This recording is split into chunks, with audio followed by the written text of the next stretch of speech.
I'd already had combat experience because I deployed in 1994 to Somalia. There we are, we're in a fighting position, and we're taking rounds. You know, you can hear the bullwhip going over our heads. For anybody who's not experienced it sounds just like being at the butts in the Marine Corps, where you're pulling targets in Marine Corps boot camp. And so, you know, we're taking AK fire, RPG fire, mortars. We started shooting back at people.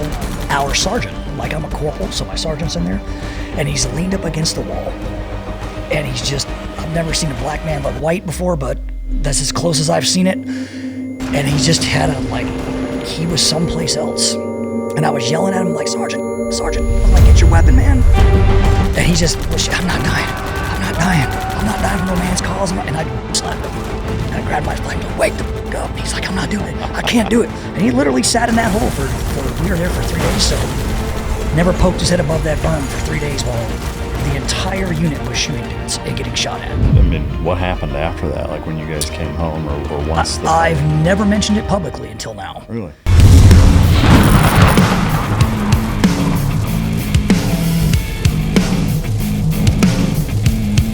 When hunting isn't about hunting at all.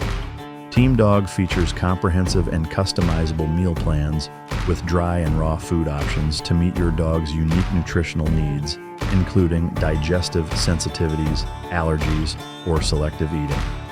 Did you know combining 75% dry food with 25% raw food delivers robust, nutrient-dense meals for your dog?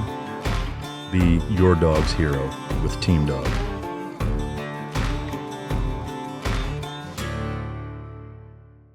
Ladies and gentlemen, as always, it's both an honor and a pleasure to welcome my next guest back to the podcast, former Marine, Navy SEAL, active duty for 11 years. He's the founder of tactical assault gear, Rhuged, Chris Osman Designs, and Tanzo Cutlery. Also the author of SEALs, the U.S. Navy's elite fighting force. The last time he was on the show was about 6.5 years ago, right after you got jailed in Haiti, which was the second time you were on the show. Ladies and gentlemen, welcome back for the third time, Chris Osman. It is an honor and a privilege, man. Thank you for having me. Dude, thanks for coming. I know for the uninitiated listener that hasn't listened to your first two podcasts, A, choke yourself. B, go listen to those two before you listen to this one, because we cover so much of our history together. I'll abbreviate it by saying, we went through training together. We were at Team 3 together. We've kind of known each other in the community as long as we've both been in it and have kept in touch since.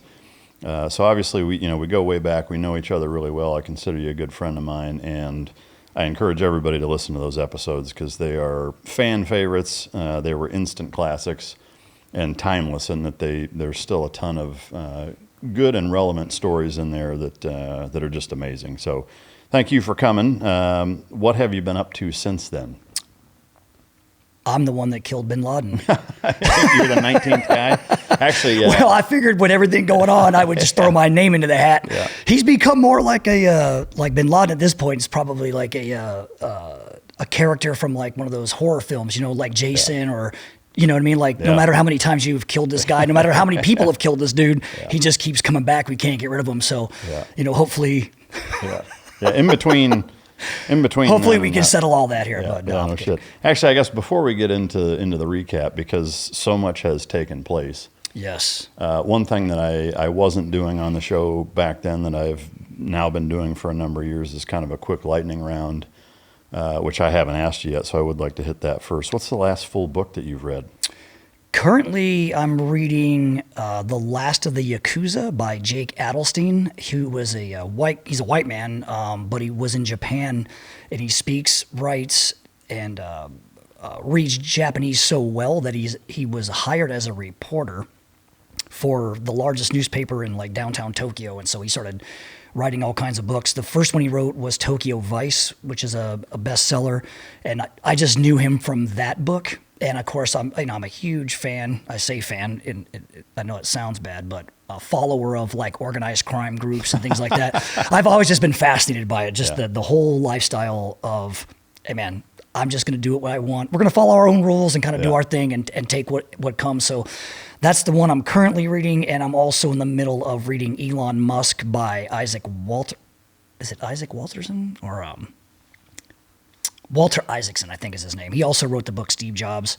And so, I read that back when it was released and, found him just being an incredible author. And, because he actually goes and, follows the subject around. So he got to like live and hang out with Elon Musk, got to interview people, that he even started PayPal with and, built rockets with and, out doing all the like experimenting before SpaceX was SpaceX and Tesla was Tesla.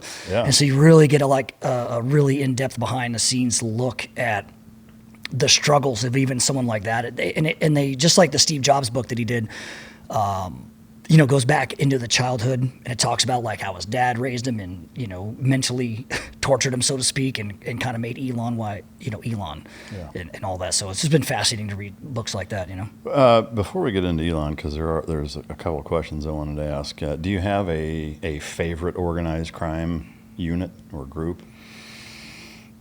I would have to just say the La Cosa Nostra, which is the Italian mafia. My favorite out of all that did it, in my opinion, the right way, which would be the hardest, the most brutal, would be the Chicago outfit. Even though they were organized crime, the guy in charge of it, his nickname was Joe Batters, was the head of the organization for over 40 years. Was Tony Accardo, never spent one day in jail. Ran the Chicago outfit, on a U.S. scale, and they were the ones that ran Las Vegas, and that really put me onto it even more when I moved to Las Vegas. I really started studying like a lot of that stuff and going around to where like the incidents actually happened, like Lefty Rosenthal's car bombing. I went over there and like into the parking lot where it happened and snapped one off real quick. Just a quick selfie. Here's where they try to kill that dude. Just a regular day on a Tuesday in Vegas. Yeah. Well, I mean, to your knowledge or understanding, is it still active? I mean, obviously it's not the way that it used to be, but... Yeah, all those organizations are still active. So especially like the Five Families in New York, they're all active, but they're underground. And I think they learned their lessons from the 80s and 90s, when it was just Bloodbath City. And, they were just dropping people in the streets. Now they don't do that as much because it just brings too much unwanted attention, right? If there's, this guy gets killed, that guy gets killed, this guy's found in a trunk, this guy floated down the river. Yeah. There's a lot of questions that get asked. So I to my knowledge, they all exist, but they're probably more an underground thing, but like loan sharking because of all the online gambling and the betting and, credit card fraud. And, think about Bitcoin, stock manipulation. There's just so much tech that's now involved, and you have the money backing you that you could probably run some legit scams.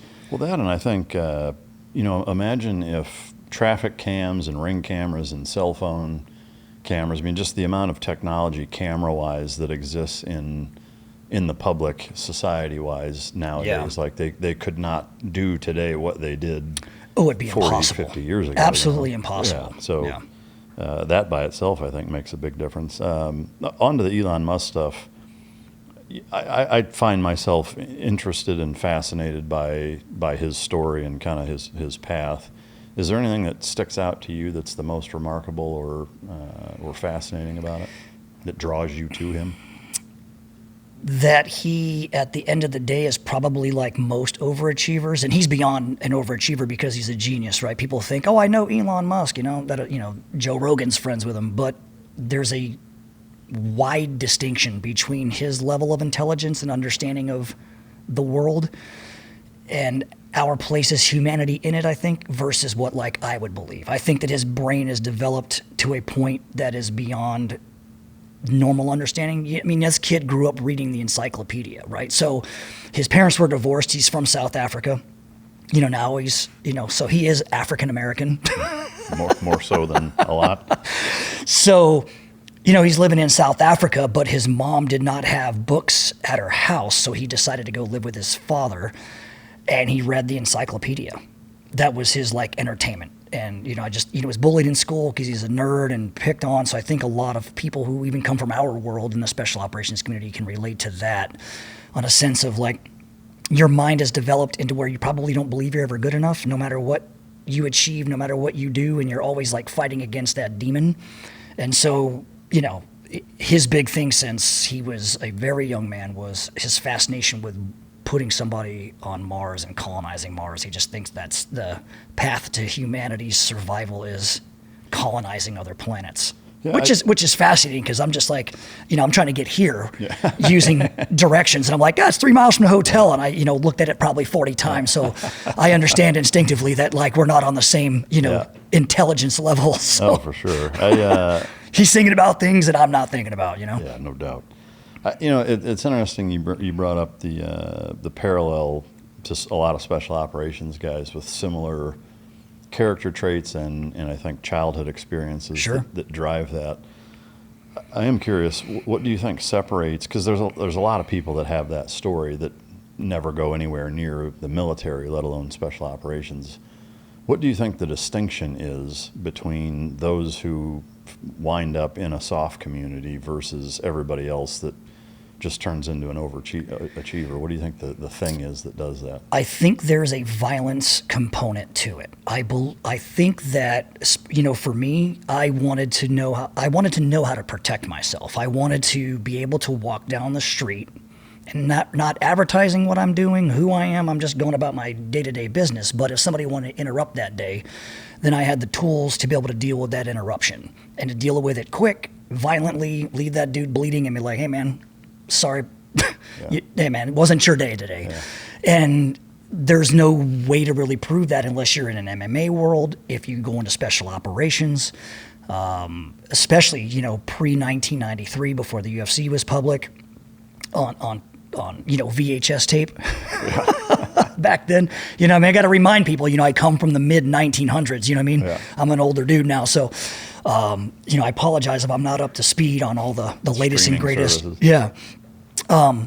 But it's that. I think it's the want to be, for lack of a better term, a badass. Like to be able to shoot guns, to be able to drive a car good, to be able to pick locks, to be able to manipulate the environment you're in using all the tools that you learn in a place like that. I mean, guys like us don't look at the world through the same set of glasses that everybody else does, and I'm not specifically talking about SEALs. I mean, anybody with a special operations background or some type of military background, law enforcement, they go to work and they see the worst of humanity every day, but the worst of that humanity is literally 10 miles from where they live or 20 miles from where they live. And so they can't look through the same glasses, which is why they're probably harder on their kids. If they have daughters, they're really hard on them. And, it's almost like, done out of a place of caring and love, but we don't know how to express it at that level. So it mostly comes out as like hate and anger. Like, I hate my dad. I hate this. I hate that. But I just really think that's what it kind of comes down to, is that most of us were probably picked on, messed with, and got to a point, man, that we're like, dude, if I could just become X, Y, or Z, then a lot of these problems will go away. Right. Now, it manifests itself in all kinds of other problems, but being picked on kind of goes away. For sure. Yeah. I mean, it's interesting that you mentioned the violence component, because I think that there's in that, I think, mentality of victimhood, or trauma. I mean, whatever tag you want to throw on it, is that there's a feeling of helplessness or defenselessness and not being able to do anything about it. Yeah. And it seems like it kind of creates one of three paths, is that you say never again, like I'm going to physically be capable of preventing this from happening. Like that feeling of helplessness is so uncomfortable that it forces you to fix it in a physical way. You got people in the middle that I think attach that victimhood mentality, and that becomes their identity for the rest of their life. Yes. They're always a victim. It's always, poor, pitiful me, and feeling self-pity, whatever. And then the non-physical option of being motivated to now kind of, look what I turned myself into, and you can never have this or achieve what I've achieved or whatever. It seems like it's kind of one of those three things. Yeah, and I've had a difficult time throughout the years of my life identifying with or getting along with people who do the victim mentality thing, right? Like, my story that I'll share here, makes me vulnerable, because I'm going to share stories about myself that I've never talked about. I mean, there's things I'll say here that even my ex-wives have never discussed with me, because probably didn't have the courage, I guess, back then to say it, or probably didn't even recognize it or know it at the time. But that mentality like you speak of just the victimhood, but it lasts forever, right? And it's same with my story, right? Like I'm going to share some stuff, but it's not a story of victimhood. It's like, hey man, I made the decisions to do what I did with the people I did it with. I put myself in every single room I was in. No one twisted my arm and maybe, you know what I mean? And so by blaming other people for your disposition in life, you can to a degree. When you're a child and you're stuck, you can't pick who your parents are. You can't pick where you're born. And so you're kind of stuck until you can get out. But once you get out, once you're kind of like in your mid-20s, your 30s, you got to put, the look what they did to me stuff in the bag. I address that, figure out what I think, took you off the path of greatness, and then get back on the path to greatness. Because if you just stay in that victim mentality, then that's all you're going to be known for. I used to follow a guy on Instagram, and his whole thing was, I'm a survivor, right? But 10 years later, he's still posting every single day, every single story, everything that he's doing on social media. It's like, I made another day, just another day to be alive. And I'm like, bro, you've been alive for 10 years. You know what I mean? So, and it just turns you off. It's so negative that you're like, hey man, if you're going to stay in a negative headspace for 10 years, like I can't follow you. I can't even be there. I can't, it's like, I just have to not be friends with you because there's nothing that a guy like me is going to do for you. And I'm certainly not going to be able to sit in a room for you for very long as you tell me about how you haven't changed anything about your life in 10 years. You just want to cry about what happened to you 30 years ago. Yeah, I think it becomes their identity, and they attach themselves to the past, and That's right. never move past it. Yeah. Just like we do, right? Hey, I was a SEAL. I'll tell you some great stories, man, like about that very thing. Yeah. What's something you wish you were better at? Besides speaking Spanish. I don't know why that's funny, but it's funny. Because we're in America now, so, and it's crazy. I grew up in San Diego, lived there my whole life, and it's, I barely speak any, but I believe I have addressed and fixed what I wish I was better at, and that was communicating with people about how I actually truly felt, and instead of, just hiding it, pretending it, and then that leads to so much other problems in your life. You know what I mean? Even with relationships you have, could be, friendships, could be, the girl you're married to, whatever. But I think that it was the ability to properly communicate from a place of like understanding and love, as opposed to just frontal lobe, speed, surprise, violence of action. You know what I mean? And reacting to emotion instead of controlling it. And that's really where I fucked up, along the way. And that's why I tell people, I'm like, look, man, this story is one of success. It's also one of a lot of failure on my part, but it's also about recognizing how screwed up I really was, and that I did it to myself, and then that climb back, and that's, again, no victimhood shit. I don't want people like, oh man, that poor guy. When they hear these stories, we're just like, well, he did it to himself. He was there. Yeah. So just remember that as I tell these stories, like, yeah, in the back of your mind, just understand that I did it to myself, and I put myself in those positions. Yeah. I love that perspective for sure. I can't wait to get into it. If time travel were possible, where and when would you go? Probably back to day one of Buds and quit. Kidding. Time travel, but man, that is a really good one. I don't have a specific time other than probably way back, because I'm fascinated with the story that we all live our lives, right? Like biblical times. So much of our history as a culture of humanity is wrapped in religion and faith and how it all started for us. And I would really like to know how it all started. Mm-hmm. Maybe not when the Big Bang happened, but yeah. Sometime after the dinosaurs have died, you know what I mean? Where it's not that hectic. Right. But, from that perspective to just, is all the stuff that we're fighting about even real? Or was it made up even back then? And that's the question I think that people struggle with, is the faith in the story that you believe in. Do you consider yourself a man of faith? Not of man's faith. I believe in God. I believe that we are here for a reason. I certainly believe at this point that I'm here for a reason. I definitely pray every day. I think that there is a God. I think that there is no way any of this happened by accident. And regardless of what side of the aisle you may believe, Big Bang or not, something made that bang happen.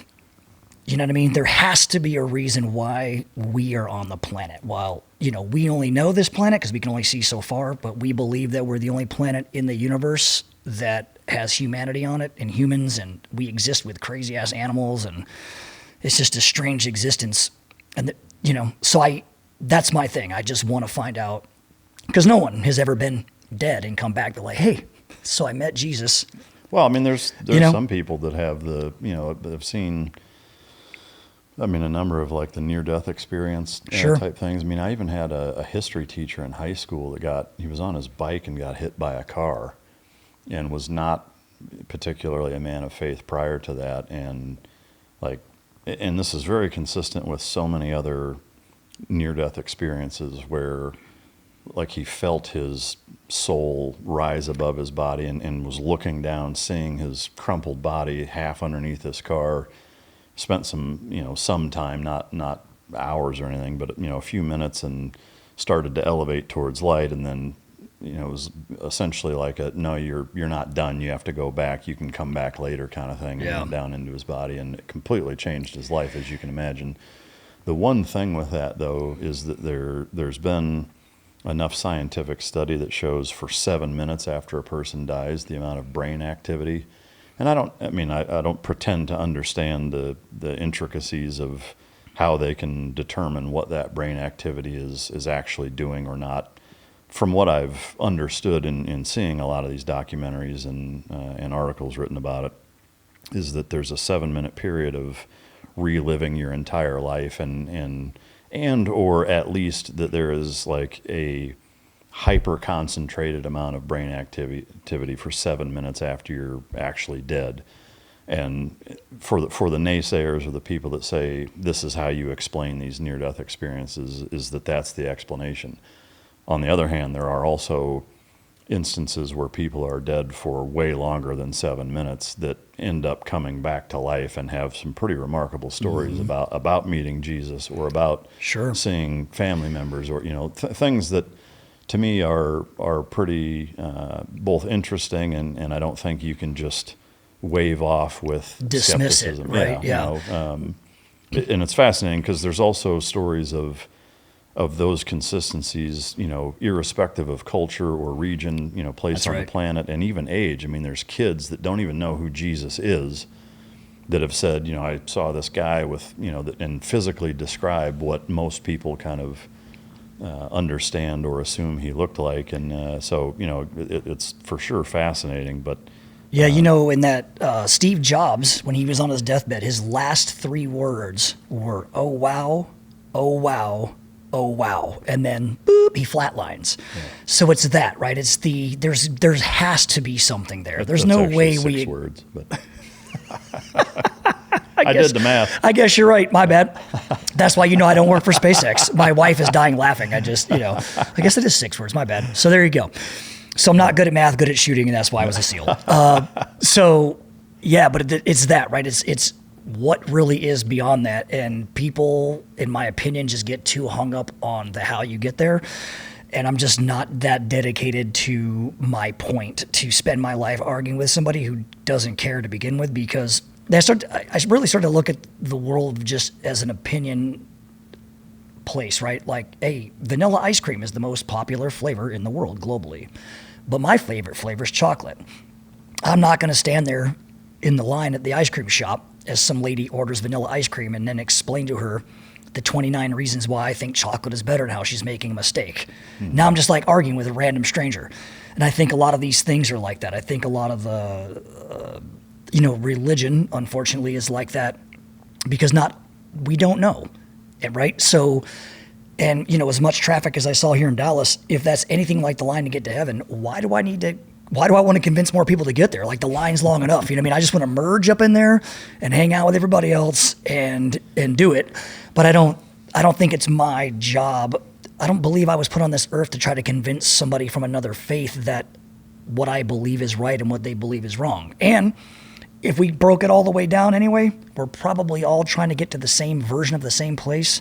People just, want to live their life, eat their food, raise their kids without living in a violent place, and be allowed to practice what they believe in some type of free environment. Not everything is free, obviously, and not every environments are the same, but I think holistically that's what most people kind of truly want, Agreed. And I think organized religion's biggest hiccup or Achilles heel is the incessant argument and trying to convince people who don't believe that they're correct, And Yeah. I think, it's the you catch more flies with honey than vinegar kind of thing. Like if you just lead a life where people ask you, like you do such a good job at setting the example of whatever religion you subscribe to, that people are so intrigued by how you're doing what you're doing that they ask you about it. To me, that's when you tell them. Yeah. Like if you have to go say, hey, I'm right and you're wrong and here's why, and you're essentially being combative and picking a fight from the get-go, I think that's what turns most people off to begin Yes. with. And it's unreligious. Yeah. Right? Hey, I'm going to show you what I believe by picking a fight with you. I'm going to make it contentious. And so now you're not even listening. Now you're in a defensive position. As opposed, you're not listening. You immediately are in a defensive mode, right? And you're defending your side as opposed to trying to absorbing anything the other person's trying to say to begin with, For sure. And I think, where it gets, maybe the water gets a little muddy is the task of witnessing and confessing your faith, and what's the word I'm looking for? Maybe it's witnessing, I don't know, but essentially, spreading the word, and I think there's a fine line between verbally doing that to a degree with which it ends up doing more harm than good versus just, to me, like my interpretation of witnessing or living is living in a manner where you're setting that example to a degree where people wonder why you are the way that you are. That's right. And then you tell them about it. I think that's the most effective way to spread the word. But do you have a favorite quote? I have a lot of quotes in my head. I don't know if I have a favorite one. Is there one that comes to mind first? Loyalty is not an act. It is a lifestyle.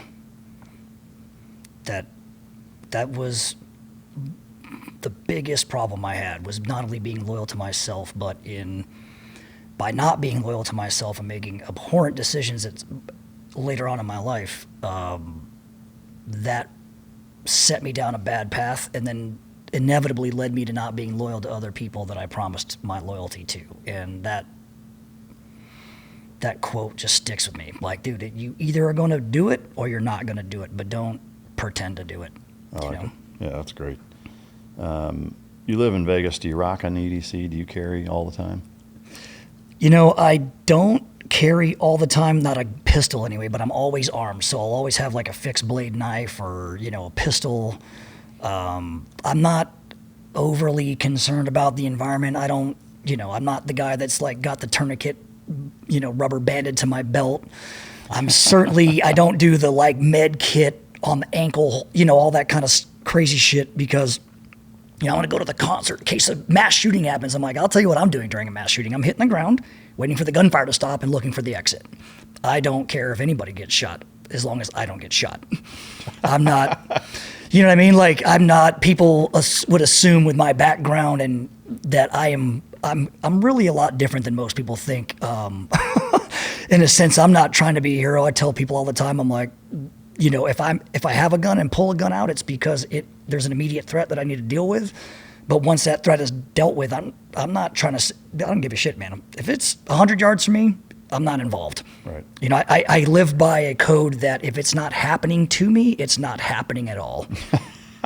So, one could say you bury your head in the sand a little bit that way. It's not in the sand. I'm looking around watching other people get fucked up. And then I'm like, man, you should have done some more training. I'm going that way. Thanks. Enjoy your fight. I'm not in it. Yeah. I don't think it's my job at this point to help a stranger. I think that, if it's obviously a woman or something, I'm talking more of like a guy. If there's two guys arguing in the parking lot, knock yourself out, guys. I'm not going to try to break it up. I'm not going to try to stop it. Hey, you guys should really think about what you're doing. No, it's if you want to shoot and stab each other over a parking spot, have at it. Yeah, have fun. I can respect your authenticity with that. I appreciate it. What's the first thing that you usually notice about somebody when you meet them?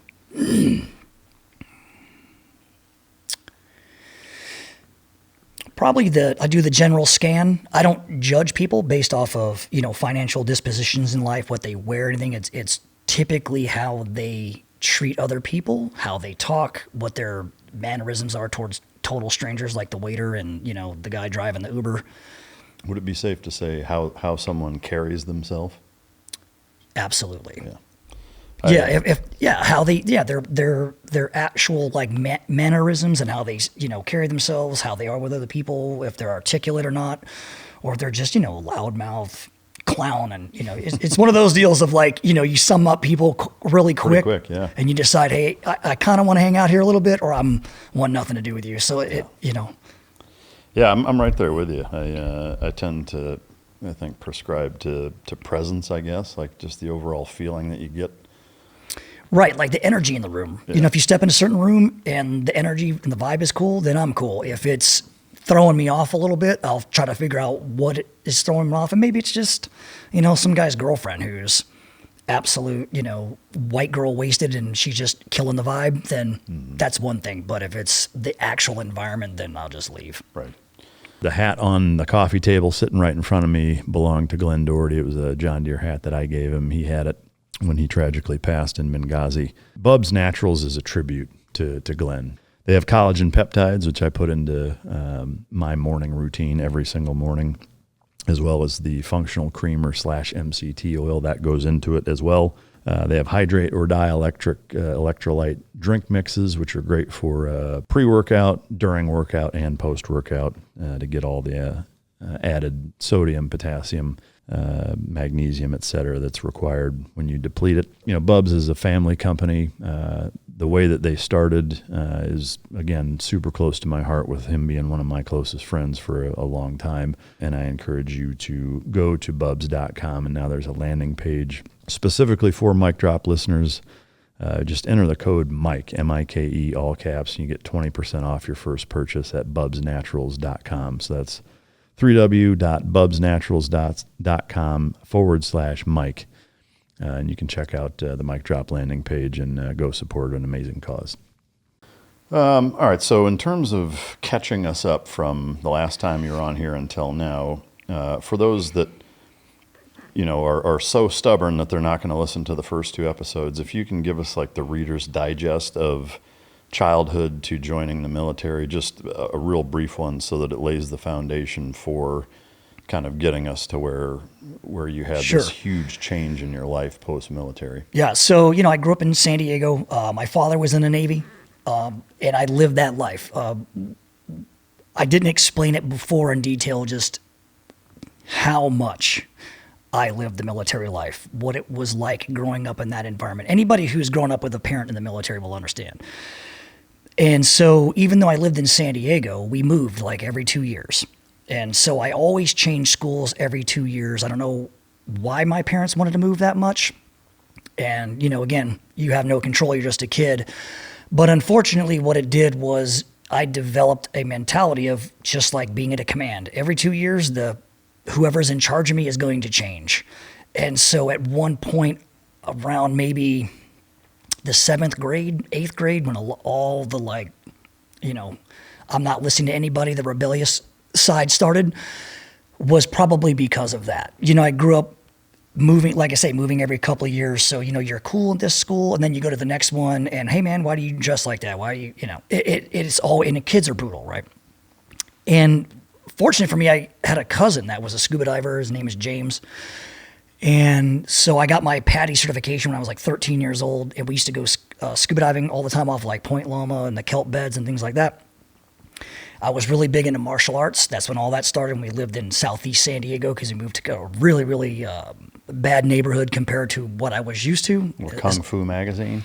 Yep, Kung Fu magazine, Black Belt magazine, read all those. Used to go to the martial arts store. Anyway, so I signed up for Taekwondo. My parents did. Signed me up for Taekwondo when I was in the 4th grade, and I did that until I was in the 9th grade. I got a red belt, which is one underneath black, because we moved so much.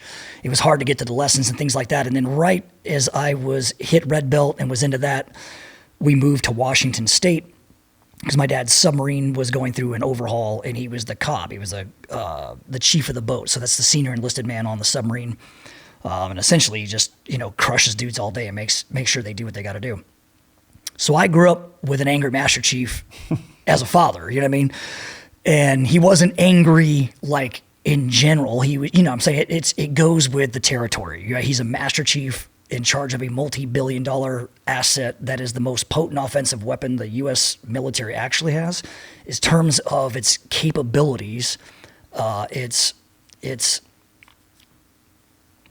the way that they run silent, run deep, so to speak, the intelligence it can gather, the amount of time it can stay on water, the weapons that it carries, and the actual computing power. There is nothing in the U.S. arsenal that is like that. And, he's a high school graduate. You know what I mean? He joined the Navy when he was 17, when my mom was pregnant, and they're still together. But, I can't imagine being in his shoes. I used to judge my father and, hate on him a little bit, maybe more than I should have.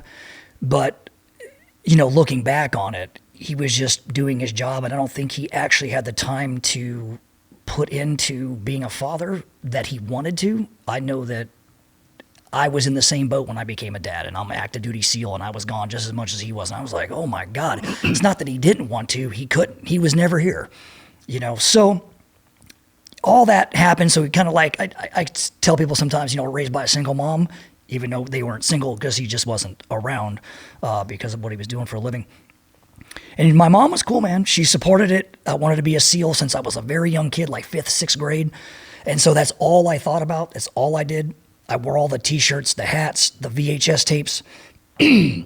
I must have seen the 1969 documentary Men with Green Faces 200 times, 300 times before I graduated high school. Be Someone Special, the other one. That was the only stuff that existed. When the All Hands magazine came out, it was the only magazine that had any Navy SEAL anything in it. So I had like 3 copies of it, carried it in my backpack at school. It's all I read, all I did, all I gave a shit about was being a SEAL. Do you remember the very first time and what exposed you to even understanding or knowing that they existed? Yeah, so my friend Chris Rabana, who I grew up with in Southeast San Diego, his father was also in the military. He just retired as a Master Chief. He did 30 years. He was a corpsman, actually, and served with Scout Snipers and ended up as the head of the Fleet Marine Force Corpsman, I think, or whatever the head of the Navy component is on Camp Lejeune out in North Carolina. He was in charge of that and just retired. His wife was actually Master Chief and retired as well. So, but he was the one that introduced me to it around the 5th or 6th grade.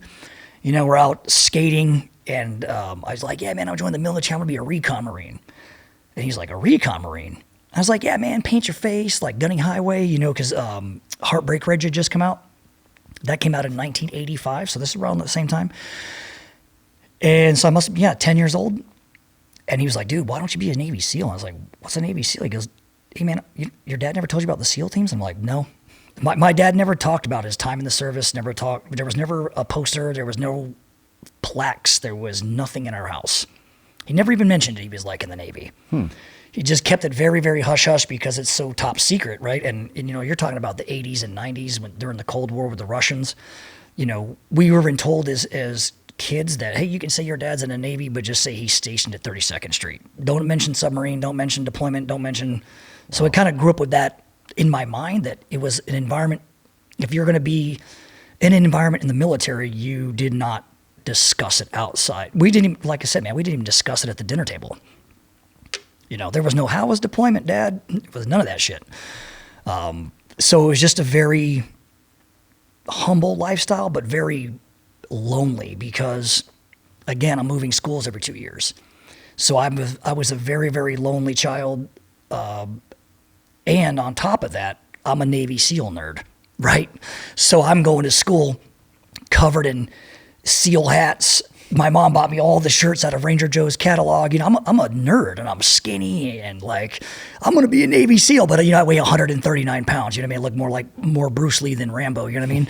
And so no one believed me, and it just was one of those things where that's where like a lot of the fighting and shit started, where I was just tired of like being picked on and fucked with. And so I just used my martial arts and, realized if I just started cracking dudes in the face that the trash talking stopped immediately. They're like, I'll get in trouble. That's fine.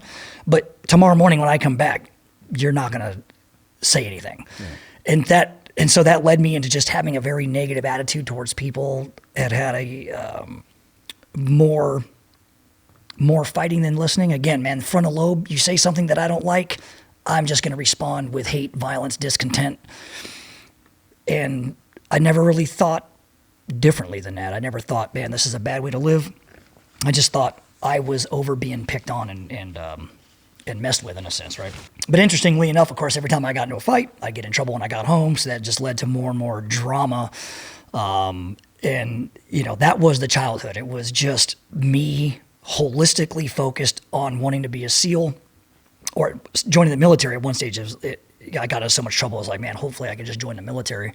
But it's just a lot of fights and a lot of questioning authority, and again, I think it just came from the rebellious side of, I am so sick of moving, so sick of checking into another school, so sick of somebody telling me where I need to go, what I need to do, that the answer is to join the military. So I can be told what to do, where to go, right? And travel all the time. Travel all the time. Yeah, but it was going to be on my terms, and it was, but it was toward my goals. So, once I joined it, all that other stuff just seemed to be, in the rear view as I took off onto life. But again, that, those problems of the fighting and responding to people's words or acts was always with violence. And it's a not a good way to live. It's a shitty way to live. It's a really, really poor way to look at people, to look at the world, and honestly to treat people. And so what, was it the amount of trouble that you got in that made you join the Marines first instead of trying to go to the SEAL teams? It was. I walked right into the Navy office. Hey, I'm going to be a SEAL. And then looked at my past, and unfortunately for me, I never asked my father for help. He never looked at my contract. We never went to the recruiting station. It was not like that at the Osman household, unfortunately. And again, it's like, hey, you want to join the military? You want to be your own man? This is your chance. You know what I mean? My dad is very much like that, and and it's a cool way to be. Looking back, at the time, it's a little terrifying. But I go into the Navy recruiting office, and I'm all set to join. And he's like, hey, have you ever tried any drugs? And I'm like, yeah, smoked weed a couple times, and I did a bump of cocaine like 6 months ago. I'm 17, 18 years old. And he's like, what? I was like, doesn't everybody? He's like, dude. I'm going to ask you again. And he's like, man, but unfortunately by law, they have to write down what you say, or it's his career, right? And he just put the pen down and was literally like, hey, man, you are an idiot. I was like, well, I know that. But anyway, so I can't join? What's going on? And it was a hard no. He's like, look, you can join, but dude, you're going to go into the fleet and you're going to get into the wrong crowd and you're going to have to wait 4 years to go to BUD/S anyway. So why not do something else in the meantime? And he was like, look, man, what you desperately need is discipline, like actual discipline, where you're focused not on everything around you and, how it's affecting, you, but actually being a team member and like growing up and getting some maturity under your belt. Like he literally said, he goes, honestly, man, I think if you went to BUD/S today, you would fail. And I literally looked at him and said, do you think the best path for my life is to join the Marine Corps first? He goes, yes, I do. And I'm like, cool, let's go. We stood up, walked right next door, and I sat down. And when I told, Sergeant Peters was his name, what I had done, he literally was like, that's it? He's shit, bro, you can leave right now. He's like, the bus is running outside. Like, he's like, that's it. And it was so strange to me that the different levels, like I thought all the services were the same, all the requirements were roughly the same.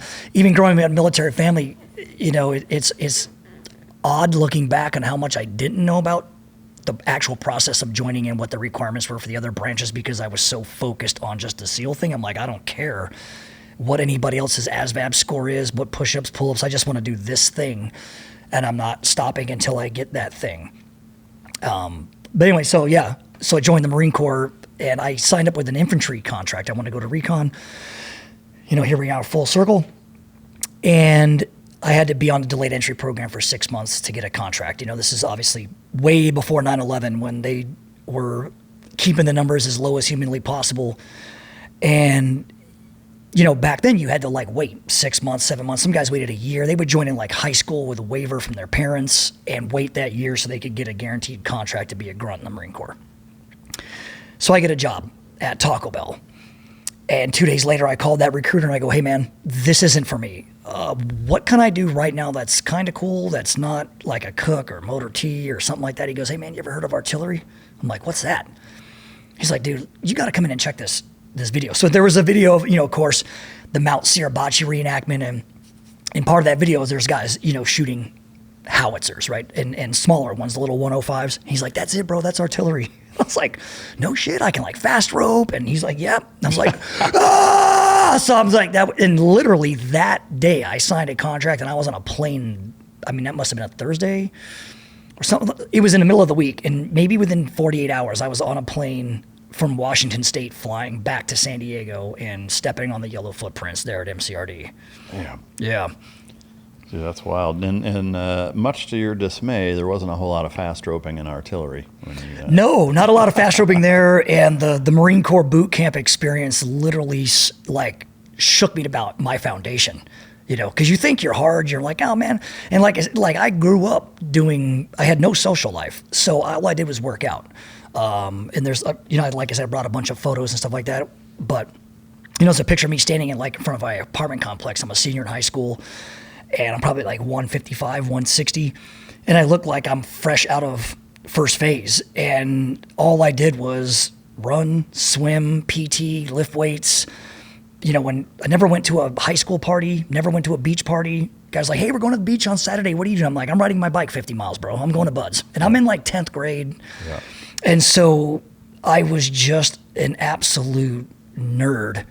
and very shy. People think that I have I do now today, an outward personality, but it took me a long ass time to get here, man. Yeah.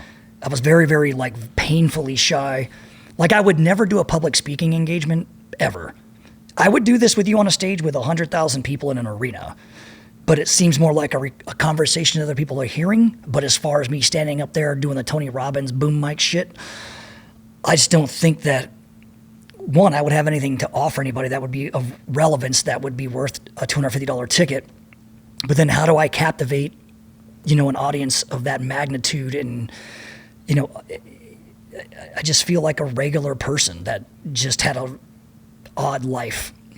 I know for sure you could pull that off, but I definitely know what you mean. I mean, I was very much that same way, just kind of singularly focused. Didn't party in high school, and from 10th grade on, I knew that this is what I wanted to do, and so it was pretty singularly focused that way. Yeah. And the one party I went to, and I tried to be cool, I stuck my little snout in the sugar bowl, and then I ended up going to the Marine Corps for 4 years before it. You know what I mean? Yeah. And I mean, so overall, would you say the Marine Corps 4-year experience did exactly what you needed it to get you ready for Buds? Beyond that, it changed my life forever. My first run-in with a Marine from reconnaissance was my senior drill instructor. His guy's name, and I don't even know if he would like me mentioning his name, but I'm going to mention it anyway because now he has a doctorate degree, and his name is Derek Morris, and his nickname in First Force Recon was Frog, and allegedly it stood for Force Reconnaissance Operational Guru. I don't know if that's true or if it's because he was a black guy that could swim. I don't know what the deal was, but anyway. But the first time I ever saw him, he came by.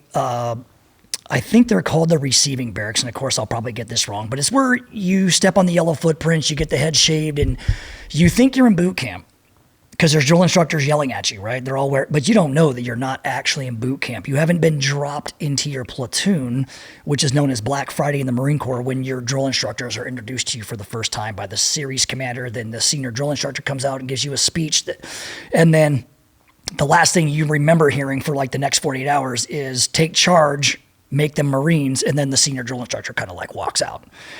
And then the green belts go absolutely ballistic. And you're just getting hammered, crushed. You don't even know what, you're just, you know what I mean? It's Marine Corps boot camp. But it was that experience, I'd never experienced anything like that. You know what I mean? Where there's all this screaming like up in your face that much. But then it quickly dawned on me, I was like, man, a lot of these guys are struggling with this. You mean to tell me all I have to do is spit shine my boots, clean my gun, memorize the serial number on this thing, and my, stick my little head in this thing they call the BST, this little knowledge book, and you memorize your General orders and all that. Yeah, general orders and weapons manual and stuff like that.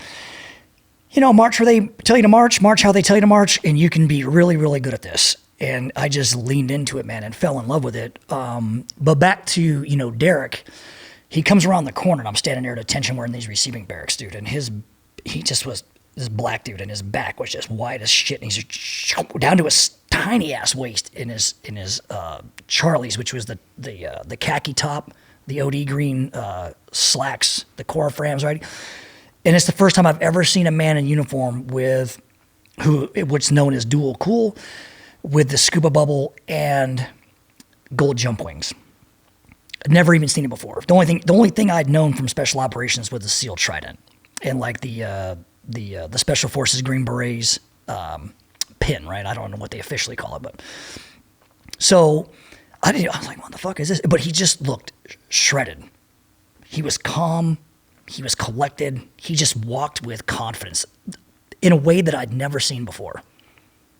And I couldn't take my eyes off, man. I was like riveted by this dude. And that was it. And all I did was, but he was just very, very hardcore, man. He was a Marine. But beyond that, he knew everything about anything. It really didn't matter what the subject was. It could be spit shining boots. He knew something about it that no one else knew. And then later on, when I had hung out with him, when he was back active duty at the battalion, I would leave my artillery unit, pick him up. We'd go to lunch and hang out and talk. And I'd always be there. Maybe like once every few months I'd see him. But this was when Force Recon was literally a small compound. I mean, it was maybe as big as the Buds compound that we remember it. Oh, wow. It was tiny, very, very tiny. And I thought, hey, man, this is it. I can just stay in the Marine Corps and do special operations. And so in 1995, I took the reconnaissance in-doc, which not the Force Recon in-doc, but the battalion Recon in-doc where like Rudy Reyes and those guys were at. And I took that about 2 weeks before I got married, or maybe a week before I got married in 1995 for the first time. There was like 23 of us that showed up. I'm the only guy in artillery, and I came in first place. Wow. Yeah, I crushed those grunts, dude. Smashed them. That's what kind of led into the confidence that I could do that. I was like, man, if I could pass that, because it was this whole thing, oh, you're going to run, you're going to swim, you got to tread with the brick, you got to be able to run this far, this fast with a ruck, with a rubber weapon. So I trained for all of that for probably a year and a half, 2 years before I even took it. And then I crushed it. And that led me down the road of, man, I have to do this. I have to get into special operations no matter what. But I could not get into recon because I was artillery. And at the time, you could only go if you were a communicator on the radio, you were a motor T operator, a truck driver, or you were a grunt. Same thing with like scout sniper. You couldn't have done that unless you were a grunt first, and then they'd put you in what they called the stay platoon, was surveillance and target acquisition. And you would do that, and then you would be attached to like a grunt unit, but you would be a scout sniper. So you'd have to go through like their 10-week course, and then you go back to the fleet and support those operations. But I really was like, man, holy shit, Marines actually do special operations. They got cool units. I just wasn't introduced to it as a child. And then I thought maybe that's the way I'm going to go. But when they said I couldn't go, I essentially snapped. And then I could not shake it. I could not shake it. And I'd already had combat experience because I deployed in 1994 to Somalia in early 95, where that was my first combat experience, shooting dudes and getting shot at. And, seeing a guy literally panic at the disco and locked up in our foxhole. I bitch slapped him. Under duress, I smacked him. And yeah, so I'll fast forward real quick to Somalia. There we are on the beach. We're in our little fighting position, and we're taking rounds. Rounds are hitting the sandbags that we're behind. They're, you can hear the bullwhip going over our heads. And for anybody who's not experienced it, it sounds just like being at the butts in the Marine Corps where you're pulling targets in Marine Corps boot camp. And I wonder somehow psychologically that helps you because you spend hours and hours and hours on the other end of gunfire, hearing them go by you and hitting the berm, and you're just lifting and raising targets. So eventually you kind of become numb to it. You don't even really think about it. It kind of felt like being in the butts is what they call it, right? And so, we're taking AK fire, RPG fire, mortars. We started shooting back at people. I mean, man, there's just something about it. Like seeing a Marine Lance Corporal who's like, Corporal Osman, can I shoot? And I'm like, yeah, bro, let that saw rip. And this guy just gets mother on it. Just spraying the whole fucking airport. And I'm like, thumbs up. I'm like, hey man, you having fun over there, bro? It's just an interesting work environment to say the least. But anyway, so all this is going on. Our sergeant, like I'm a corporal, so my sergeant's in there, and he's leaned up against the wall. And I've never seen a black man look white before, but that's as close as I've seen it. And he just had he was someplace else. He was there in body, but his spirit, his mind, he was looking straight ahead with not like the lights weren't on. And I was yelling at him like, Sergeant Thomas, I'm like, get your weapon, man. And he just was, I'm not dying for no man's cause. And I bitch slapped him. And I grabbed him by his flag and I was like, wake the fuck up. And he's like, I'm not doing it. I can't do it. And he literally sat in that hole we were there for 3 days. So never poked his head above that berm for 3 days while the entire unit was shooting dudes and getting shot at. Wow. Yeah. I mean, that's surprising to hear. Yeah. And that was the artillery unit. That was the artillery unit because we went in as a provisional rifle company because we were, 155 millimeters. It's too big of a shell to launch in, downtown Mogadishu, and it's too close. And so they just, hey, remember, every Marine's a rifleman. You guys are going as a provisional rifle company. And so for 2 months, of course, the grunts, the Recon Marines all have us walking and patrolling and training in like the hangar deck of the ship we're on, What, so bitch slapping him didn't snap him out of it? Didn't snap him out of it. He literally just was frozen in panic. Was there any recourse after the fact? Like, what happened after that? Like when you guys came home or once the I've never mentioned it publicly until now. Really? I never said anything about it. I kind of felt like, hey man, we're all back. We're all alive. That was that man's journey. And I don't know, man. People's minds are different. People's reactions to stress are so varied and so wildly different. I think that, maybe my reaction to what was going on wasn't even good. Like, should I have been shooting? I don't know. I did, and it was fantastic. But, and it was certainly a good introduction into that world. But I don't think that it's, I don't know, man, like appropriate to like bash on some guy because that's how he reacted. Maybe today, he might not even be alive today. You know what I mean? I'd be like trashing the guy's name, So I never mentioned it. I never said anything. It was just, hey man, everything was great. Everybody was getting medals, combat action ribbons. It was such a, I'll say, joyous time when we got back because, we're talking about 1994 getting combat action ribbons. Yeah, it's pretty rare. Yeah, my platoon commander got a Navy comm with V. He was an artilleryman, dude. You know what I'm saying? So imagine like how his career progressed being in 03 in 1994, 95 time frame with a combat action ribbon, Navy comm with V. It's sky's the limit. Right. Well, so what changes now? Why what has, I guess, transitioned in your life that now you want to share that story, whereas you didn't before? Because I can't share the whole story without telling my story. You know what I mean? And I've always, my compass hasn't always pointed north, and it certainly is not always pointed true north. Today, this is now, again, 25, 30 years removed. It now points true north. And I'm not afraid to share not only my own stories, but vulnerabilities, mistakes I've made, so it could be, lessons learned. You know what I mean? A lot of these stories are for the guy that's in high school. That was me when he was in ninth grade right now, or, 10th grade.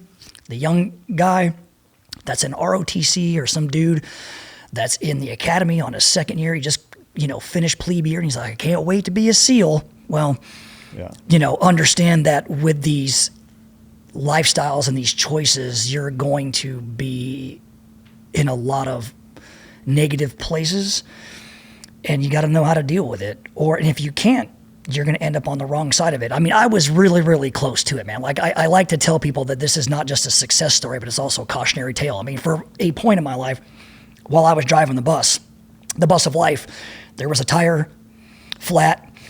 It was smoking. I pulled a little too hard to the right. Now I'm into the guardrail. There's sparks and shit flying. But at some point, I recognized I could either try to make the next exit, or I can just stop the bus, put it in park, hop out the emergency exit, and watch it burn on the side of the highway. Yeah. You know what I mean? That's kind of like a metaphor for how my life was going. And I just let the old life burn on the side of the highway as I developed this version. And is it accurate to say then, just basically in the interest of not sugarcoating anything, is kind of where you're coming from now? Yes, because, again, how can I judge others or expect things from other people that I don't actually expect from myself, nor hold myself accountable to? It's really easy to be doing cocaine and then talk about people who are doing cocaine. Oh, I don't like that guy, that dude, da-da-da-da. And it oftentimes is the guy that's talking smack typically is leading the exact same lifestyle that he's antithetical to in public. Right. You know what I mean? And that was me. What's that? I.e. most politicians. Yeah, exactly right. Like, that's why I hate politicians, because and again, there's going to be guys that we served with who are politicians. If I ever see you at a reunion, don't come near me. Don't shake my fucking hand. I don't like politicians because of two reasons. One, they pretend to care about people while they secretly are advancing their agenda. And that's just a treacherous type of personality.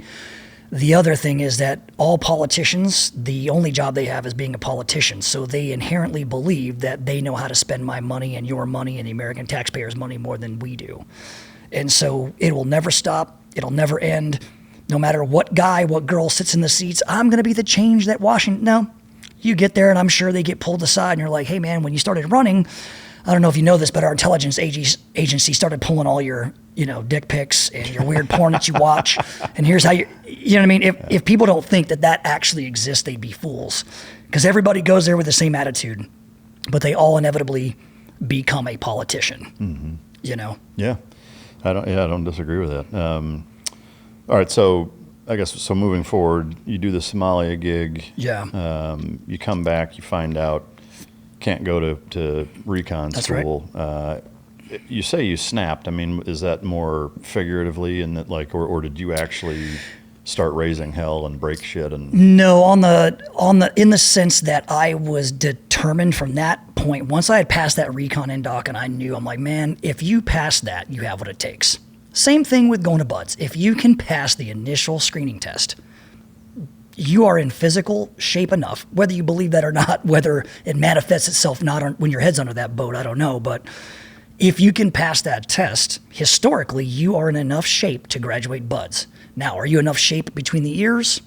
That's what they're going to find out. But once I had passed that, I was determined to get into a special operations unit no matter what. In fact, I called First Shrig, which was, I don't even remember what it stands for at this point. I don't even know if the unit exists. I talked to Anglico, Artillery Naval Gunfire Liaison Company. I talked to the Air Force, tried to get into the PJ program from the Marine Corps, called the PJ Recruiter from a payphone with a stack of quarters at Camp Pendleton. If you can believe that. On my lunch break, fucking phone booth, jumped in there just like Superman, dumped in $3 worth of quarters and called an 800 number a buddy of mine that was in the Air Force gave me.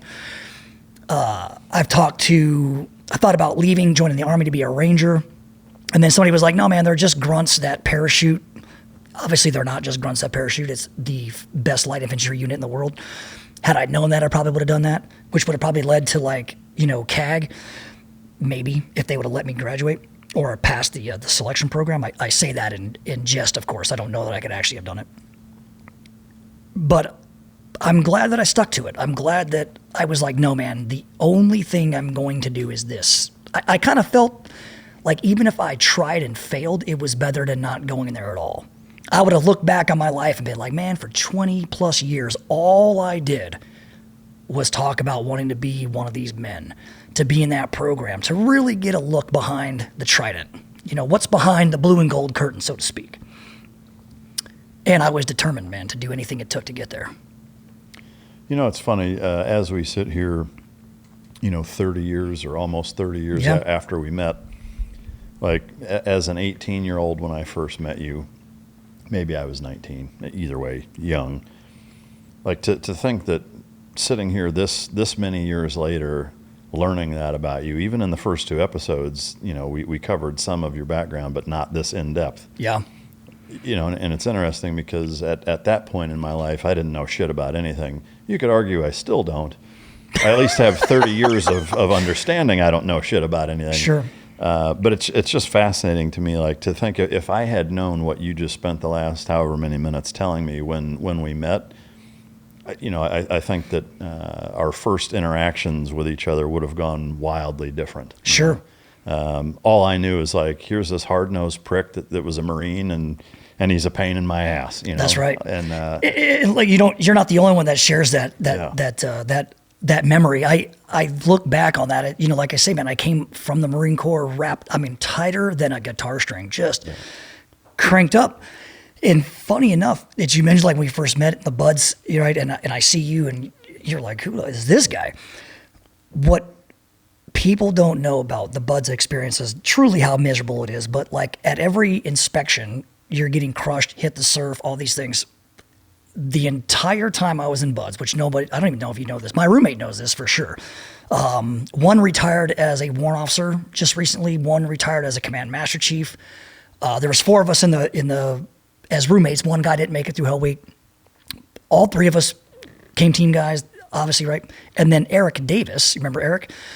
He was my roommate in second phase of buds and can attest to some of these stories. But not one time that I ever hit the surf in buds for failed uniform, failed room. Not once. First phase through third phase, even the very first room inspection we had in first phase, they were like, change out.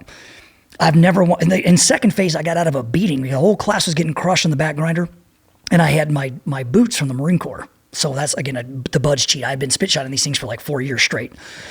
And so they were like, so they thought it was mop and glow. Yeah. And I'm in there getting beat down. They're like, nice boots, mop and glow. And I just made the comment, it's kiwi and water. And I just kept pushing them out. We're doing 8 counts.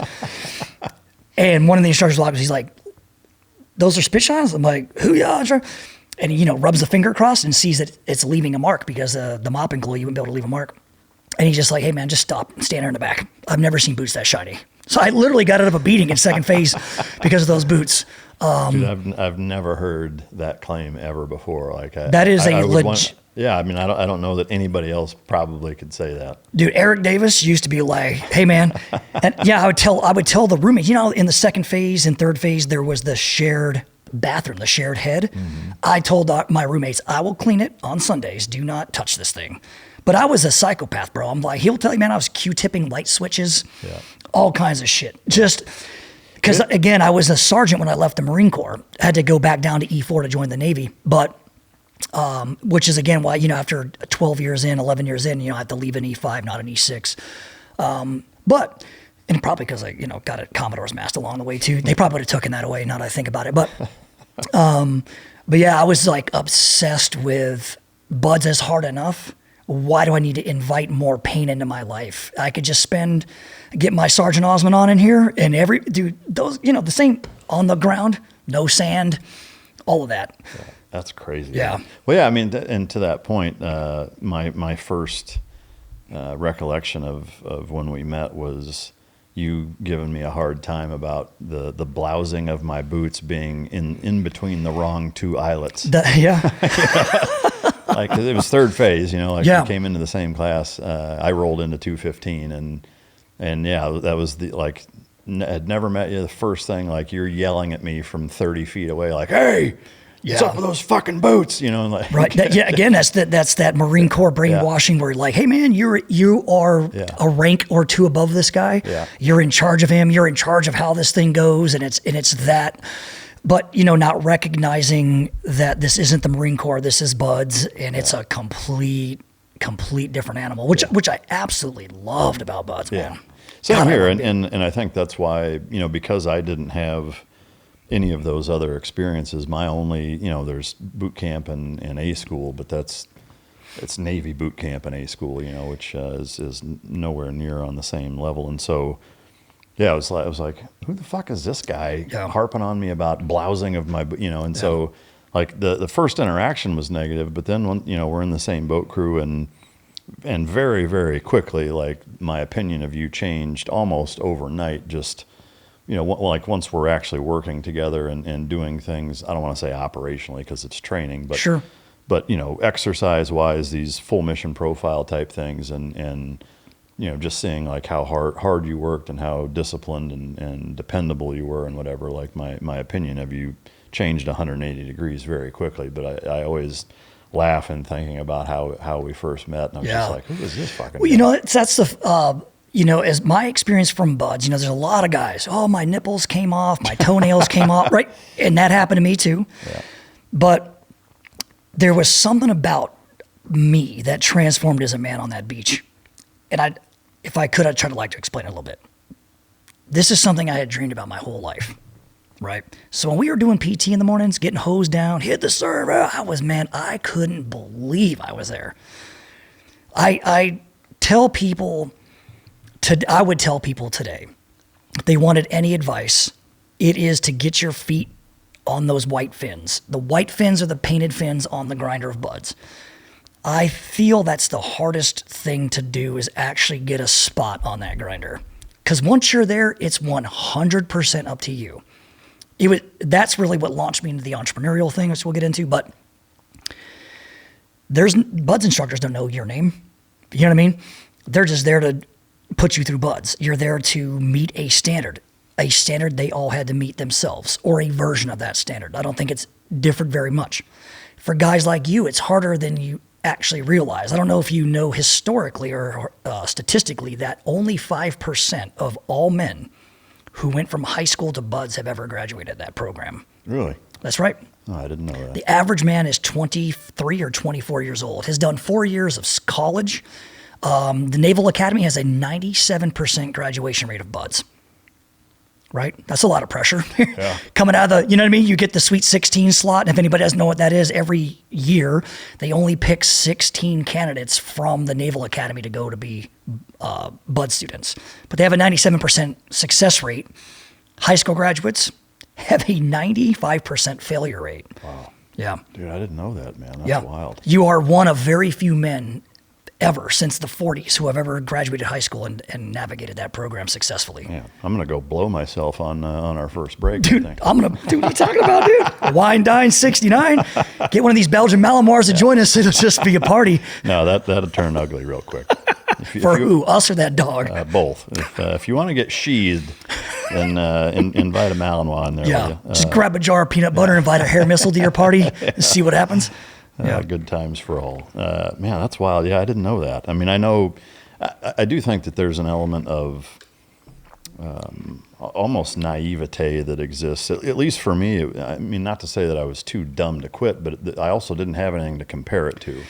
Sure. And so there was a couple of components that I think were the biggest contributing factors to me being able to graduate at that age, which was, number one, just a really good childhood where, like, my parents weren't hard on me. I mean, they were hard enough to where, like, they didn't coddle weakness or encourage or invite, shitty behavior. Like, they struck a really good balance between being loving, encouraging, supportive enough, but also having a standard, having, boundaries and consequences for shitty behavior. But they struck a really good balance in that way, and I'm forever grateful for it. But I think, like most kids, I wanted to make them proud, but not out of spite.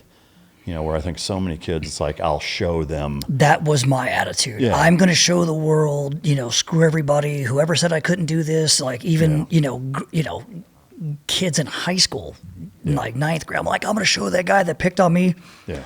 But at the end of the day, you got to do it for yourself, because no amount of I'll show them is going to keep you in that surf zone at 3 o'clock in the morning when you're jackhammering your fillings out of your face. Yeah, no doubt about it. I mean, I will say on the other end of the spectrum, wanting to make them proud, for a positive reason, was absolutely always in my mind. Sure. At the most difficult or the highest amounts of struggle that I experienced there, that was always part of my thought process, was not wanting to disappoint them, but again, not in a negative way. Right. I want to make them proud and kind of show them that they've done a good job, Yeah. laying the foundation or whatever. And so that, and again, I just think like, knowing that's what I joined to do, being able to look out, 2,000 meters off the coast and see the haze gray and underway out there and know like, so it's this or that, like shitty as this is, I'd still rather do this, Well, if you and looking back too, when we went through buds, there wasn't the pipeline created yet. No. So the guys from the Navy literally came out of A schools, and the more senior guys, they were literally coming off of the Fleet Navy ships out, never at home, you know what I mean? Yeah. And so I can't imagine the difficulty in trying to train up to try to get to buds, and then the actual struggle, because part of that process, I tell people, is like, hey man, you want to be in shape, but you don't want to try to put yourself through buds before you get there, because one, you can't, two, you're just training the wrong way, and three, you're inviting injury into your life before you need to be injured. Right. And you can get in shape in these courses, which is why your body transforms over 6-7 months. I was there for 10 months. I got injured in second phase and got the rollback hookup, but I was there for 10 months, playing hit the surf, getting sandy games, and it wears on you. It just is, it's one of those things that it's just a grind. But there was something about the grind, and it felt cool. Like you say, man, there's everybody, the whole world is happening around you, but all you're focused on is buds. Right. And showing up and doing push-ups and hitting the surf and doing what they want you to do, and managing your own anxiety and your own stress, because everybody's anxious, everybody's stressful. I don't care, man. I mean, this, we went through buds with Olympic swimmers who did not pass pool comp. Yeah. But yeah, that was going to be my other thing, was that, very early on, I remember, in the first few days looking around and feeling like, what did I get myself into? Like I'm looking around as a 147 pound, 5'11", 18-year-old, seeing guys in their mid 20s or even late 20s who are grown men, lots of life experience, Division I college athletes, Yep. Olympians.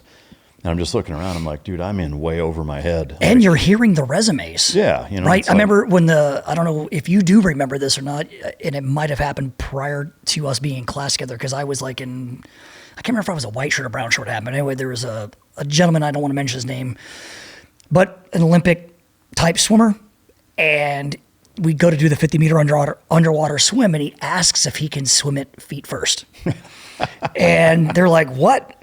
He's like, yeah, I'm going to swim feet first with my toes pointed, and I'm going to use my hands as rudders and do this behind me, and it's going to push me that way and back. They're like, oh, we got to see this. They stop training. Sculling. Bloop, and he goes in and crushes it. And again, I've never seen anything like that in my life. And then they're like, okay, who's next? And you're like, you know what I mean? As you hop off the edge, and it's like you're around incredibly physically gifted people. Mm-hmm. And that then, of course, lends you to doing the internal dialogue. If that guy's struggling, what chance do I have? Right. But that is the magic. That's where you get transformed. It's when you turn that knob and you're just like, well, I'm going to be here just a little bit. I'm not cold enough yet. I'm just not tired enough just yet.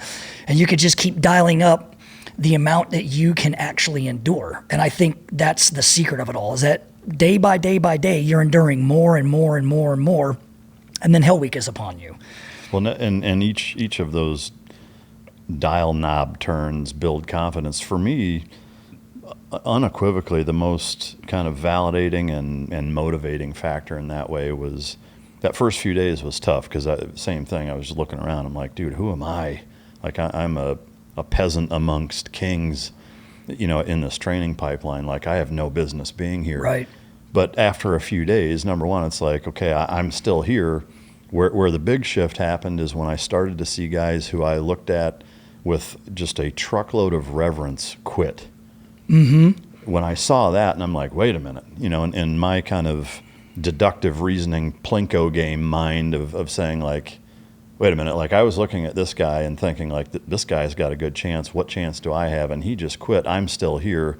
So by default, I'm stronger than this guy. That's right. You know, and like that completely changed my entire, mental process of evaluating my lot there. Yeah, and I'm sure you experience this too. And for those who have not been through BUDS, I will explain it. Like the smaller the class gets, that confidence in the individual rises. Mm-hmm. The class develops its own personality. Like each class is different, right? Guys in class 213 who graduate aren't the same personality as the guys that were in class 210 that graduated, because they are in that shared experience together, and that's everybody in that group has a different personality, and there they are. But in all of that, like suffering, as you're going along, it feels like you're getting stronger, more confident. Like you start to develop like, man, I think I can actually navigate this program successfully. And there comes a point where you're like, I don't give a fuck what they do to us. I'm graduating. That's third phase. Mm-hmm. They can't beat you hard enough. They can't make you hit the surf enough. They can't make you run enough berms, pallet sprints, flights. It doesn't matter. It's very, very hard to get a dude to tap out in third phase. Although we lost a few guys in third phase. We lost 22 or 23 guys in second phase. It's a difficult program, but along those lines, it was that. Like I used to get off on it, man. When we'd be day 3 of BUDS, first phase, right? You're on the grinder and you're doing jumping jacks and you jump down to do push-ups or whatever. And the whole class, ready, down. And you just see guys getting up and walking and going over to ring that bell. I'll never forget the instructors. They're literally just like, up, like it didn't. Yeah. And for the first time I was like, oh, that's what this is about. You're here on the footprints, or not footprints, on the fin prints. And it's now up to me. Those instructors don't know who I am. They don't care who I am. They don't care who anybody is. They don't care about anybody's background. They don't care who your parents are. They don't give a shit. Can you do this? Yes or no? It's very, very black and white. There was no gray area. There was none of that. And it just fit my personality. I was like, man, you can't run fast enough. You can't be hard enough. I just came up with the idea that BUDS was like the game of golf, that you could only play it. You were never going to beat it. And that there was no high score. There was no one who was better. Everybody has a weakness. Oh, you had a nice long drive, dude. See you on the back 9, right? When the course narrows a little bit, when, you're putting uphill, you know what I mean? All of a sudden the dude's short game is a little different. And so I just love that about the program, that everyone had a weakness, everybody had a lot of strengths, and that to the man, it was up to you to stay there. That there was no instructor that was like, hey man, you see Osman, he's never graduating. They can't do that. They may not like you. They may make you hit the surf more. They may you may fuck up and you're going to stand extra duty, and they're like, hey, instructor so-and-so wants to see you on the quarterdeck. And then he sits out there on the grinder with a chair and begins to tell you, about how he's going through his second divorce and how the real teams are, and that I don't know shit and you're never going to make it. And if you're lucky to graduate, but while he's telling you that, you're knocking out 508 counts that he's counting in front of you while he's eating a pizza. You know what I mean? Mm-hmm. And so that's the BUDS that I loved. That even in Hell Week, man, we were there at the O course. We had breakout had happened. We'd already done rock portage, so now we did the elephant run back to the obstacle course, which is about 3 miles, 2 miles, something like that. Feels like it's 20. And put the boats down, and they're giving us the brief of how we're going to run the obstacle course, the boats. But, of course, somebody's looking somewhere, doing something. It's Hell Week. Drop, hit the surf, And I remember just sitting there, doing a lean and rest my feet up on the boat, chem light hanging, and I was like, dude, you're in fucking Hell Week, man. You're not even thinking about it. You're literally doing it. Literally doing it. And so, and then on Wednesday night of Hell Week, I almost quit. I thought about it. On Wednesday? Wednesday night of Hell Week. And I'll tell that. And then also in BUDS when we were in third phase. Those are the 2 times I thought, maybe I should just get out of this water. And they were both in the water. I still to this day, I'm like, I'm not a fan of the cold water. But we are Wednesday night of Hell Week. We are been up since Sunday, so we're doing all the Hell Week things. And now they put us in the tent for the first time. the old beach tents, no heat, you're soaking wet because you hit the surf just before you get in. And everybody's muscles lock up, of course. You're jackhammered in there, you're pissing on yourself, dead asleep, you know. And then the bullhorn, flashbang, whatever they do to wake you up. And now you're outside that tent, and you know. And it's freezing by comparison. You're in this tent, and you're already freezing, and you're already jackhammering, and you're already just crumpled over because the muscles have locked up. Hip flexors won't stretch out, and you start to do the buds crawl, right? Or not the crawl, but like the buds shuffle, the hunched over thing. You can't stand up straight. And I remember just walking out to that surf zone, and they're like, lock arms. And I remember I told the guy next to me, I was like, bro, there's no way they're putting us in the water. This is just to make us quit. He's like, what do you mean? I was like, dude, can't they see how cold we are? I'm whispering it to the dude next to me. He goes, they don't give a fuck how cold we are. We're going in that water, bro. And I'm like, no way. They're like, walk forward, forward march. And as we get up to the knees, like, hey man, you still think we're not getting in? Right? About face, take seats. And you're just getting washed ashore, stand up, back, and you're just doing it, right? And now we're facing the beach, and I just remember seeing shadows of dudes because they got a couple trucks out. They got the heater on in the truck. They got the headlights on, and they're listening, you know, and they're like, man, and of course they got the mic clicked, and you hear them sipping coffee. Yeah. Man, it's so warm in this truck. They're like, hey man, careful, man. You're going to burn yourself. That coffee's too hot. You know, and you just see shadows of guys leaving. And that guy turned, and I remember crying. I remember specifically watching those guys leave. And I felt so cold that I just was like, fuck it, I'm going to start crying. It was the only warmth I felt. And magically, crazy enough, the guy sitting next to me, and I don't even know who it is because it was so long ago when we were in Buds, of course, and Hell Week. He goes, hey man, what are you doing? I was like, I don't know anything else to do, bro. I'm just going to lay here and cry. Fuck it. And that dude goes, man, you see those guys?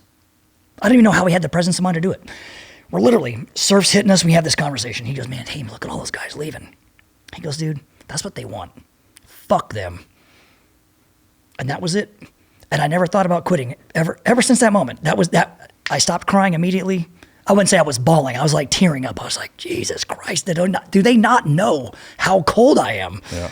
You know what I mean? It was almost like I was there having this singular moment, like here I am, this, you know, floating green popsicle out in the middle of the surf zone. And I'm just like, you know, hey man, they don't see me out here? They don't know how cold I am. Yeah. So it was just that little moment. And that might've been like a 3-minute moment, but it was the closest I ever came to standing up and walking out. But again, it wasn't going to relieve anything. It would have ruined my life forever. For sure. You know, and I tell people all the time, I'm like, look, man, that moment is what you're looking for because I think there's guys who do both. Hey man, I went through Buds and crushed it, never thought about quitting. Yeah, it was cold, but who cares? There are those types. And then there's the other types who struggled to make it through Buds and every day was a battle for them and they barely graduated, but you know, it's like, you know, the doctor who graduates last in his class, it still says doctor on the diploma. Right. You know? Man, that's amazing. It's to me so fascinating to think back to that time. In a way, it feels like it was yesterday.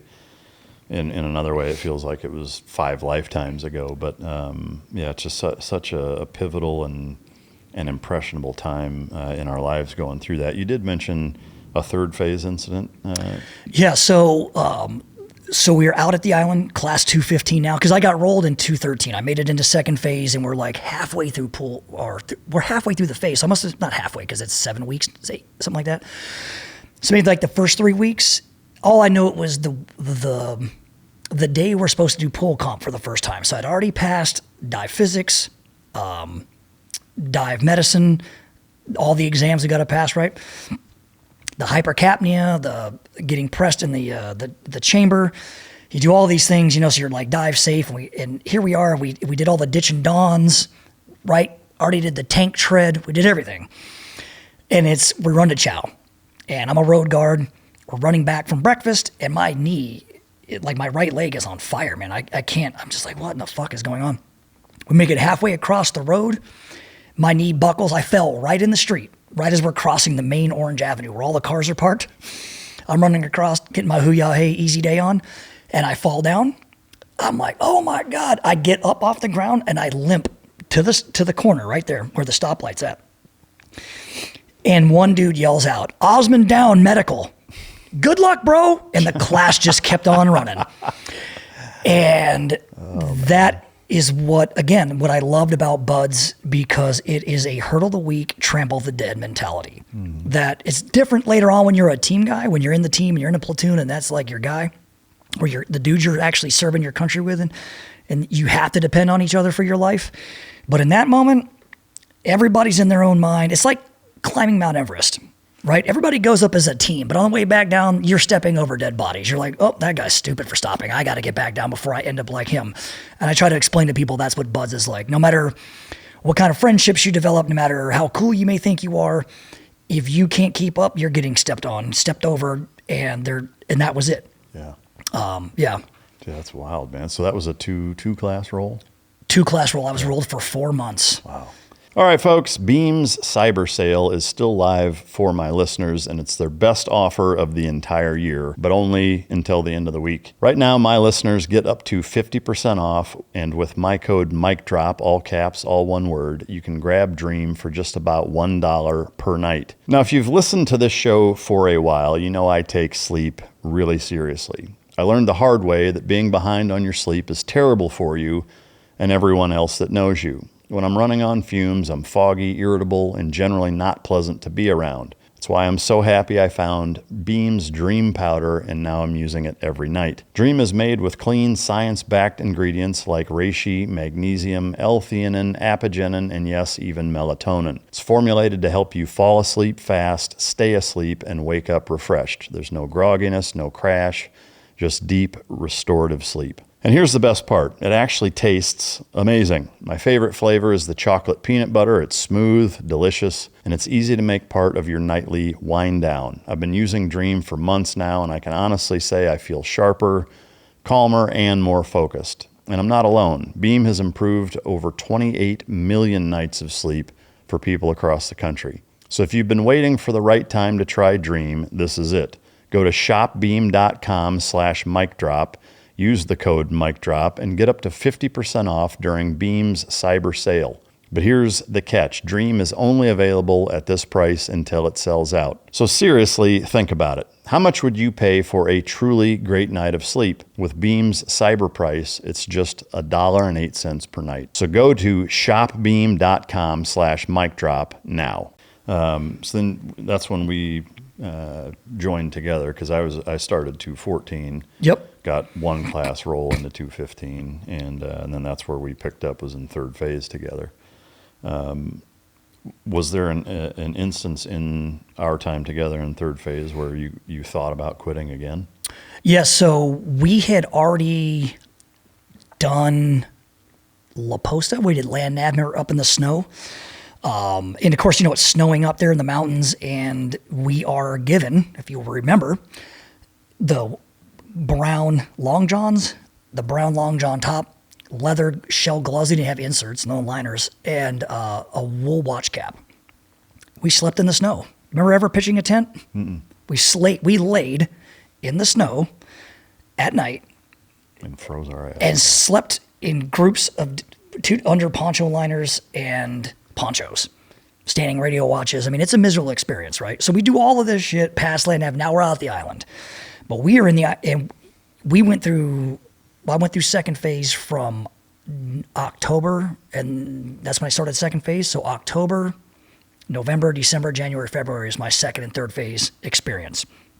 And that's a lot of time in the water and being cold and for those temperatures, for me at least. So anyway, so we're out the island.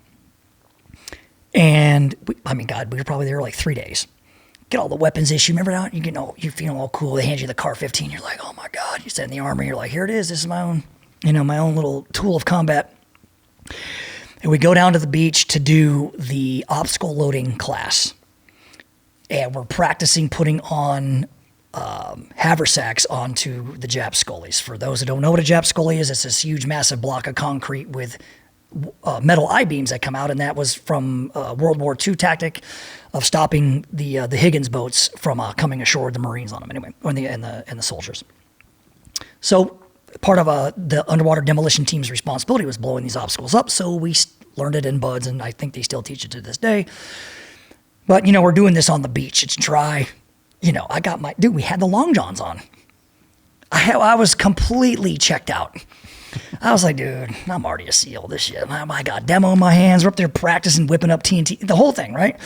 Practicing. Yeah, I'm going to swim down. I'm going to pull the thing out. I'm going to swim the trunk line around. I'm going to grab the windlass and tighten it up and do all the. So you're practicing in your swim pairs of what each guy's going to do. And then the lights went out. And all the instructors came out, get in the fucking surf, da, da, da. And so there we were, class 215, lined up, and we walk out into the surf. And the surf is 52 degrees because it's San Clemente Island and it's fucking January. Bro, we laid in that surf, arms locked, and I was sitting here, I believe Erica Davis was one guy, and Brandon Webb was right there with me when this shit happened. Boom! That wave hit, and I go, can't do it. And they were like, what? I go, I just don't think I can do this. I said it just as calm as that, and I'm laying, but we're facing out to sea. So I like roll over. So I literally let go of both arms. I broke the chain, flipped over. Now I'm laying in the prone. Waves are hitting our heads, and I'm staring at the beach. I'm literally thinking about it. Do you do it? Don't do it. Is this shit never going to end? I'm like, why can't we just train? Why do they have to? It was just going through my mind. And then all of a sudden, the bullhorn, get a muster on the beach now. And I stand up, but because the whole class is facing the beach or facing out to sea, I'm facing the beach. So when we stand up, I have a competitive advantage. I just start running. The whole class has to break, link, turn around, and then start running. So I got like a 5-step ahead of the guys out of the surf. So I get on the beach, and they're like, who's that down there? And I'm like, Petty Officer Osman. They're like, that's guy's putting out. You motherfuckers need to be putting out like this guy. And then the whole class starts getting crushed. I was along with them. Later on, the story was told that I then was given hot chocolate by the instructors and all this stuff. That did not actually happen. That was just written for fluff. But that mental lapse in judgment actually did happen. Where I literally was probably like 2 minutes from leaving that program. I was so over it because I'd already been in buds for 10 months. Right. And then, you know, when I got injured, you know, I had that ankle to hip cast because I had the ITB, I tried buds injury. So my knee was all fucked up. And now I'm on crutches. And the very first thing that happened to me is I come back in the compound on the crutches, leaning over him, and some instructor walks right out. He goes, what's wrong with your leg? I'm like, tell him. He's like, got a medical chit? You know, comes out immediately if you don't have the medical chit. And it's waterproof, and he reads, throws it on the grinder. He goes, what I read was that you can't get your leg brace wet. Why don't you get on crutch, go down to the surf, take your leg brace off, prop it up. And he goes, hey man, here's a lesson learned for you. In cold winter warfare, that's what you do with your ski poles. You set them up like this and you use it as a weapons rest. So why don't you do that? Go down there with your crutches, put them as an X in the sand, lay your leg brace on that, hit the surf, get sandy, and put all that shit back on and get back in here. And so they're like, and that's buds. And I tell people, I'm like, yeah, they're going to find, oh, you can't run? No problem. Flutter kicks. Yeah. And you're going to be in a leg brace doing thousands of flutter kicks. You're going to mount the pull-up bar. You're going to mount the sit-up. You know, you're going to be doing sit-ups. You don't get out of buds because you're injured. It's just they're going to find out the thing that's not on your chit and dance around that as they watch you, you know, navigate that experience. You know, the bud stories are always fun to reminisce. And, you know, it's weird on the quick break we just took, we were talking about the fact that we've known each other like most of our adult lives, you know. Yeah. I mean, within the community, there's not very many people that I even know and remember and still talk to that are from when I first came in the Navy and in the SEAL teams. You know, Yeah. you're one of very, very few. So it's wild to think how long ago that was. You know, it was 30 years ago. Yeah. It literally feels like I just graduated buds 3 weeks ago. It's insane how fast the time really does fly. Yeah. And it's nuts. You know, and it's quick, you know what I mean? Yeah, I know. Well, yeah. And when you think about, like, that was 30 years ago, right? And you think about how fast that went by. So it's like, if the next 30 years goes by that fast, like, be lucky to be around 30 years from now. For real. I mean, Unless Elon comes up with some Neuralink fucking hybrid robotoid humanoid. That's what I'm counting on. Where you can transfer consciousness into a new humanoid robot body. Would you do that? I wouldn't do that, but I do want a robot that makes knives for me. We'll talk about that later on, but yeah, eventually I'm going to have my own little Jarvis knocking out chef knives in the garage for me. I hope. I love it. Again, you know, the first 2 episodes, we dove really heavy into like military experience. For those that haven't listened prior to this, if you could do kind of that same Reader's Digest version of graduate buds, check into Team 3, and then to when the first time we sat down, just as a summary, since we've already shared it in depth. Well, you know, I graduate 215. We go out to jump school in Georgia. That's when the jump program was out there. We went through, you know, basic airborne school with the Army guys. I came back and checked into Team 3.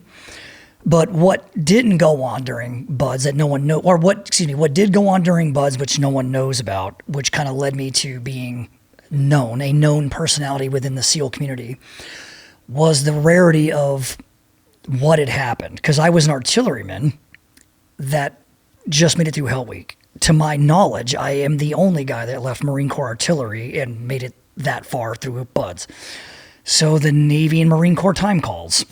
And I get called into the first phase office. I had just graduated Hell Week, so we're in walk week, right? And I'm on the phone doing an interview, talking about leaving the Marine Corps, going through buds. And in that paper, it's like, yeah, BM3, bosun's mate, 3rd class, E4 at the time, Christopher M. Osman. You know, my whole name, you know what I mean? And this thing is printed and given out to 100,000 people. It goes global. It's everywhere. You know what I mean? I had friends of mine that were now Recon Marines that read that in Okinawa. And so, unfortunately for me, as much as as shy as I am about a lot of things, and especially about my actual real private life, that's what kind of started it for me. You know, my goal when I joined was never to be a celebrity, right? I call it a celebrity. It's like a guy who was a Navy SEAL that now is desperate to be a celebrity, and the only thing you know about this dude is he was a Navy SEAL. And there's no more depth to the man than that. And that if you took that away and said, that's cool that you did that 20 years ago, what are you doing today? Well, telling stories about being a Navy SEAL. Like, that was never in the cards for me. I joined that unit thinking that it was a top secret unit, and that no one was supposed to know about anything, no one talked about anything, and you just went about your day-to-day life. And, you know, I come from the suit up, show up, and shut the fuck up generation of frogman that, you know, we were absolutely terrified of showing up to the team. All the horror stories, I mean, and the instructors weren't lying. The whole time you're in buds, oh, you think this is bad, wait till you get to the teams. And every student, I'm sure, thought the same thing I did, like, yeah, right, just more rhetoric. It's worse. Yeah. In so many ways, it is so much worse than buds, because now you're not just being, hey, show up here, chow, put the head on the boat, hit the surf. It's a completely different animal. Now you're dealing with things that are going to kill you and every single person around you every single day you go to work. It is unlike any other profession I can, and again, I'm not talking about SEAL specifically, anybody in that type of environment, any special operations, you know, where you're carrying a gun and explosives and scuba diving and skydiving for a living. I mean, you're putting your life at risk every single day you go to work. So as a new guy, you're terrified. So I show up at Team 3. It's on a Friday. They just got done with their Monster Mash PT, and there's a keg on the back grinder back when the teams were cool. So the guy at the quarterdeck's like, he's a tech. He's not even a team guy. He's like, yeah, man. So he was super cool to me. His name was Charlie. I don't know if you remember him. He was the command corpsman. He ended up later being murdered. Yeah. Remember that? I do. So Charlie was the first guy I met at the command. He's like, hey, Chris. It's Chris, right? Nice to meet you, man. So I'm thinking that's like, hey, man, that's how the command is. Welcome. You made it. No. I go in the back. You know, everybody knows the back grinder Team 3, and there's the keg, and I come around the corner in my dress whites with my lead sleds on, and of course I have my ribbons on. One of them is a combat action ribbon from the Marine Corps, and it's just who in the fuck, get over here. So I'm just pumping the keg. The cover gets flight. Like somebody used that as like a Frisbee. I don't even know what happened to it. Next thing you know, the ribbons are being ripped off. Combat action, but who the fuck? And the ribbons are getting shredded up. People are throwing shit around as I'm pumping the keg. But no one was mean. They were just ball busting. Team guy ball busting, right? Like a little welcome to the command thing. Next thing you know, I'm in the surf in my dress whites, of course, drinking beer with the guys. And I was like, man, the only one impressed that I made it through buds here is me. And you're surrounded by people who are on their second marriage. They're on their third platoon, fourth platoon. Some guys at that point had 6 trips overseas. Whether they did anything real or not is not the individual operator's fault. We could touch base on that stuff, but there's experience there. There is a life there of commitment that dude has put in his time, and they don't like new guys fucking it up. And you come in there spit shined and happy. You know what I mean? You got a gleam in your eye. You're like all excited. And these guys don't have that gleam. They have a disdain, which is an interesting environment to walk into because they desperately need new guys. I mean, the command has never had a net positive gain of a SEAL.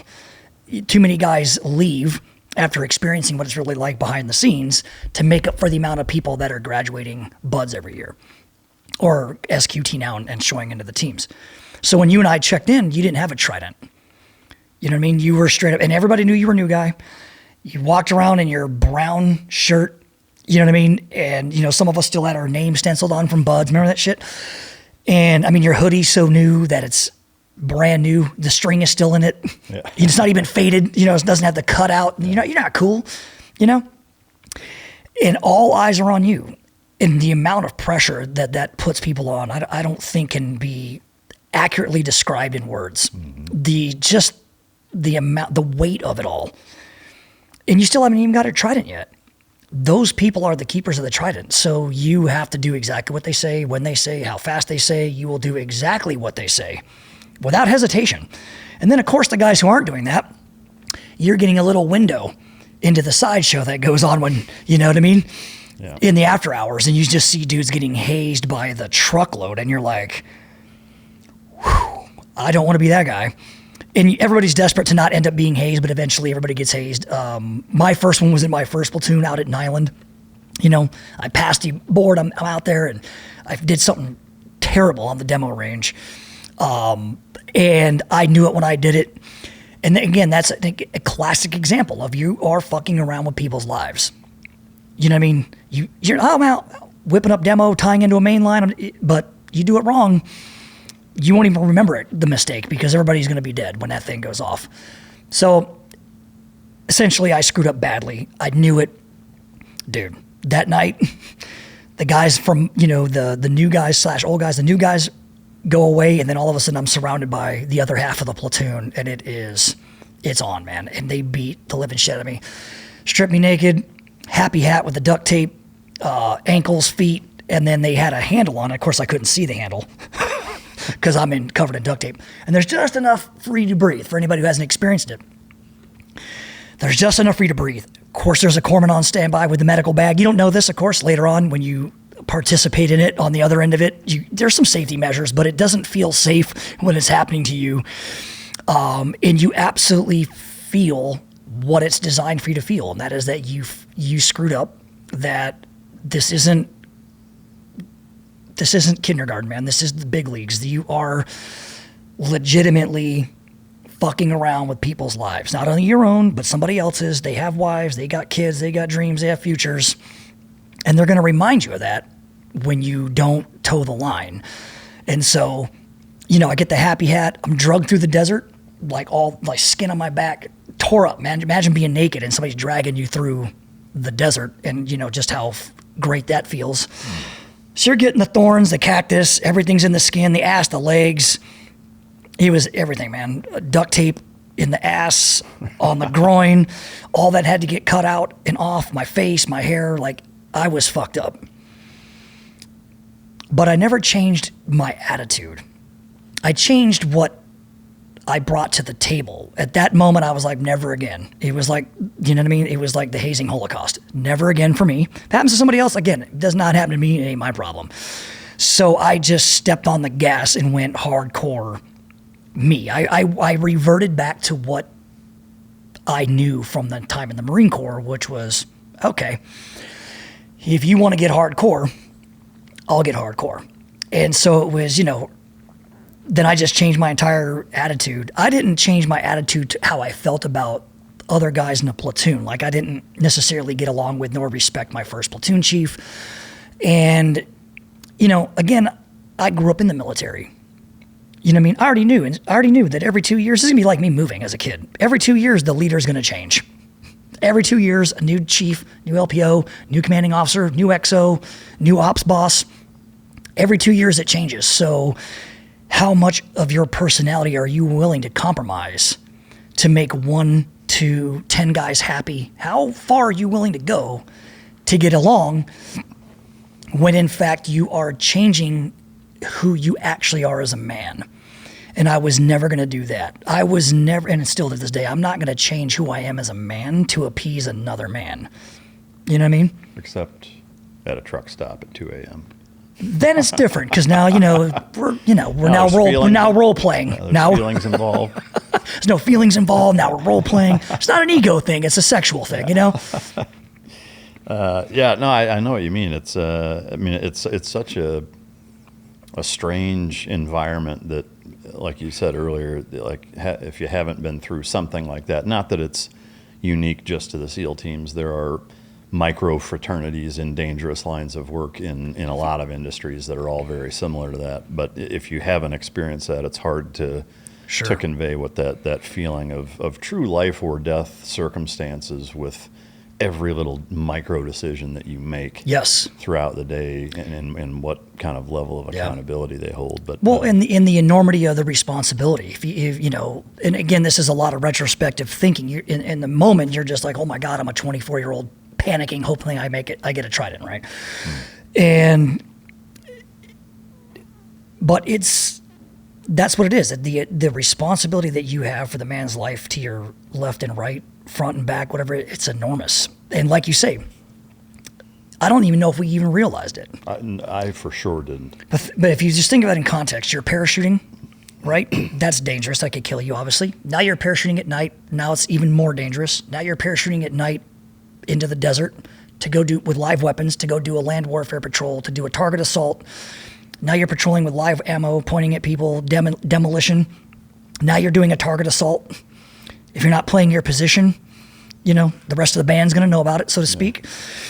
And, now you're putting live demo on shit. You're blowing up live demo as you're walking away from it, counting on a timer. And now a helicopter's coming in doing live fire. Now, oh, man down. Now there's a corpsman sticking an IV in the dark with his night vision on. And now you're carrying that dude while people are shooting. People are shooting rockets. People are throwing hand grenades. While, out comes the minigun over your head. The brass rings. That thing lands.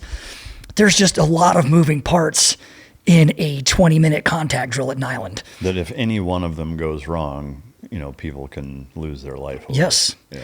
And there are a lot of people who have been killed doing it. I know plenty of officers, maybe 2 or 3 at least, that contact, whatever happens, and now we're shoot, move, and communicate, and hit a guy in the back of the head and killed him. Yeah.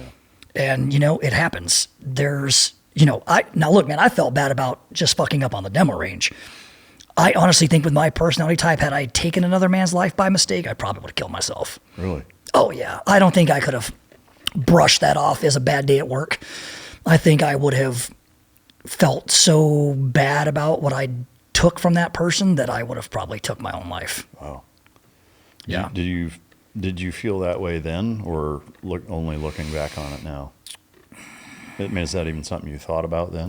I didn't think about it then. I later thought my post-Afghanistan trip that I had ruined the reputation of my entire SEAL platoon, and that's what kind of sent me down the spiral of that juncture of my life. Did you share that on the last episode? No. We'll talk about it. Yeah. We'll continue. Yeah. So, but yeah, man, and the platoon that I was in wasn't the drinking platoon. I wasn't introduced to that lifestyle because of the guys in my platoon. In fact, I was so nervous about not being professional. And again, like I said, you got that guy, Derek Morris. He was, from a perspective of professionalism, I don't think I could literally point to another person that I've looked up to more as far as someone who was like dedicated to their craft. And so for me, that was like the first example. And I desperately wanted to be that. I wanted to be respected for my craft, not for my last name, not for some mission I went on that I didn't even get a choice in, or some ribbon or medal I got that, of course, I didn't have a choice in. Some random dude just was like, hey, bro, on Friday, you're getting a Bronze Star. You're like, are you? Cool. Great. Like, it's not a world like that. And so that was it for me, man. And so we go out to Shaw's, and I see for the first time real shooting, right? Man, my new guy shit, we're out there, and this is 1999. We're now at John Shaw Shooting School, which is now the Mid-South Institute of Self-Defense Shooting. So we go out there, and the guy teaching us is Ross, right? Remember Ross? And he crushes everybody. Like, could shoot 10 times better than any SEAL with a pistol. And I was like, oh, man, he must have been Team 6, some Delta Force dude. And they're like, no, man, he's the range maintenance guy. Yeah. What? No, he just paints the targets, fixes the airlines. He set all this stuff up. Also, his coffee mug is full of Crown Royal at 7:30. That's right. His mug was filled with Crown Royal at 7:30.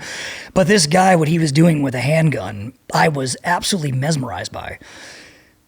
And then it really hit me hard with the idea that the only time a pistol will come out of your holster for real is if the primary weapon in your hand fails and you're in an actual shootout. So you're in a room now, mano a mano with a man or whatever's going on in there, and you're like, click, or you get a stoppage or something of that nature. The only thing that can save your life is you and that handgun. And so I was like, that's it, man. I'm going to learn how to shoot a pistol and be able to just be surgical with it. And so I dedicated my life to that and myself to that. And so that's what I really did as a new guy in the team was anytime we were back at the command, anytime we got off at 3:30, 4:30, I left and went to the range and shot my pistols. When you and I were in Team 3, you could go down and get ammunition.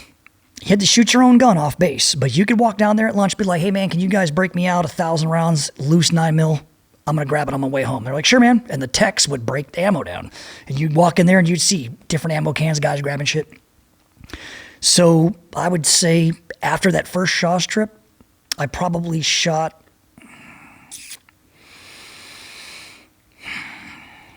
2,000 to 3,000 rounds a week. Wow.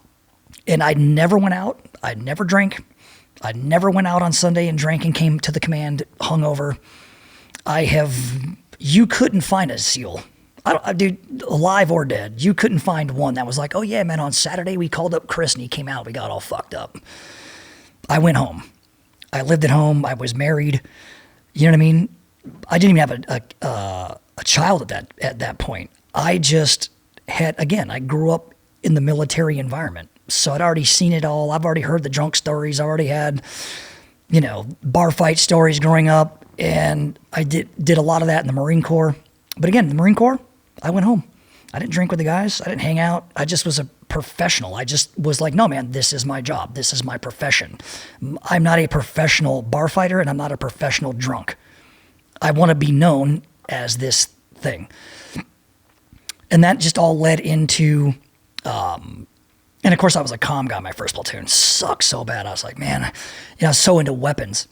And just really, really started studying. And that's where all I really dove into the guns, John Browning, and the history of all the guns that we were using, who made them, all the nerd shit. Because again, I like to read a lot, and I read weapons manuals and just nerded out on all of it. And my idea behind all of that was because I had fucked up and got hazed. My idea and thinking behind it was, man, I'm going to be so dialed, so squared away, so psychotic about my profession that no one could ever do that to me again. And it never happened again. You know what I mean? So as bad as it is that it did happen, it also has a great ending. You know, it's a lesson learned. Some guys take that like, the platoon doesn't like me, mink, mink, mink. And they get all butthurt. They go into very, very bad places mentally, and you see them, man, they crumble, fall apart in the environment. And I'm like, no, man, they just want you to try harder. You got to be like Avis, man, just try harder. Just try a little harder. You know what I mean? Mm-hmm. And recognize that you don't know everything. There's a lot to learn. And there's guys who are Master Chiefs that are learning shit on their last day at work. Right. It's a never ending thing. And I think I had a lot of maybe different thoughts of how it would be when I got there. You know what I mean? It's like, hey, bro, I made it. Bing, I got to try it. I'm just like you. It's cool. Aren't we all drinking buddies? No. No, it is exactly not that. Yeah. I mean, it's funny because, having that same stark realization that, making it through buds is not only the first step, but it's essentially meaningless because it's, you go from being kind of at the top of the totem pole at buds, because when you're out at the island in that last grad week, it's like you're walking around like you're the cat's ass, because all of the other guys in training are looking at you like you're Zeus. That's right. And then you show up to the team and they look at you like you're a rack of yard tools at Sears leaning up against the wall and you're essentially useless. And you feel it. Yeah. I mean, the level of professionalism and competency at a SEAL team is something that is truly remarkable, And on that note, I'd like to share a couple of stories actually that have never been shared publicly. I guarantee you I am the first one to share these two stories publicly. And I'm not saying it or telling these stories because I'm trying to impress anybody. I'm trying to impress upon people just how deadly serious being at a quote unquote vanilla soft team is, or a regular SEAL team, whatever that means. I've never been to DEVGRU, never tried out for DEVGRU, because when we were in, NSWDG stood for when Navy stays while Delta goes. SEAL Team 6 didn't do shit when we were in. Those guys, the Army played planes, trains, and automobiles. Those guys were like, we're going to take down the Disney cruise liner if somebody jumps on there. And that was their whole thing. All hostage rescue, all surgical shooting, skydive heavy, all these things, right? The regular teams, though, is more of a mixed bag of nuts. It's a truly an environment where you're a tradesman and you are a journeyman, but you're definitely not a master of anything because you just don't have enough time to put in for every single thing that you need to be proficient at, let's say.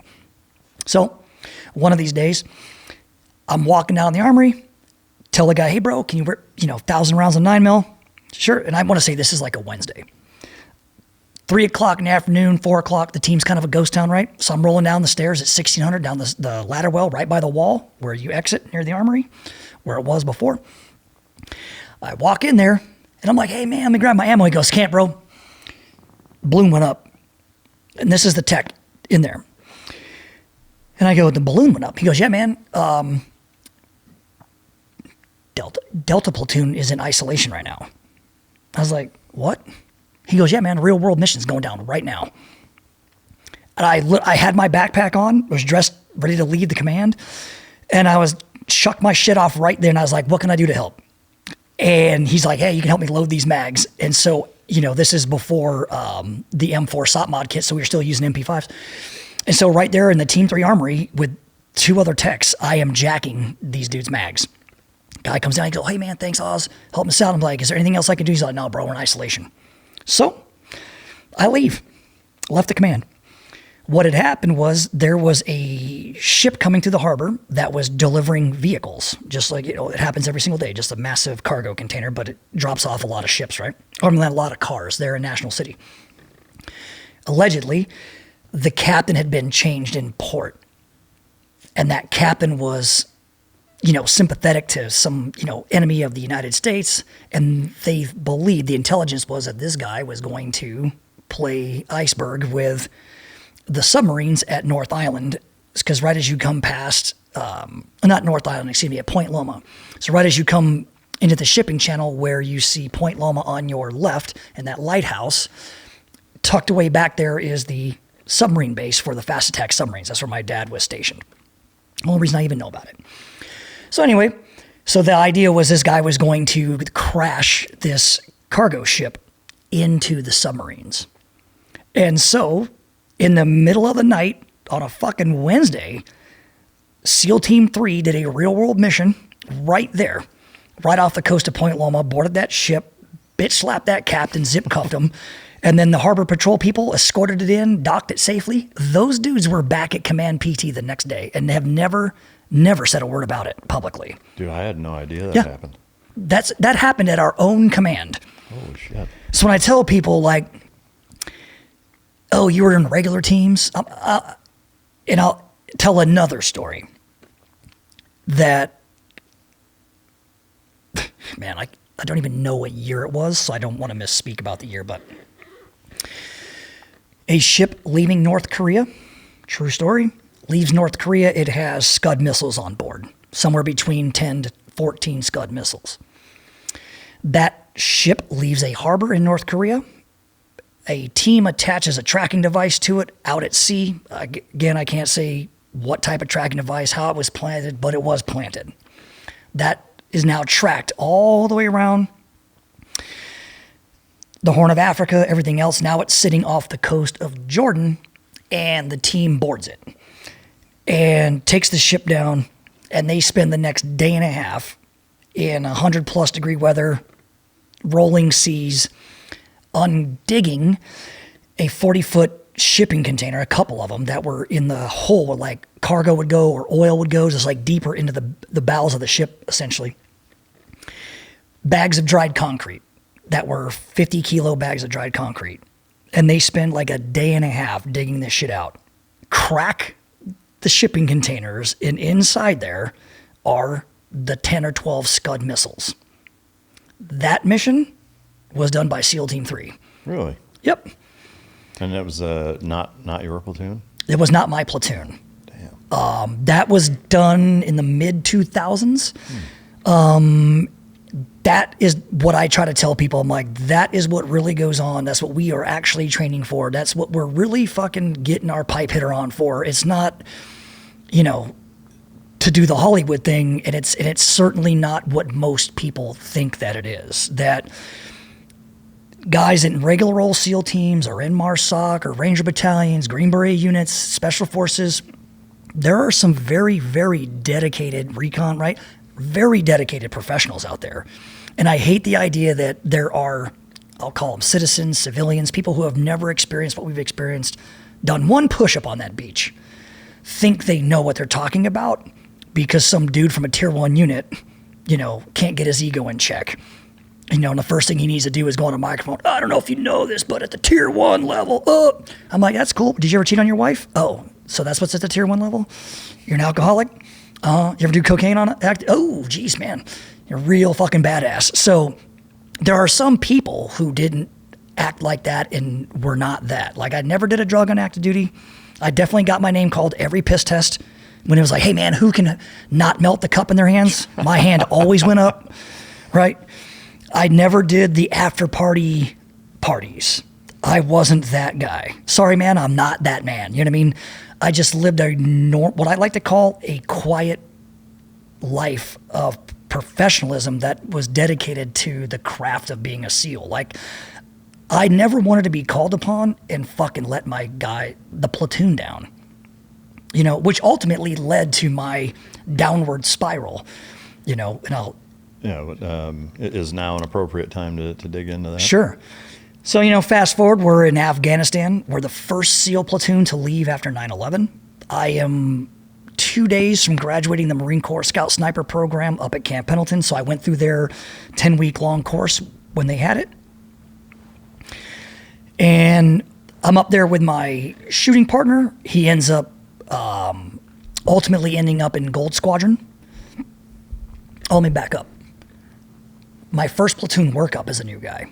We are training with 1st Force Recon off the coast of Point Loma, and this adds to the story, so I need to mention it. We're training with 1st Force Recon, so now I get to see the guys that I wanted to be.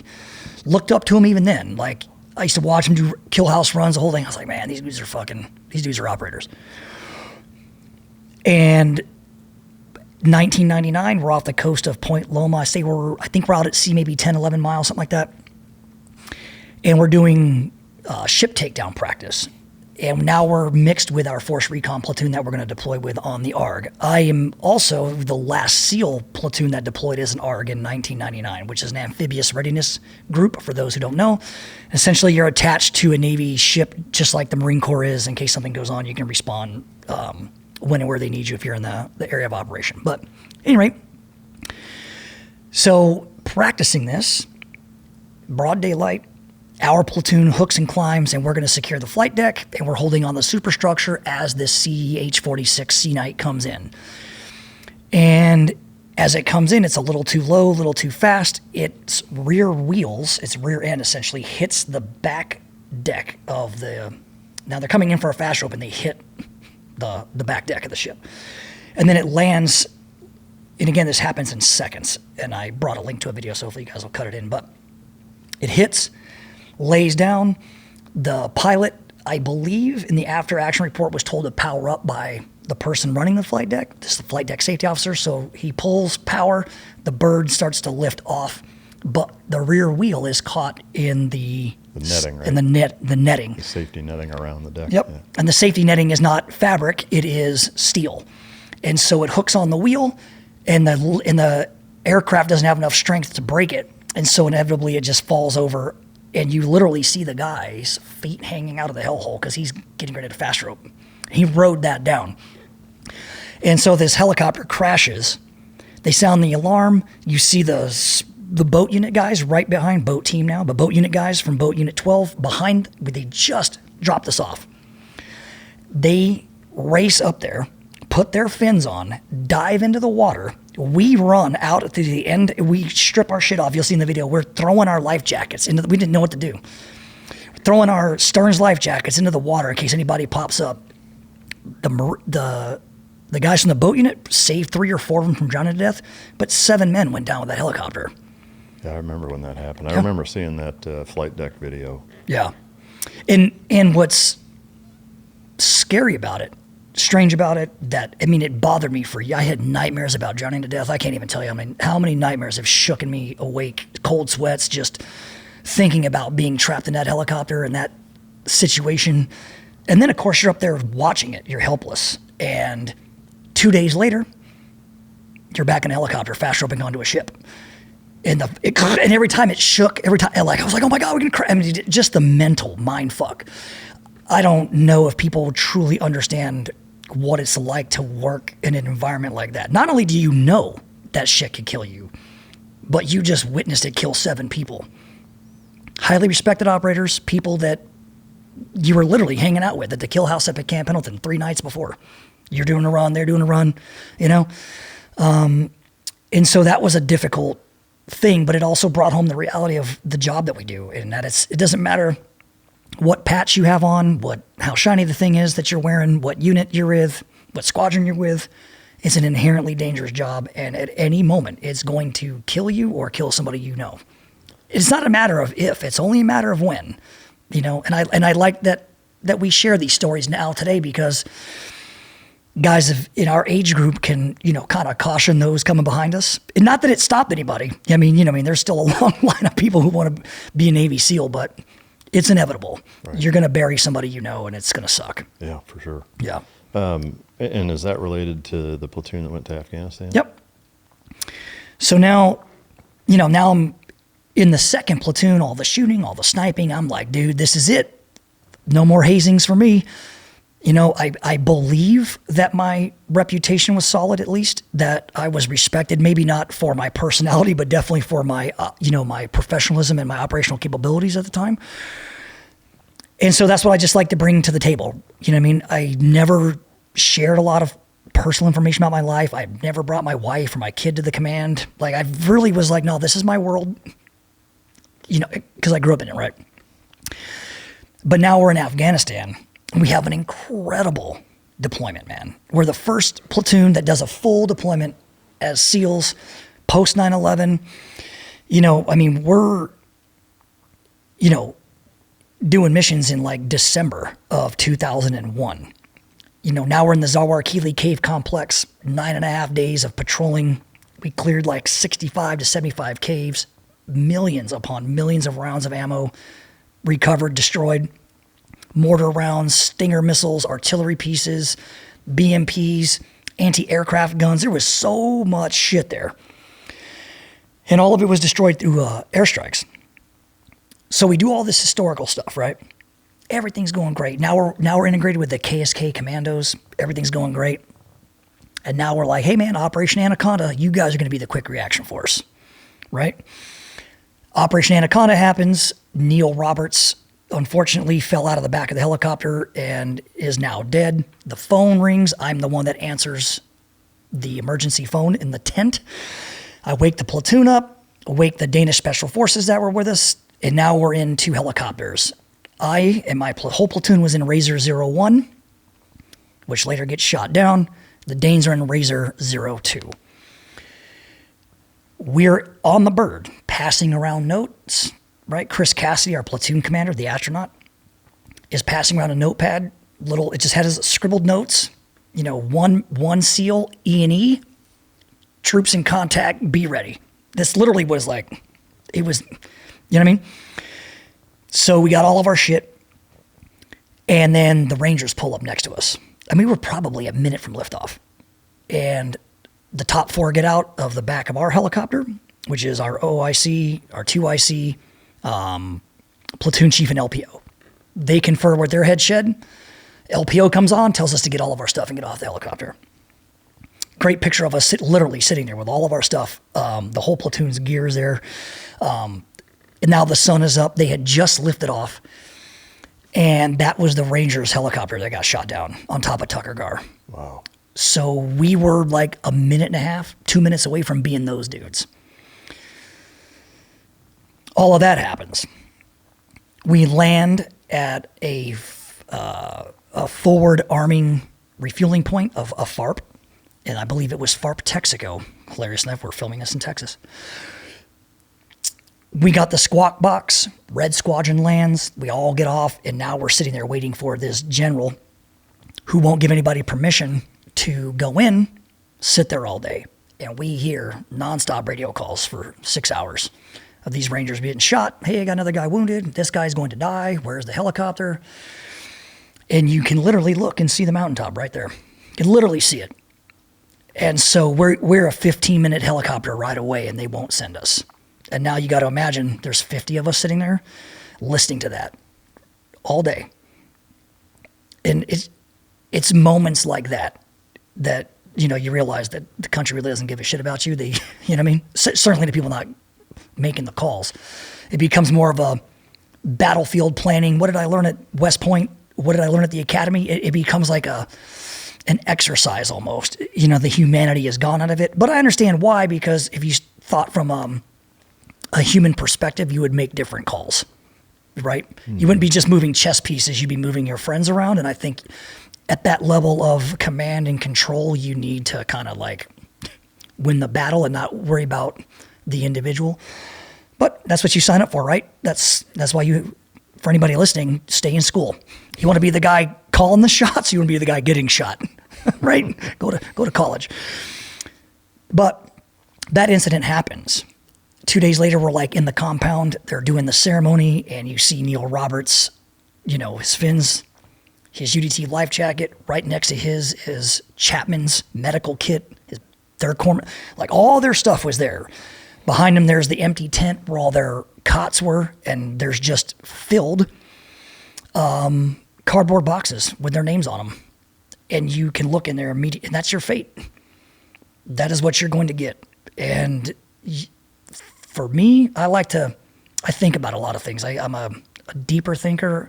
I'm not very surface level driven. I like to really kind of, decipher the combination to see what's really behind the locked door. You know what I mean? So I'm not the type that's really like, oh, it's a locked door and I move on. I'm like, man, but somebody locked it for a reason. And I'll think about it. What could be in there, And so when these incidents happen, I spent a lot of time putting myself in those helicopters, putting myself in that situation, and really, I don't know, maybe,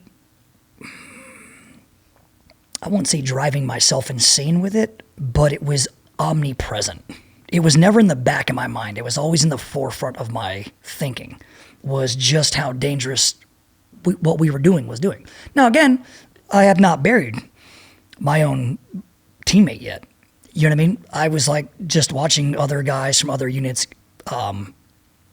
take what I kind of felt would have been me. You know what I mean? And a lot of times, you know, especially at the Ranger thing, that really messed me up for a long time because I just felt that those men died in my place and that they took a bullet that they shouldn't have had to. And again, this is reflective thinking, not during the time. And now I come home from that, but I came home from that because I punched the squadron commander of the special tactics squadron, the Air Force combat controllers, Chapman's boss. So for everybody who knows about the Chapman story, I would highly recommend before you start Slab just left them, the SEALs suck. There's a guy who was in charge of that entire task unit, in charge of the AFO, which is the Advanced Forces Operation, who those guys were attached to, named Pete Blaber, or Blabber, I don't know how you pronounce his last name. He did an incredible podcast with Brent Tucker on the Anti-Hero podcast. I don't think it's named that now. I think it's called the Tier 1 podcast, whatever the fuck's going on there. But Pete is on there, and he explains step by step, radio call by radio call, with pictures, photographs, everything. He actually has the radio calls they're making and everything. His story is vastly different than what everybody else explains. In fact, he even shows like footage that when the helicopter comes in and they're taking fire, that's commonly, that's Chapman laying down cover fire, and it's actually an Al-Qaeda fighter that's then hit with a rocket from a Predator drone. It's the first rocket fired from that Predator drone, and it kills him. And now this Al-Qaeda fighter is laying literally on top of the bunker where Chapman is at. So the video, it appears like Chapman magically awakes, but he'll also show you like, hey, there's his body, it's black because it's IR. You see Chapman's laying next to the boulder, which is now white because it's cold.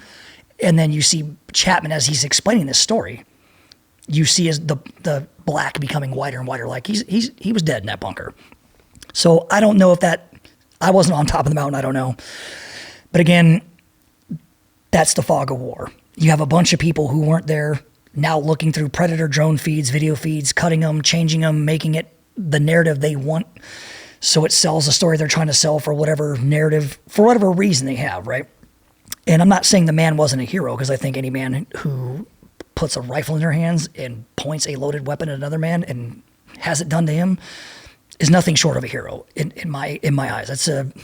You're asking a lot of a man to risk his life for your beliefs. But anywho, so now that incident happens, we have the funeral. The bodies are casket draped coffins being loaded onto C-17s, leaving Bagram Air Base. And now we're back in Kandahar.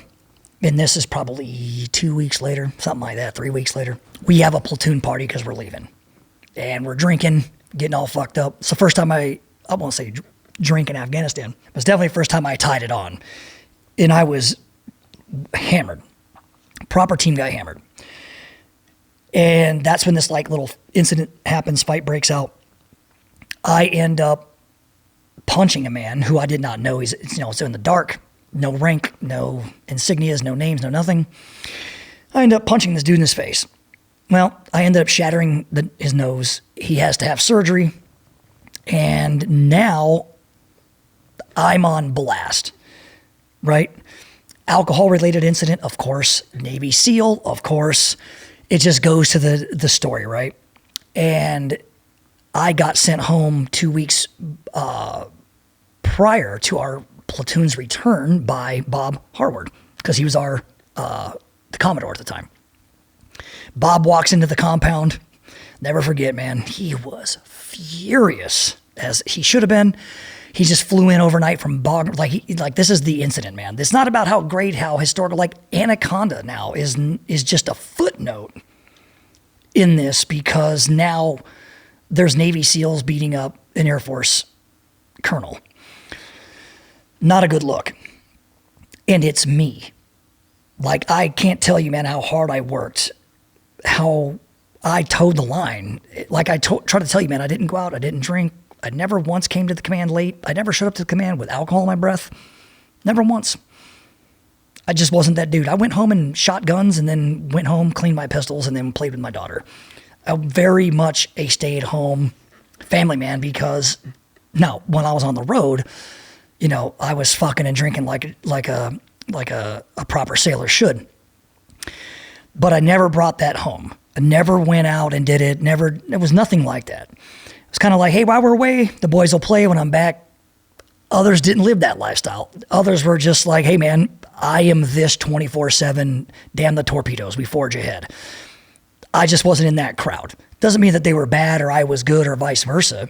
It was just kind of like my personality traits. Like I say, I'm more on the shyer side. I like telling jokes, man. Don't get me wrong. I do think I could pull off stand-up comedy if I had enough balls to stand up in front of people and tell jokes when there was nothing but a light on me, right? So I land in San Diego and I check back into Team 3. And they're like, well, actually, you've been assigned to the training detachment. And I'm like, what do you mean? They're like, yeah, man, when you're on deployment, we redid the orders. You know, we're forming up Team 7, so half the platoon's going to be plank owners at Team 7. I'm like, I can't be a plank owner at Team 7. They're like, no, you just punched a lieutenant colonel in his face and broke his fucking face. You're going to trade it. And so, like, the XO, the CO, the whole command that I had worked for, where my reputation was, it was, hey, man, you're getting this dude. He's a fuck up. Because there's no black or white in that world. You know that. There's no, yeah, he's a good dude. He kind of made a mistake. There's not a lot of that. It doesn't matter how good you are. If you fuck up, they let you know about it. You feel it, and everybody looks at you. Yeah, and you got to pay for it. You got to pay for it. And you feel at that moment that your entire life, everything is under a microscope, and you can't do right by anything or anyone. And so with that one swing, and again, I just attributed that for combatives and boxing and taekwondo and all the things I did growing up for many, many years. The luckiest shot, so to speak, I just sent one down Main Street and it just happened to hit him right in the bridge of his nose, and just, that was it. So, but when I came back, man, I felt that I had destroyed the operational reputation of my entire platoon. I thought that I, as a single individual, ruined 4 years of work. That those men put in 4 fucking years of work. They grinded. They did the team guy thing, man. They did exactly what they were supposed to do, and at levels probably beyond what most even thought possible for the teams that we were in. And that's what it felt like. And for me, man, I felt in that moment, in that time, that I had literally ruined every single thing I had worked my entire life for. Man. Yeah. Was it more of a feeling, or was that reflective of the consequences that you were experiencing?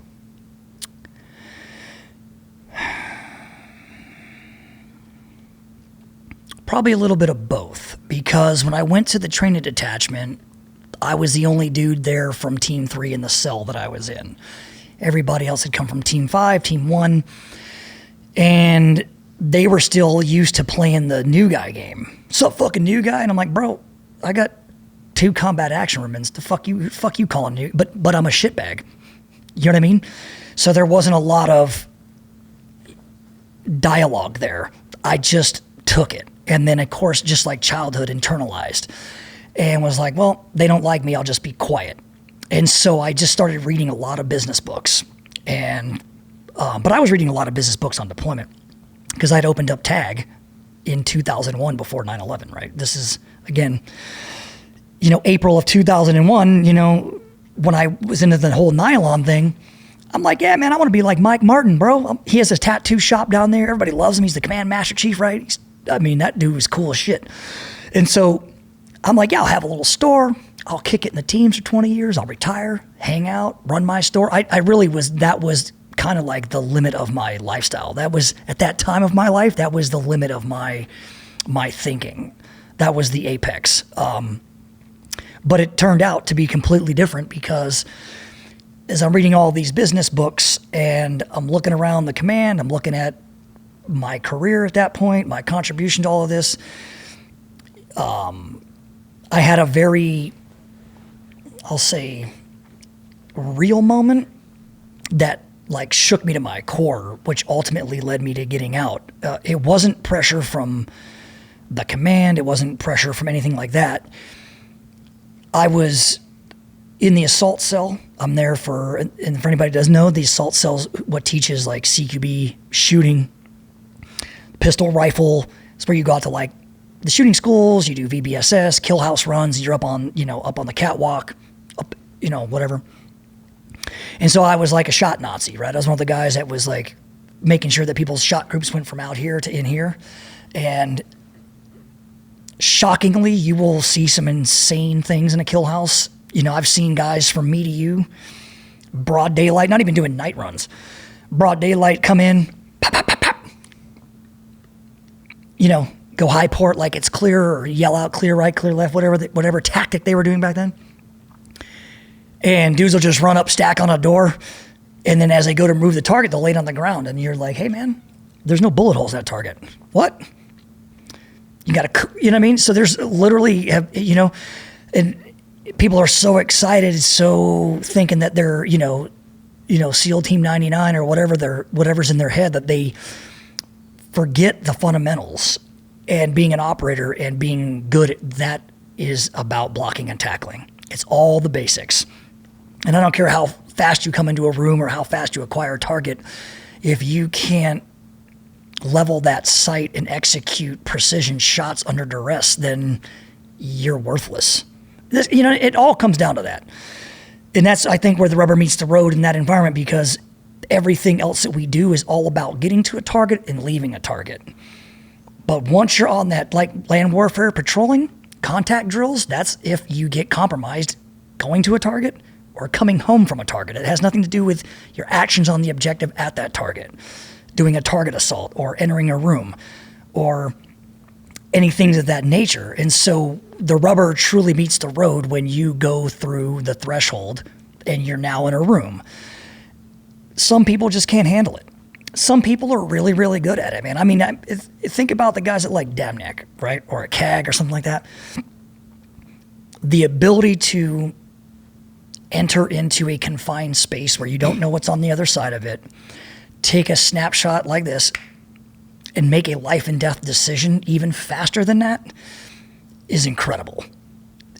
You know what I mean? Just on the amount of brain power, the amount of talent, the amount of executable perfection it takes you to get to that level, to where you're doing that because you're just at work on a Thursday, is beyond comprehensible to people who have never experienced it. Like, I'm a fan, dude. Anybody at a tier 1 level crushing targets, I'm like, bro, that dude's on another level. He's doing something I never did. Yeah. Doesn't mean I couldn't have never done it. And I never did travel for DEVGRU. And I'll tell you why again. Navy stays while Delta goes. And then, of course, it all changed after 9/11. You know what I mean? And that's the unique ability about the SEAL teams, is adapting, always adapting to the current environment, forgetting about the old environment, until we leave the teams, and then somehow we can adapt back to the family environment. But that's the truth. Yeah, I mean, that's one of the biggest struggles, I think. So with that, did that experience going to TRADET and kind of trying to navigate the reputation, the internal struggle, did that ultimately lead to you deciding to get out? Was it a combination of the tactical assault gear business? Yeah, it was a combination that I was now a father, and my daughter was born in 2000. So, I mean, she's 2 years old. She's in diapers, man, and I had the business. The business had started to bloom because of 9/11. And, not because of anything I did. I just happened to be a lucky guy with a lucky idea.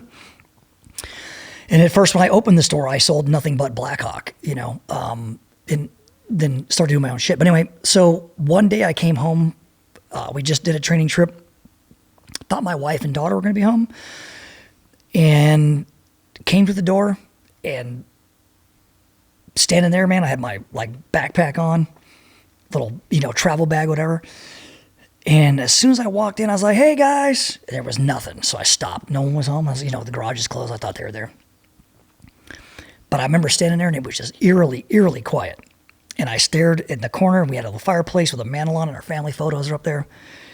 And all of a sudden, I guess what one could describe as an out-of-body experience, I was picturing my daughter walking through that door with her boyfriend or whatever, fiance, and same door, and and seeing photos of family. Oh, where's your dad? Oh, he died.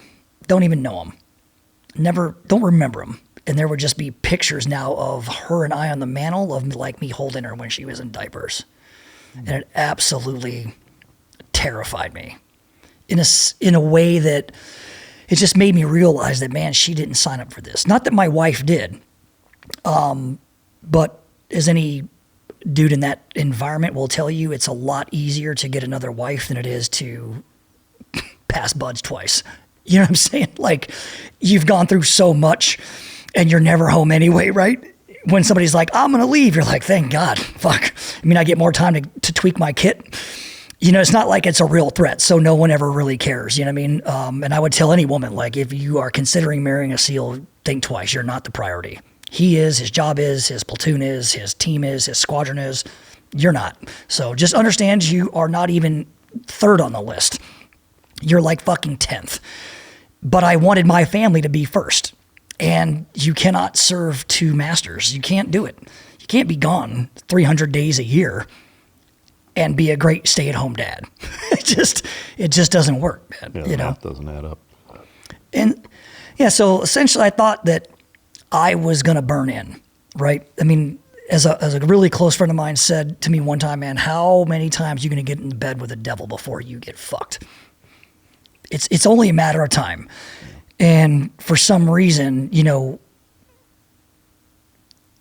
I just thought, I was like, man, is this ever going to be different? And again, I come from a military family, grew up into it.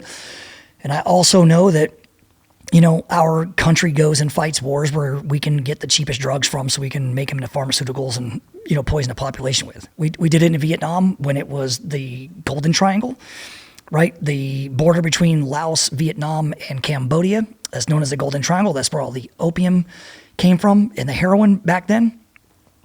More than 50% of all GIs in that generation did drugs while on active duty. 30% came home with a heroin addiction. You know what I mean? And drugs in the military weren't even illegal then. You could actually do heroin on active duty. You could do cocaine on active duty in the 70s and 80s. Steroids, that's the light work. And so then we start the war on drugs. President Nixon, right? The longest running war we've ever had. The unwinnable war. And then we start fucking around in South America, Honduras, right? And now we're killing Pablo Escobar with Tier 1 units, hunting him down with Centrospike. And that just keeps going on and on and on. We get into the Gulf War because OPEC in the 70s cut off our oil supply. So my parents stood in line at the gas station, and by the number on their license plate was what day they could go and fill their gasoline tank up. And then I think America got smart and was like, why don't we just go over there and make them keep giving it to us? So that's why it's $2.50 a gallon now. But we're still over there. And that type of it, it costs lives, it costs money. And, then the towers fall. And now we're over there playing patty cake with the Taliban as they keep on selling heroin to Pfizer because, I don't know if anybody knows this or not, but Pfizer doesn't have poppy fields in Iowa, growing millions of pounds of heroin and making synthetic drugs. That's comes from, foreign sources. And I don't believe our country or our intelligence agencies are dumb enough to believe that it doesn't. I just think we don't have the courage at this point to stop it because so many people are addicted to drugs, Yeah, forgive my ignorance. I guess my understanding is opioids is a synthetic, manufactured version of it. Yeah, you have that, but then there's also all of the heroin that's produced because of the poppies. right? I mean, that's where it comes from. So, but Afghanistan produces 90% of all raw opium. Yeah. Something like that, right? It's a massive amount. And since America uses 80 to 85% of all drugs produced in the world, my natural intelligence would lead me to believe that that's not coming from Pfizer as much as it is coming from the mountains of Afghanistan. Yeah, no, I guess what I'm curious of is are all of these components kind of swirling around in your mind as you're going through this out-of-body experience, thinking about your daughter and kind of walking through your experiences in the military and the kind of tainted principle, of service, like all of this is kind of swirling around together and makes you say, fuck this, I'm getting out? Yeah, it was really trying to bring a more analytical perspective to it instead of just a pure emotional, I'm a Navy SEAL, this has been my life dream. But I accomplished it regardless. Right. It doesn't matter how many platoons I did. Doesn't matter what squadron, what team. You know what I mean? My trident is as shiny, as heavy as the next man that earned it. There's no difference. You put them on a scale and it's all the same. So now you're just staying for your own operational experience, right? Your own resume. Maybe that's what you want to do for 30 years. And there's certainly nothing wrong with that. I just wasn't. I, at the time, didn't believe I was in a position that I felt that I could be a good dad. And I really, really like being a good dad. And, I flew home. My daughter was born. I wasn't even there. I flew home right after my wife had given birth. And I flew home to San Diego, and I got to see my daughter for like 7 days. And saying goodbye to her in her little bassinet right there at the San Diego airport was probably one of the hardest things I've ever done. Oh, imagine. And I grew up saying goodbye to my own father. I mean, he was on submarines and they were gone every 3 weeks. They'd be out to sea. And then they would do 6-month deployments, always turning and burning. So I can tell you, I must have stood on a pier or on the rocks at Point Loma as the submarine went and then dipped over the horizon 25, 30 times. Yeah. And I know exactly what that feels like. I know exactly the amount of pressure that puts on a family. I know exactly the lifestyle that is behind the scenes, and I didn't want to put my daughter through that or my wife. I mean, like I say, was it about the wife at the time? No. But, looking back, yeah, she probably didn't deserve that lifestyle either, It's tough, no doubt about it. I mean, the family unit the pressure that it puts on them, being with a active duty military service member is immense. Yeah. So from the time you decide to pull chocks, can you walk us through your journey from Tag to Rhuged to Chris Osman Designs to now Tanzo? And because I know there's been a lot of, even since the last time you were here.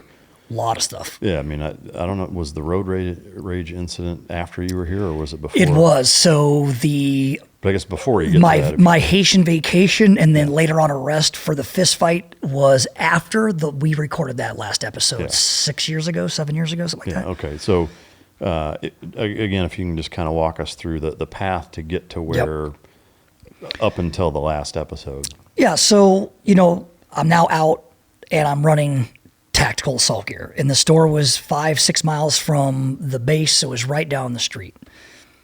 And that business was a multi-million-dollar business. It was thriving. It was doing really well. Me behind the scenes, not so much. Part of the battle that I had then, this is retrospective, was that I was making money. You know what I mean? I was not hurting for money at the time, but most of the people that I knew were. I can't tell you the number of customers I have sold equipment to that came home in body bags. One of them being Glenn Doherty. Matter of fact, I stood watch over Ty Wood's casket when his body was brought back to San Diego. Spent the night with his body before he was buried the next day.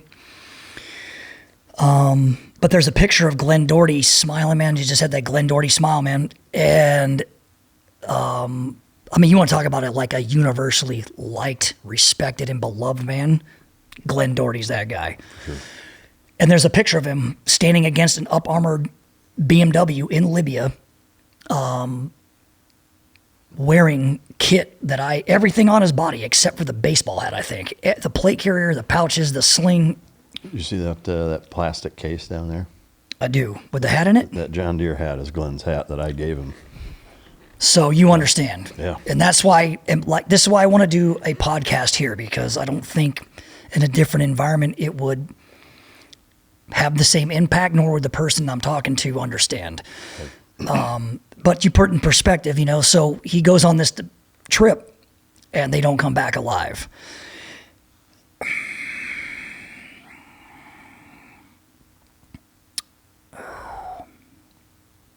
I think one of the hardest things I ever had to mentally endure was realizing that I was spending dead men's money. And that's how I paid my mortgage. Whew, man, it's tough. How I fed my daughter. And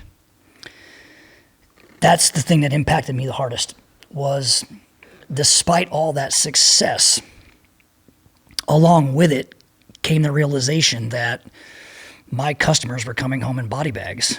And I mean, there were dudes who came into the store with no arms. I'll never forget a Recon Marine. His name is Eddie. They troops in contact, Iraq. I sold him the saw gunner chest rig he took on that deployment. Was in the store helping him out, and he came back with no arms. RPG hit him right in the saw, blew his arms off. He lived. He ended up becoming a MAP instructor, if you can believe that. Dude stayed active duty in the Marine Corps for a while before he finally got out. And hilariously enough, the last time I saw Eddie, he and I were at Secrets Cabaret in Fayetteville, North Carolina at the Gentlemen's Club. And we were in there, and I've never seen so many women jump on a man's lap. That, a guy was pulling it, man. Well, they can't touch him inappropriately.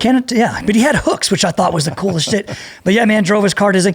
Eddie was a phenomenal Marine and a better friend. But it's things like that. Like, you're just working your store on a Saturday up in Oceanside, and he comes in, and his friend was, I'll never forget, his friend was busting his balls. He goes, "Look, man, they got gloves on sale."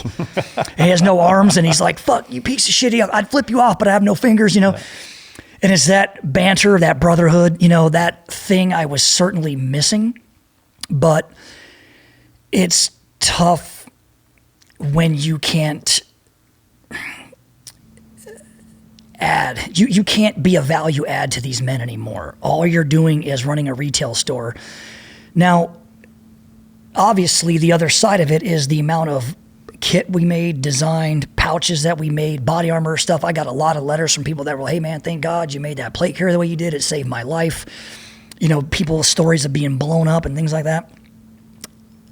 But for some reason, I always glassed over that shit and didn't realize any of the good that I was doing. I just focused on the negative, and I would attribute a lot of that to the environment we come from. No one cares about how good you are. They're pointing at the thing you can't do well. So you don't have there's no attaboys in the SEAL teams. There's no, "Hey bro, good job today. You did, man." Have you ever been told, "Man, Mike, dude, thank God you're here. What? You did so good today, man. Thank God our platoon has you." Zero. There's zero of that. No, there's none. And so you never get a gauge on if you're doing good, doing bad. You're in your own head, and it's for every man to determine his own value and what he brings to the fight, what he brings to his organization, what he ultimately brings to the guy standing next to him. But, I got 10 hours a day in a store telling myself, man, you could be down, it's only 5 miles away. And dudes are constantly deploying. I'm getting phone calls from overseas. "Hey, this unit this unit that." And I'm in that world. Now, I go to the SHOT Show every year, right? I'm in the booth. And now 2005, the helicopter crashes, right? As they go to look for Luttrell and friends. And now that happens, right? So now that's 3 helicopter crashes, right? And now you've got Extortion 17 that happens. When Extortion 17 happened, I was in Utah at a trade show having dinner with my daughter. I was literally sitting at a table outdoors, just laughing, giggling, having a great time. We'd been horseback riding that day. We were up in Park City, Utah, because it was summer. And so we were up there horseback riding in the mountains and doing all kinds of cool stuff where the ski slopes normally are. And at dinner, the phone rings. Hey, man, do you hear about Gold Squadron? No? What's up? Yeah, man, heard a bird went down. The whole troop's dead. I was like, what? I was like, hey, I gotta go. Hang the phone up. I call my buddy Pete. Pete happened to be my shooting partner in sniper school. He also happened to go to teams. He was a new guy he was a new guy in that Afghanistan deployment. Him and Heath Robinson, and I only mention Heath because he's now passed, but they were at Team 7 together, best buds, and as new guys. Team 7, they go to green team, they make it into gold, and now that helicopter crashes. First phone call I make is to Pete, and he goes, what helicopter crash? So I'm the one that lets him know that this helicopter crash happens. He goes, what are you talking about? I go, yeah, man, I just got off the phone with so-and-so. This is the word that your whole troop is dead. He goes, I gotta go. Click. Obviously they were. He goes to the East Coast. And like I say, man, I just could not shake that I was spending dead men's money. Like there I was, man. Matter of fact, that trip, dude, I was at the Waldorf Astoria in Park City, Utah, in a 2-bedroom suite. It was probably like 1,500 square feet. Didn't even care about it. I mean, I was like, what's that, $1,200 a night? Great. Like I just had so much money flow from the war years that I never really thought about it. But then when I started to think about it, it bothered me to my core. And that's when I realized I was drinking a lot. And all the SHOT shows and all the you're a hero, let me shake your hand shit, it bothered me in a way that I don't know, like I hated myself. And so when you hate yourself, you're going to find a way to escape that. You're going to, and people feel it from all kinds of things, whether it's PTSD, should have done more, I should have shot more, I should have ran faster. Can't get the, those sounds of people dying and screaming out of your head. As I tell people all the time, man, when you're in war, it has a different sound. Your environment's completely different. And, when you're calling in airstrikes on people's houses, well, what lives in houses are women, children, families. You're never going to unhear that. You're never going to unsee it. You're never going to unsmell it. So you got to learn how to deal with it, to be able to process that information to where it doesn't do what it did to so many guys, drive them to a point where they feel that taking their own life is the answer, or getting hooked on all manner of things like drugs, alcohol, and all this other shit. And that's what I was essentially running away from, was, being at the SHOT show, being called a hero. People coming up to me, shaking my hand. I'm like, bro, all I did was go to Buzz and go to a couple deployments. Like, there are men coming home with no arms, burns that they'll never recover from, missing pieces of their calf. I mean, we had dudes so dedicated in the teams at the time that the one guy from 5, again, I don't know if he'd want his name public, but setting a charge on a door, boom, it blew his arm off. Next thing you know, I saw that guy with a fiberglass forearm, right, with a rail. He took a Picatinny rail, had it screwed on there, and that's where he had his flashlight. He was still doing room entries because his hook was up here, so he would reach over, click, click, the light on his prosthetic. And that's the type of man you're putting yourself up against, right? That's who you and I put ourselves up next to, and you're like, am I doing enough? And I'm like, man, I'm just down here making money. These dudes are still sacrificing. So all the slogans are in your head. You're driving past the command. One year I spent $40,000 on my Amex just on alcohol and taking people out. Because, people do business with people. If you're not a brand, if you're not a Nike or an Under Armour or something like that's a brand. Tag isn't a brand. That's Chris being an entrepreneur. And so when you're an individual like that, or you're in a small business, you have to convince people to do business with you, and people do business with people. And you're not going to be the guy who's sober, crying into his soup bowl in the corner, telling there I was stories. You want to be the life of the party. And so I just, like any good frogman, just put it on hold. I'll deal with that later. Helicopter crash, 10 of your friends die? I'll deal with that later. Oh man, those guys just got shot down. 7 dudes died? Damn. Okay, next. Holy shit, man, those guys drowned to death? My God. Well, we got to go to work. So you never have time to mourn anybody. You don't ever have time to really, I would say, in lack of a better term, put pen to paper to try to deal with some of this stuff. And so we do what we do, which is drinking, partying, and finding togetherness and closeness with each other because we don't know if tomorrow's coming.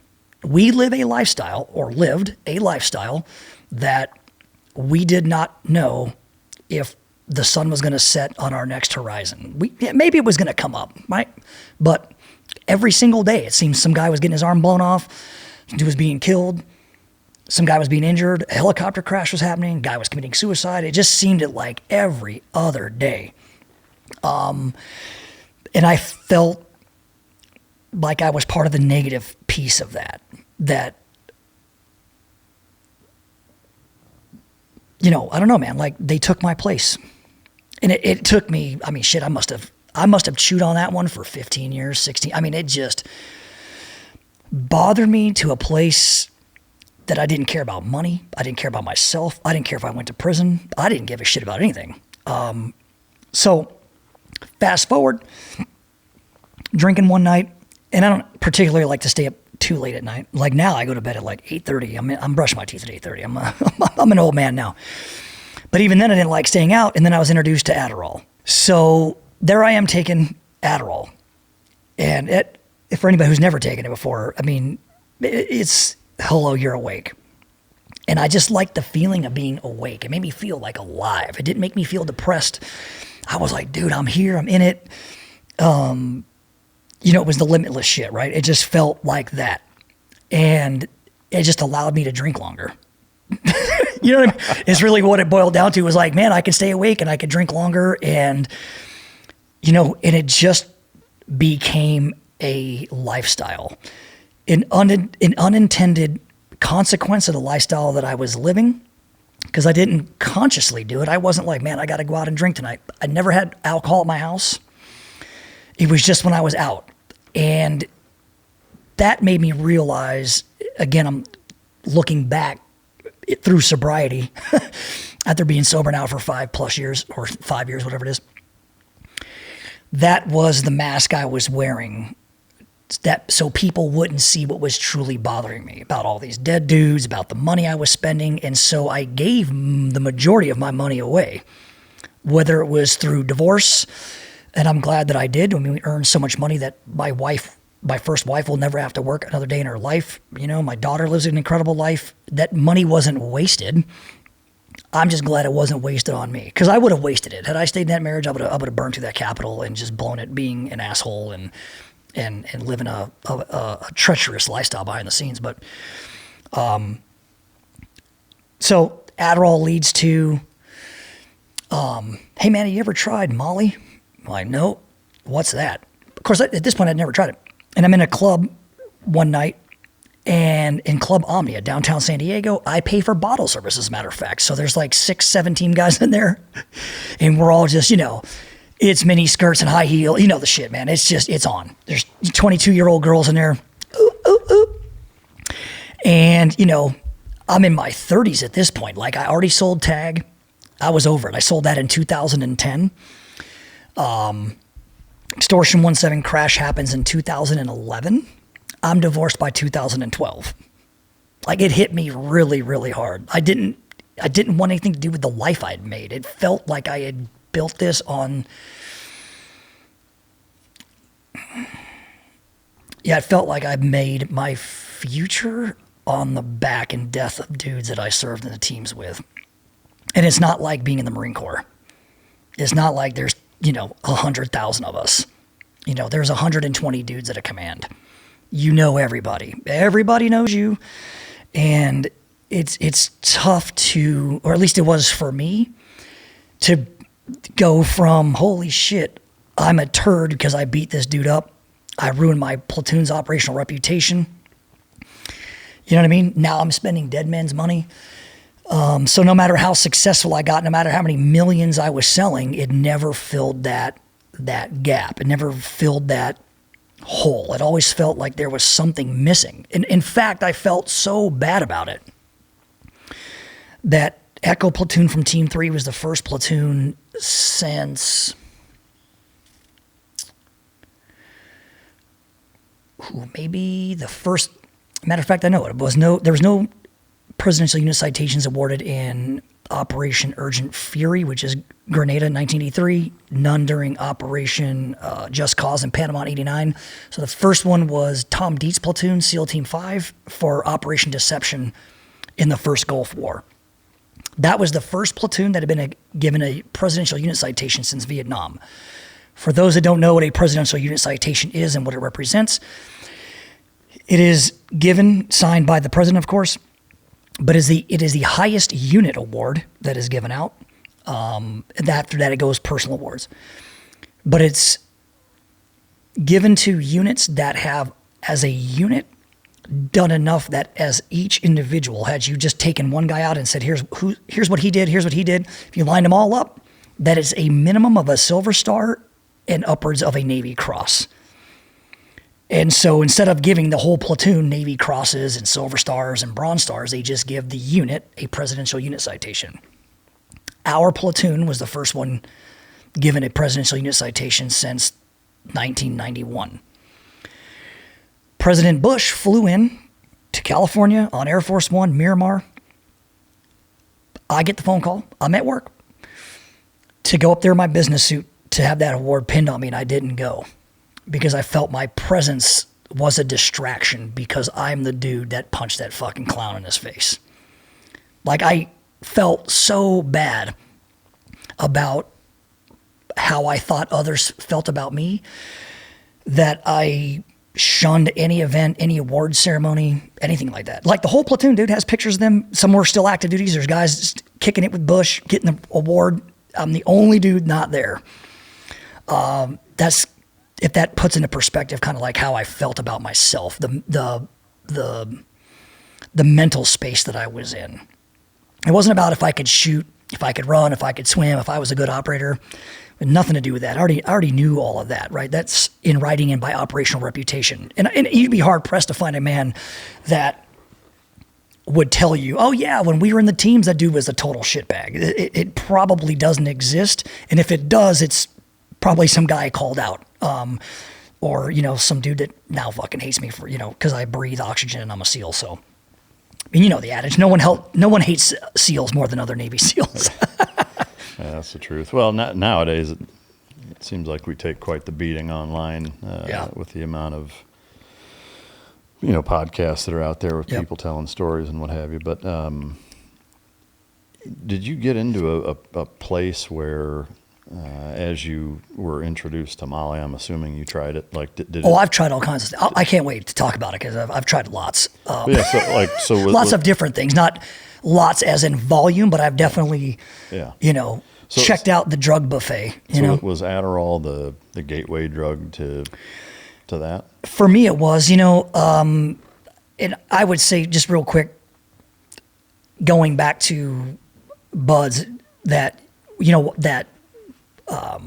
interview turned into me being on the obstacle course when I was injured. And because I had the fastest time on the obstacle course, I'm a brown shirt, I get picked to run the obstacle course for a book.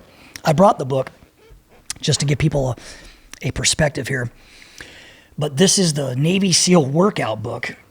And if you flip it over, I'm coming down the slide for life in the back. Oh, yeah. In that book, that whole book is filled with me running the obstacle course. So I'm a Bud student. And then that photo of me coming down the slide for life turns into a poster, a recruiting poster. U.S. Navy SEALs, and there I am coming down the slide for life. And so before I even checked into my command, I've been interviewed for the Navy and Marine Corps Times. I've been a model in a fitness book. I check into the command. They know about the poster, so I'm immediately called poster boy. That's when, and again, 1999, 98, or this was 1998, 99. The Navy wants to film an info commercial. 2 men from each command are voluntold to be in this commercial. They're like, well, bro, your name's already public. You're going. I'm a new guy. I go and I do the interview. I get picked, do the video, and right on, it goes public, and now it's played at midnight, 2 o'clock in the morning, this U.S. Navy thing, infomercial, and there it is, BM2, Christopher M. Osman. Like literally using my name. I was like, there's nothing secret about this. Like I'm a known, so I'm like, fuck, dude. Before I've even loaded a weapon, before I've even got into my first platoon, I've been commercialized now in a book, a poster, a fucking magazine article, so to speak, and now in a commercial. The hilarious part about that commercial, that is the commercial David Goggins was watching when he was spraying cockroaches and coming home at 2 o'clock in the morning that made him decide to be a SEAL. So you're welcome, David Goggins. That's crazy, man. Yeah. Wow. And so it just felt like, I say, man, it's like I never joined the Navy to be popular. You know what I mean? I was like, no, I want to be in a secret unit. But again, that just, the cookie crumbles the way it crumbles. And so, now I sell the company. Things are going great. And I'm a poster boy. Everybody knows me because now I'm a multimillionaire, high school graduate, and we're partying. We're at Club Omnia. Boom, boom, boom. And I ask one of the boys, I'm like, yo, you got an Adderall? Yep, sure do. He spins over, talks to another guy. And then he whispers in his ear. Dude reaches into his pocket, goes, hey man, here you go. I just opened my mouth. I thought it was Adderall. Turns out it was Molly. And 30 minutes later, I was in a different world, man. It was just an incredible feeling of euphoria. And for the first time in 15 years, 10 years, whatever the time frame was, it had been a minute. All these incidences happening.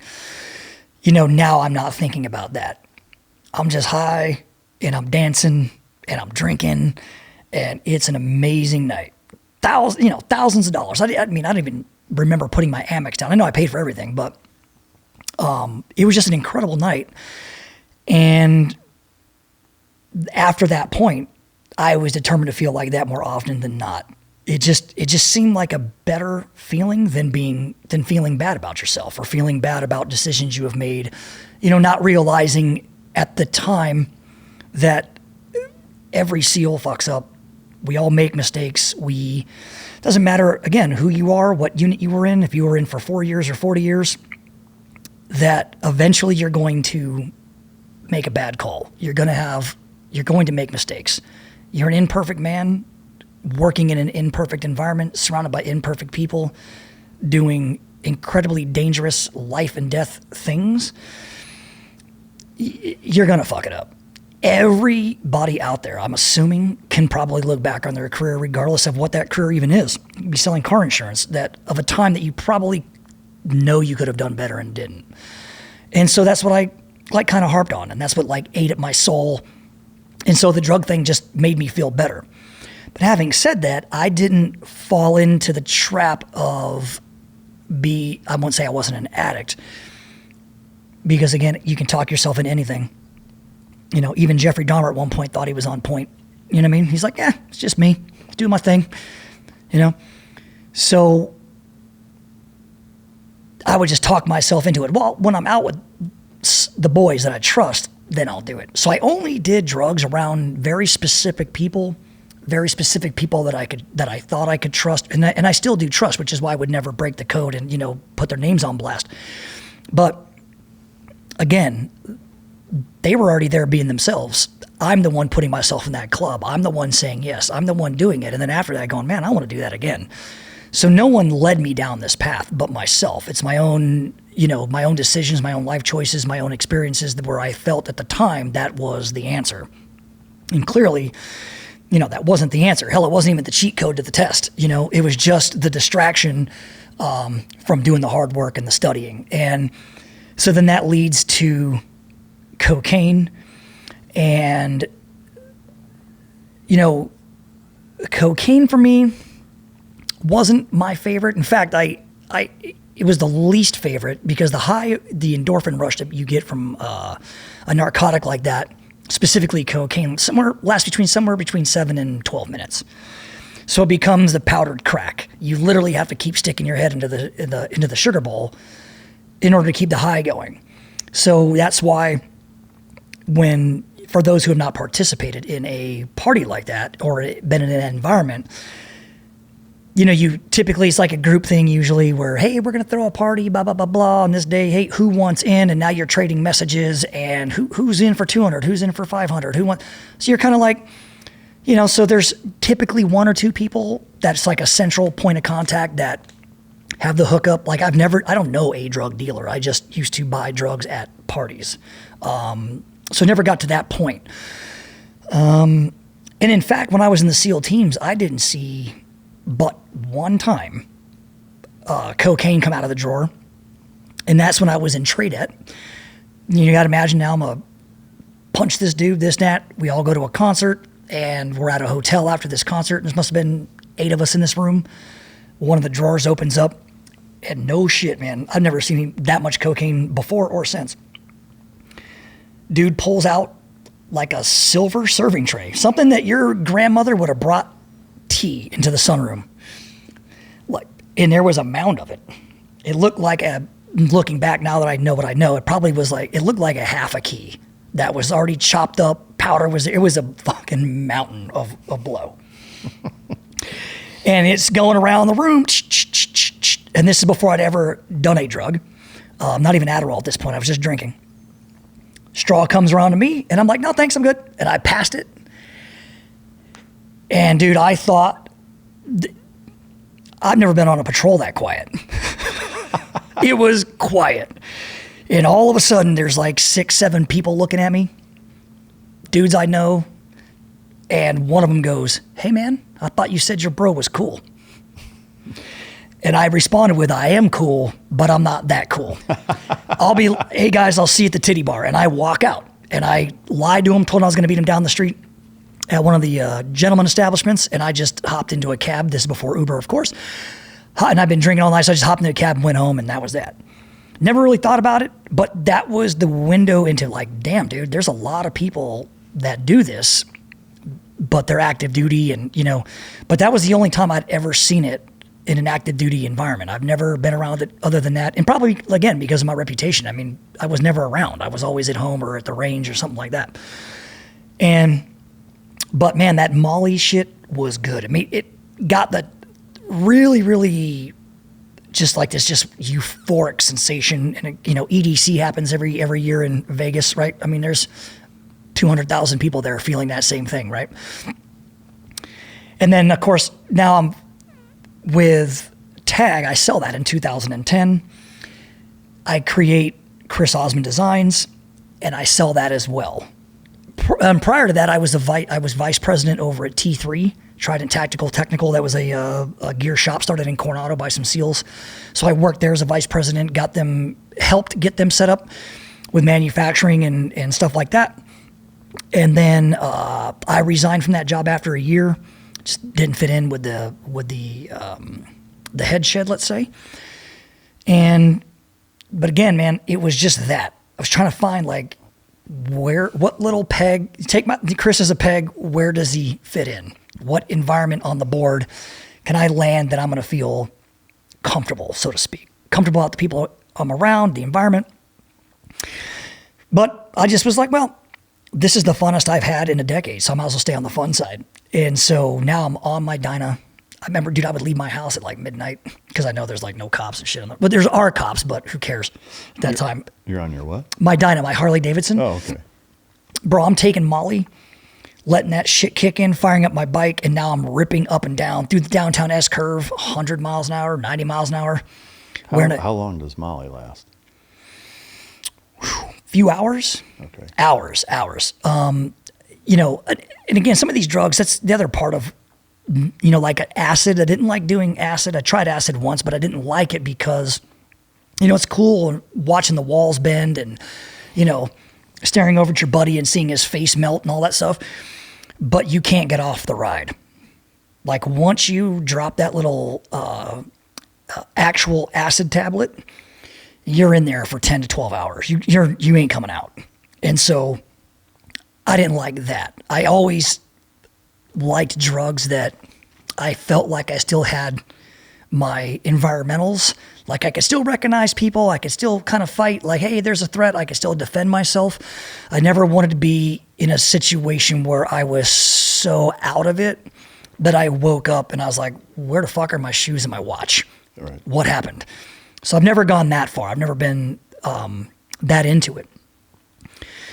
So anyway, so yeah, man, when you're high on Molly doing 100 miles an hour on your, Harley Dyna blacked out, blasting Slayer in your headset, not even caring if the thing died. Like I instinctively knew if I crashed, I would die. But I'd be like, man, how good would that feel as my head came off? Like if you hit the wall at 100 miles an hour, man, your head is coming off your shoulders and it'll still be in your helmet. You know what I mean? Yeah. And it's flying down the freeway. What year is this? This was 2013, 2014, 2015. And 10 years ago, yeah. Okay. And so did that continue to kind of avalanche into harder and more serious drugs or Yeah. more use? And Oh, yeah. Yeah, because, again, I'm an economical person. As crazy as it sounds, as much money as I've had in my hands, I like to get it out just as fast as it comes in. I'm not like that now, but I've always been a saver. Like I liked the feeling that saving money gave me, and the joy of spending it on other people gives me immense joy as well. I found that just like as an example, like a buddy of mine was a SEAL and he had a motorcycle, but he didn't like the rims on it. But of course, he's going through the divorce. He's a single dad. He's got 2 kids. And so like while he's gone on a training trip, I went and took his bike, flatbedded it to a Harley shop and put $2,000 wheels on it and delivered it back. So when he came home, he was like, dude, what the fuck? I was like, yeah, bro, you said you didn't like the wheels, man. But I've always been like that. I've always been, I think, overly generous with my money when I had it or have it because somehow, some way I feel bad that others don't. That we're all the same. We're frogman. We went through the same training. I don't want to see the guy next to me not being able to go out because he can't afford a drink or can't go on a trip because he can't afford an $800 plane ticket. I'm like, bro, fuck that. I'll buy it. For the record, I don't like my house, so. Sell more dogs. Kidding. Kidding. Yeah. So, as an example of saving, like when I was in the Marine Corps, I saved a lot of money. I lived in the barracks, ate at the chow hall. I didn't buy food and cook it in the barracks. I was like, and by time I was in my first platoon, my wife went to college. I paid for her school in cash. Wow. I saved all my special pays. I never lived beyond the base pay and the housing allowance because that's how I grew up. That's how my parents were, Yeah. And so we started getting special pay, demo pay, jump pay, all that shit. All of that went into a Heidi-Ho account. And so I was like financially better off than the average guy in a platoon. And I always kind of knew that. I didn't really have bills. All the cars I always had, I paid cash for them. So I always drove like beat up Honda Civics. Yeah, the nicest car I ever had was that Maserati, but that was just a piece of shit, so I had to get rid of it. This is later on, but yeah, it was a lot of that.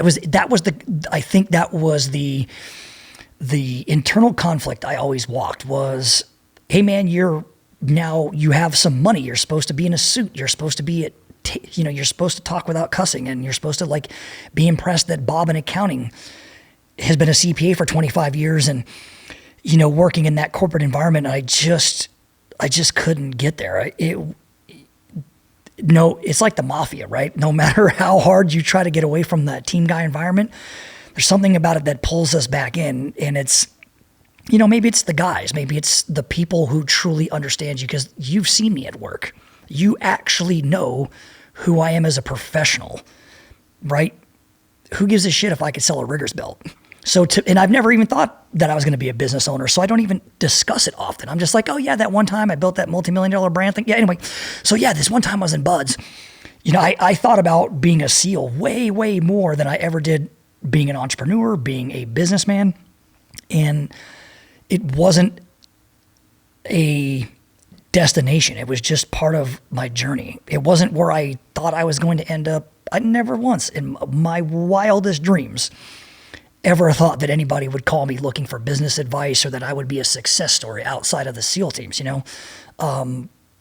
I'd like to apologize to my older self today because, you know, back then my younger self didn't think the older version was going to be around. I thought I would be dead before I was 30.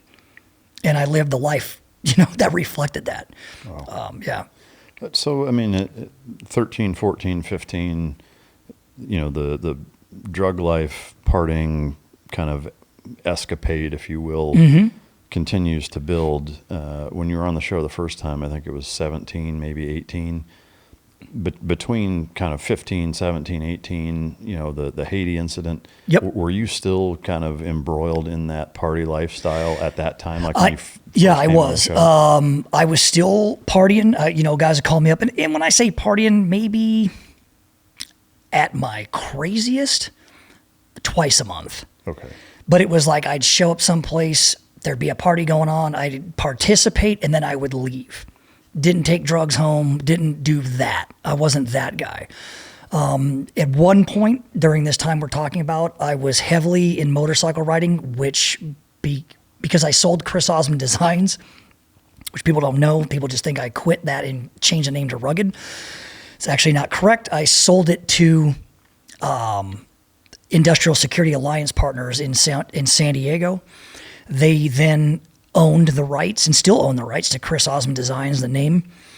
They sued me because I was Chris Osman designing product, so I had to go to court, spend $35,000 and, you know, convince a judge that I had the right to say my own name out loud, and won that court case. And that whole thing just like went away. So I was like, you know, I'm just going to change the name brand to Rhuged. And I was making bar bags and tank bags and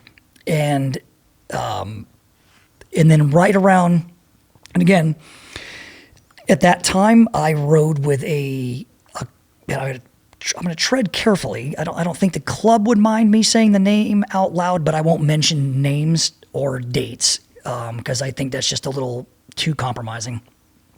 But at one point in my life, I wanted to become a Hell's Angel.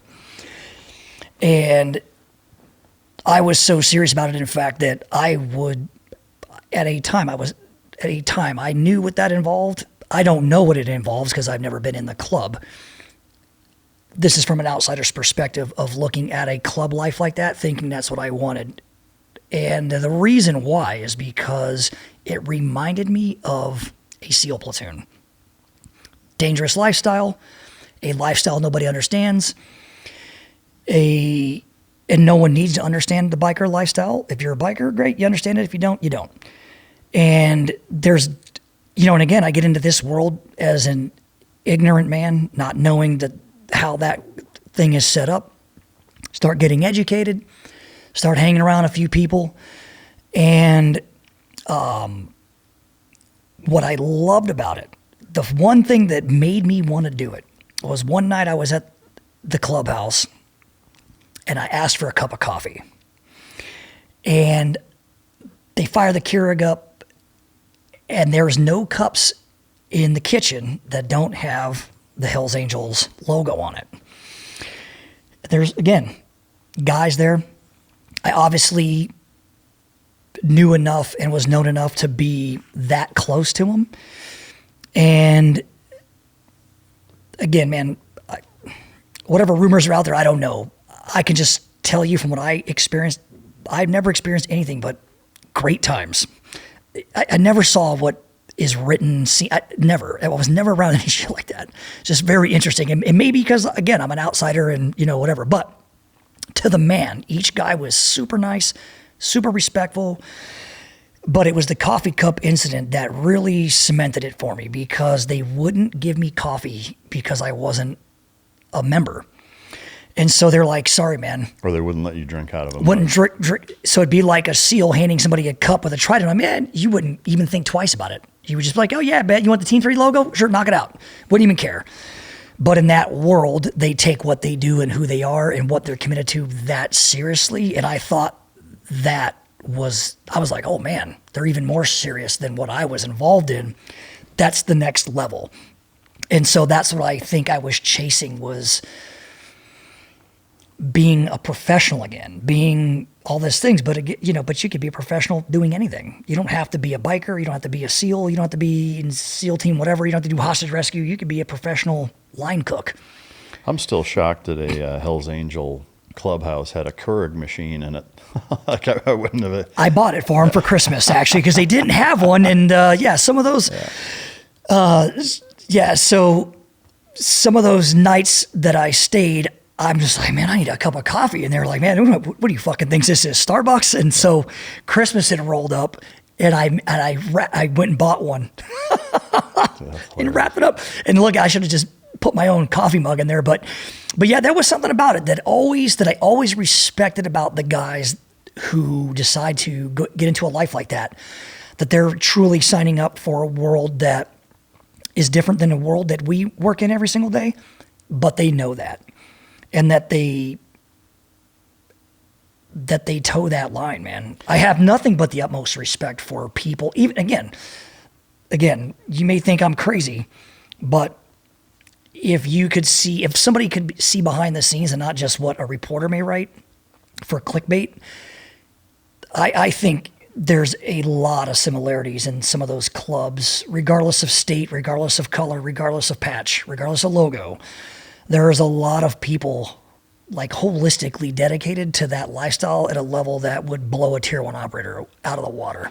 Yeah, I think it's impossible to deny that, there's a certain kind of romanticized subculture from an outsider looking in, an involvement in biker clubs that's fascinating. Sure. I mean, similar to the mob or, any time there's and I think it's the same draw, from your average everyday American citizen that has never been involved in any of those things, special operations, mafia, biker club, a street gang, whatever it is that it's a very small group of people who, kind of live by the ideology that the brotherhood of the fraternity that they're a part of comes before absolutely everything else.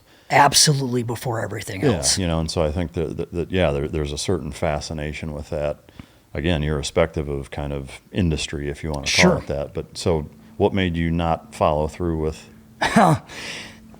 So you'll remember the program that started with, and now it's public because people have been talking about it, through the Special Activities Division. There was the program for guys to carry concealed with badges from different law enforcement agencies. And so luckily for me, I'm out of the military, of course, and I'm doing private security, and they're like, hey man, we're all going down to get our creds. Do you want to go? And then you can start hopping on more of these security details. I'm like, sure, man, that sounds great. So I go and do it, not even thinking anything about it.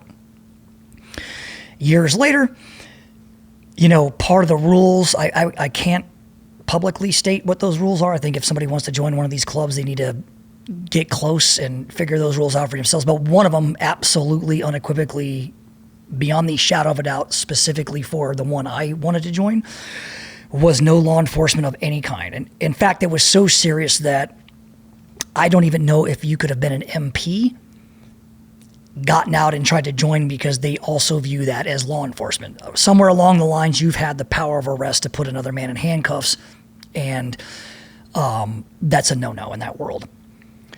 So they're giving me I'll say this, I believe I was close enough and knew enough people that I was willing at that point to probably what they call state your intentions, which is to come down there and say, hey, I'd like to be a part of your organization. And either they're going to allow that process to start or it's going to be a thumbs down. I didn't state my intentions. I was just told it's going to be a thumbs down, man, because you got creds. And that pissed me off. Not in a point where I was upset with the club or any of those men, because that's not the case. I was upset. Again, here I am. I'm like, man, I can't even be a 1% biker. Like, Jesus. Like, you know what I mean? But again, I'm already in the headspace that I'm in. And I looked at that as an absolute failure. So pissed off about it, man. It bothered me for a long time. But again, it's part of my history. And for anybody who's going to try to join a motorcycle club, I'm going to tell you straight the fuck up. you better be 100% honest because they're going to find out. You cannot hide in that world. You're not going to hide in that world. Eventually it's going to come out, and like, you want to be in one of these clubs 2 years later, 3 years, whatever it is, some random guy walks in and goes, hey man, why didn't you tell us? And then that's not going to end good. And so it's better to be upfront and then have them say no than to lie and get in. And that's kind of like my personality, which is why, again, all this, we'll talk about the Brandon Webb thing and all that. Part of my personality that I'm not really good at lying to too many people. I don't do that well. Will I omit shit? Sure. Do I mind lying when it comes to operational security or anything like that? Absolutely not. But I don't do well with lying about who I am to achieve an objective, right? Because now I'm manipulating somebody into believing I'm something I'm not. And that would have been the same thing in that world. Yeah. I would have been disrespecting what that club is and what they're all about at a level that I don't think I could have lived with. So again, regardless of the consequences, I didn't know what those consequences were going to be. It could have gone very, very differently for me. Right. But I just happened to be a normal dude, a nice guy, show up when I show up. I do what I say I'm going to do. I'm not the other type of person. And I think that trust and that honesty has saved me in so many situations, like the incident in Haiti. We get arrested, we're in Haiti, we're in a Haitian prison, and the State Department shows up. And they're like, who the fuck are these dudes? We tell them, and then the phone tree lights up. And post-rescue, I'm like, yeah, man, there were dozens and dozens of people calling saying that you are a good dude and that you're not, you know what I mean? And so had I been something else, I would have died in Haiti. All right, so, there's a culmination of the escapism partying lifestyle, through the mid 20-teens all the way up to, COVID, and the first time you're on the show, Haiti in between, second time on the show, all of this is continuing to happen. Mm-hmm.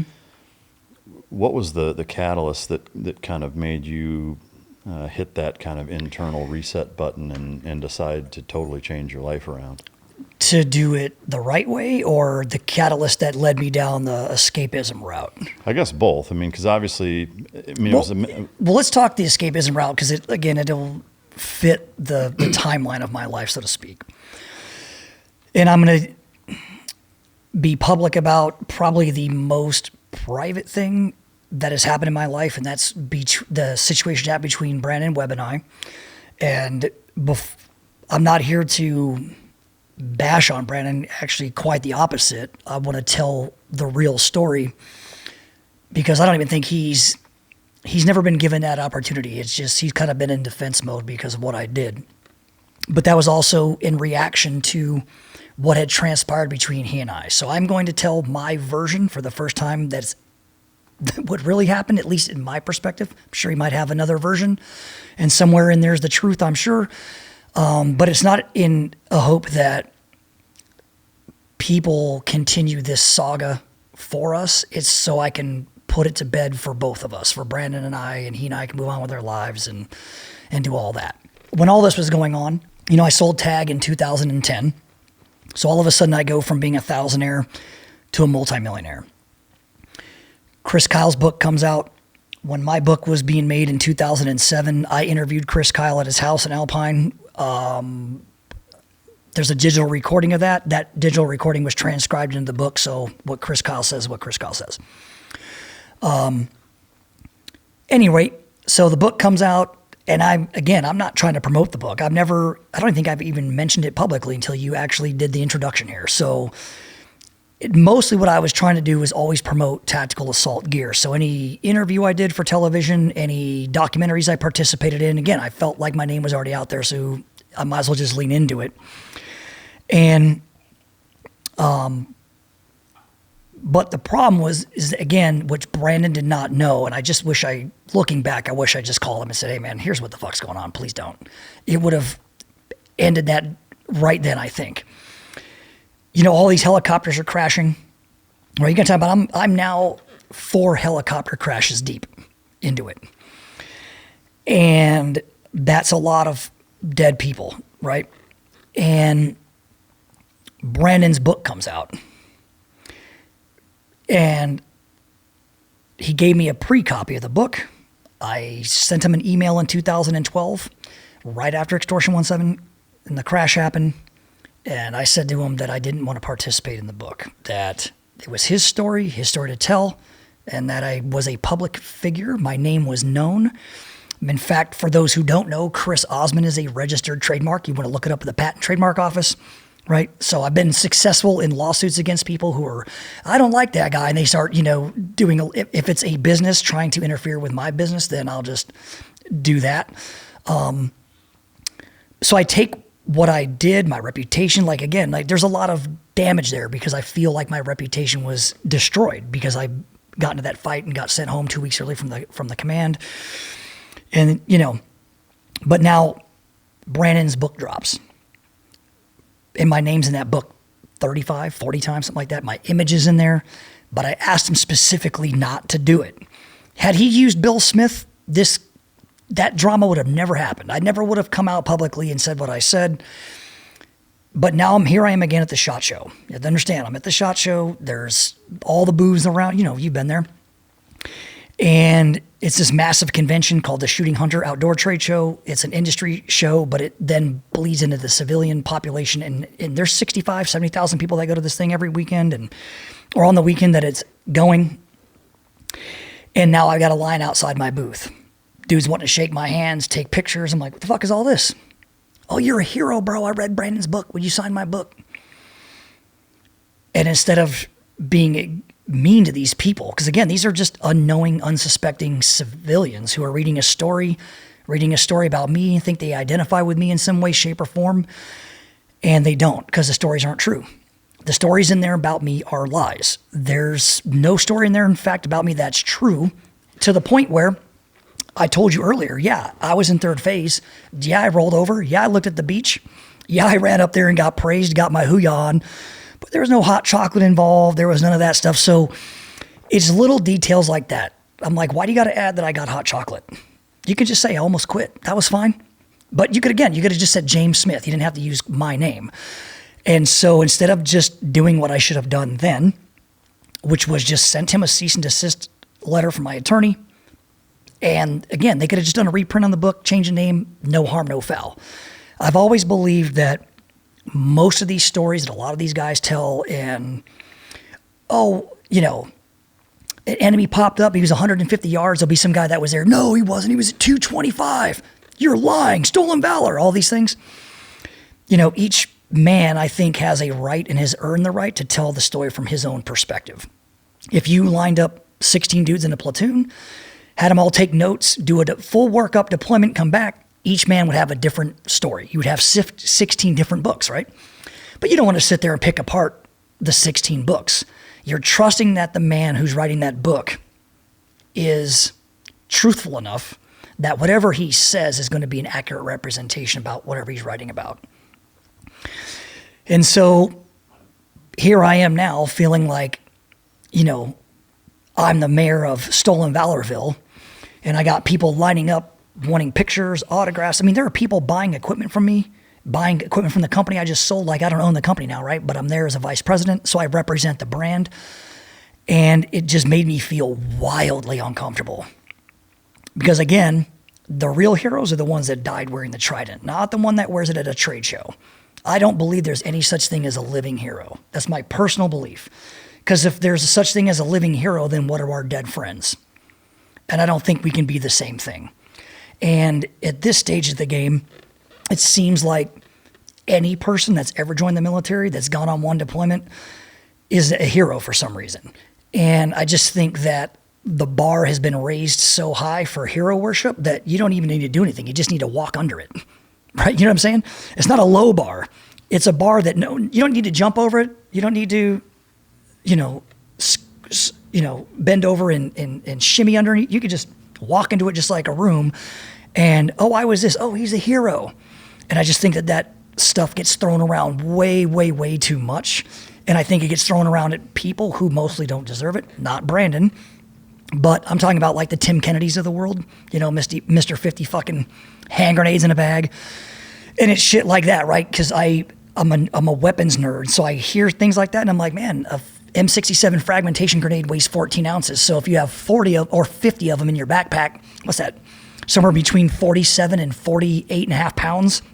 And what, you're just running through Afghanistan with this shit. So people like us read these stories, and we just, clearly this person is not telling the truth, whoever that person is. But I've never wanted to be the mayor of Stolen Valorville.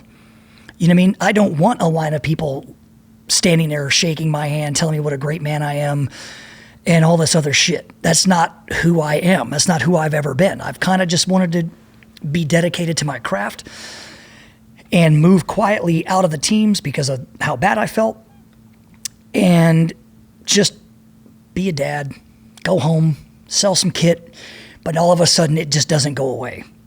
And it pissed me off to a point where I was cool with it because, again, Brandon has the right to tell his own story. He also has the right to say whatever he wants. It's freedom of speech. I don't necessarily need to participate in that, but when my name is thrown out so much that I have to participate in it, that's what actually upset me. It wasn't that he wrote a book. It wasn't even what he said in the book. But then I did what I think was just truly fucked up. And I'm sure he's going to cut this into a clip and put it on a software and be like, look, Chris Osman said he fucked up. But was using people's private information in a public setting. And if you would let me explain that for a second. You and I, anybody who's been in the SEAL teams or in that type of environment, we see each other in very, very intimate settings. You see a man stripped to his core. I mean, you're talking about going to work and watching other men kill other men. It doesn't get more intimate than stuff like that. People risking their lives, doing whatever we're doing as a team. But it's such private and such secret information, not even your kids get to see it, right? You know what I mean? You know how cool, you know how much more respect people would have if they could go to work and see what their dad did? Like, imagine you're like, yeah, my dad's a troop chief in Red Squadron, and you got to go on a C-17 and see him dive out of the back of a plane in the dark. You'd be like, holy, my dad's a bat. You wouldn't hate him so much. You'd be like, oh, wow. Okay, I get it. He's under some pressure. Oh, that's what he's doing on Wednesday and comes home on Friday to tell me he's upset that I didn't cut the grass. Got it. You know, I got to see that with my dad because I got to go on a lot of Tiger cruises with submarines and stuff like that. So that was cool. But given those, you know, parameters, I think that I took it a little too seriously, that he was just telling stories to people who didn't understand the private life. And I used something that I knew about our private life in public. And that's where I think all of us fuck up badly as a, I mean, if you want to just talk about SOCOM dudes in general, the bro vet thing, military, but specifically the SEAL teams, we are now at a stage where we got tier 1 operators arguing on Instagram and social media about who shot who, you know, who did this, who did that. And I just think that it's that level of storytelling to the point where you have to dehumanize and even trash on another man's reputation in order to get your point across is too far. And we're better than that as a community. Like, and again, man, I've participated in all of it. I have participated in every cliche post-service Navy SEAL thing you could think of. Podcasts, videos, books, movies, TV, stunt work, security guard. I call it security guard because it's butler with a gun, but VIP protection. Midget porn fluffer. All of it. All of it. Yeah. All of it. That was inconvenient because you had to get a table because I was started bending down and my knees from the rucks. I was like, yo, if we could just get a table, they could walk up and just, you know. But yeah, it's that. And I think that's where we fail as a community. Like, I should have never taken that intimate detail. That's one thing that, like, there was like 6 of us there when we called in those airstrikes that morning and killed all those people. Kind of should have stayed there with us. That incident really did happen. We really were on patrol looking for dead bodies that AC-130 gunship just smoked. And as we're literally kicking the bushes looking for body parts, booger eaters started coming out of another cave 500 meters or closer to us. The platoon did in fact shoot. We did exchange. I did not shoot.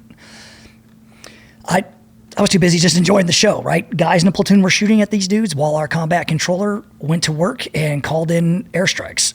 One came in from the some F-18s off the Stennis that were loitering close by, and the other one happened to be a B-52 strike. And that B-52 was called in danger close. I think it was like 400 meters, 300. It was close. To the point where Chris Cassie had to give his initials over the radio and tell them again, I don't give a fuck, drop it. And they were like, all right. And it was just, 14 500-pound bombs slamming into the side of a mountain that literally collapsed the entire front of the cave. The family in there screaming, all of it was real. It all happened. And like I say, man, those are sights and sounds and events that, most people will never forget. But I used that specific detail. And I would tell anybody who is in my position or will be in my position in the future to not do that. What is the debate over? Whether he shot or not. Okay. And so the book that he wrote was stories. I mean, again, my name's in there 35 times. He was telling stories about my childhood. And I'm like, you've known me for over 25 years. You'd be hard pressed to find a guy that was like, oh yeah, that one time Osman was talking about his childhood and we were all, kumbayaing around the campfire. I've never overshared information to, this is the most public I've ever been is on your podcast, in fact. So the problem with it was, again, man, the helicopters are crashing and now I'm being called a hero. He did not, when I say he, Brandon Webb did not understand at the time what I was dealing with emotionally.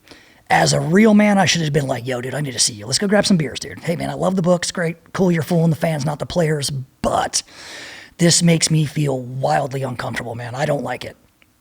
I don't like the hero worship shit. It's not why I did this. And again, I've been out of the military now, dude, for 10 years. You know what I mean? I got out in 2004. So 8 years, excuse me. So I've been out 8 years and all of a sudden now my name's public again. And then people are like wanting to do interviews because of these books, thinking the stories are true. So now I have to support stories about myself, which are not accurate. And I don't do well with that. And so one night, one of the widows calls, Gold Star Widow. Brandon had made a statement about Gold Star Widows, one I don't think is worth repeating because it's bad. In retrospect, I don't think that he might have meant it. I don't know. And again, I'm covering for him. Maybe I'm making excuses for our abhorrent behavior at some level, but at some point the phone rings and there's Gold Star Widows on the line, upset about Brandon, this, that, and everything. And then I make the offhanded comment, why are you even worried about it? It's not like he shot anybody anyway. It literally was in a conversation. I made just, and they were like, what do you mean? And so I tell the story of how the airstrikes were called. These people, in fact, were killed and all of that stuff. But I didn't shoot. Brandon was standing right there. He didn't shoot. But in the book, it's different. And so they're like, you got to go public. I'm like, well, why though? Who cares, right? And then Among Heroes comes out. And then it was stories about everybody in this book was my friend and, that kind of thing. And that was a bridge too far for me. When he started talking about things that again, it's my perspective. I did not think that it was an accurate representation. And so at that point I was in, one could call it not a dark place, but it was definitely getting cloudy, where I was just over it. I was at that, you're talking about 2013, 2014, 15, 16. Like I just could not get past the idea that so many people were desperate to be liked by strangers at the SHOT Show. I never understood it. You know what I mean? I'm like, dude, I'm a Navy SEAL, man. That shit's impressive as fuck. I was in the Marine Corps, man. I went through Marine Corps Scout Sniper Scout. You know what I mean? I was like, I don't need to impress some random guy that changes tires. You know what I mean? I don't need to impress Joe Rogan. Like, he's famous. He's awesome. Would I be on his podcast? Yeah. But I wouldn't go out of my way to impress him. He's just a man. And so that's how I've always kind of just ran. My personality is like that, where I'm not seeking or going out of my way to seek any type of fame, any type of stardom. I don't need a Hollywood agent, a book agent. I don't need all that. I just wanted to participate in the world that I came from and try to represent it the best way I knew how, because quite honestly, when I was doing it, I screwed up, man. And so all of those experiences, the back and forth with him and all of the controversy, I guess, swirling around it is what spiraled you into this escapism. Yes. In conjunction with the kind of guilt for feeling guilty about selling equipment to guys who were ending up dying. And so those two things combined send you on this path. Yeah, because it's difficult, right? When you're on that high of like, man, I'm an entrepreneur, successful entrepreneur, things are going great. But then you also are dealing with the idea of, man, was I like, what was I enough? Did I do enough? Did I represent that trident enough? I know, and again, man, there are people who have, started their Glocks over this. Yeah. You know what I mean? And it's a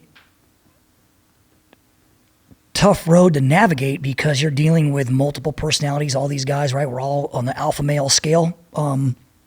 And depending on who's putting the thumb on the scale is like how you're going to react and do things. But I would tell anybody, man, genuinely, that Brandon Webb was a phenomenal operator. I feel bad that people thought differently. There was even a point that I thought, man, did I fuck up that dude's operational reputation because I let that secret out? And then he's battling with what he's doing and whatever. That's his life, his choice, his story. But I'm also a part of that story, and I need to take responsibility for it. I need to tell people that, and it be public, that regardless of what may or may not be in that book, that Brandon was an incredible operator. His reputation, solid. You couldn't find one person to say anything bad about the dude, and no one gets meritoriously promoted to E6 in our world if you're a shitbag. It's impossible. No one makes chief in that world if you're a shitbag. Right? Yeah. Brandon did all of those things. I just don't like the one thing that he did. Unfortunately, that ruined our relationship, and it's sad that it went that way, but at the time, I thought that was my only recourse. Like, he wasn't going to listen. If I'd have just called him and like, dude, he wasn't going to unpublish his book. You know what I mean? And it was, again, it's manifesting from buds. Here I am, this dude wants to leave the Marine Corps to fulfill my life dream, and somehow I'm in a newspaper, I'm in books, I'm in articles, I'm on television, and finally I'm like out of it. I'm like, oh man, thank God. The war is going on. Everybody else can be a hero. I'm just going to be down here selling riggers, belts, and chest rigs. And now I got a line outside the booth at a SHOT Show. He's getting drugged back in. Drugged back into it. And that's the only reason why I went public. It's not because I don't like Brandon. I don't respect Brandon. I didn't depend on Brandon for my life because I did. Multiple occasions. Every time I looked, he was right there. That's how close we were. Absolute sewn at the fucking hip team guys. So, all I can do is apologize for my part and move on. Hopefully he wants to apologize. If he does, he does. If he doesn't, he doesn't. Whatever, that's up to him. I'm not expecting anything from him. I just think that the truth should be told about his actual operational reputation, and that you can't fuck with it. It's absolutely on my own name. That dude's a great operator. Yeah, I couldn't agree more. I mean, I did my first platoon with him, and as solid as they come. Yep. Operationally, as dependable as it gets. No two ways about it. Yeah. Yeah. All right. So moving forward, then, and I appreciate the context and the backstory on that. So this spiraling lasts a decade. Oh God, yeah, because it just felt like it was, helicopter crash, then the books, then it just seemed like every 6 months, every year and a half, every 2 years, there was just some other event that was being heaped into the, I feel bad about myself bowl. Right. And as this continues, you come on the show the first time, take the Haiti vacation, come on a second time. That's right. What was that light switch moment, or was there? I mean, was There it was. gradual, or was it a very specific catalyst that made you hit this reset button? Very specific moments. So 3 weeks after we left your podcast the last time, my wife was diagnosed with an incurable autoimmune disease. Our life stopped. Everything that I was doing came to a grinding halt. She ended up in the ICU. She was so sick that we stayed in the ICU for 90 days. I lived with her in the ICU. I just put my business is closed on the website. One of her girlfriends started up a GoFundMe page for it. Is this the mother of your children, wife? No, this is my second wife. Okay. I'm now married 3 times. Right. Third time's a charm. We're going to get to that. Again, you got to go through the bad before you get to the good. But she's laying in this bed. She's on a ventilator. She's got a PICC line. She has tubes in both. Literally, I don't think there was a hole in her body that didn't have a hole that didn't have a hose or a. It was terrible, man. I've never been around anybody that sick. I've never seen anything like that. I've never seen anybody with that amount of resilience in my life. And at one point, she couldn't even talk, and her eyes were closed. She couldn't open her eyes, and she's on the ventilator, but she had a whiteboard, and she could write. And one night, we're in there, it's just the two of us, and she writes on there, and it was incredible. I couldn't believe it. It was perfect writing, straight and everything. She just writes, "Are we alone?" I said, "Yes." She wipes it with her bare hand. She had like a little rag. And then she wrote on there, "Am I dying? Am I going to die?" And I said, and of course I'm like, no. And it's literally, "Chris, don't lie to me. Am I dying?" And I lied to her because I didn't know. And about a week after that, it's bedtime for her, putting her down. The night nurses come and do their thing. And I'm holding her head up, brushing her teeth, and she goes unconscious. Can't breathe. She immediately stopped breathing. Like, stopped breathing with the toothbrush in her mouth. Her eyes rolled in the back of her head.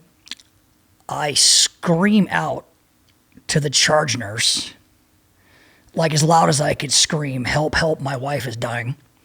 Wow.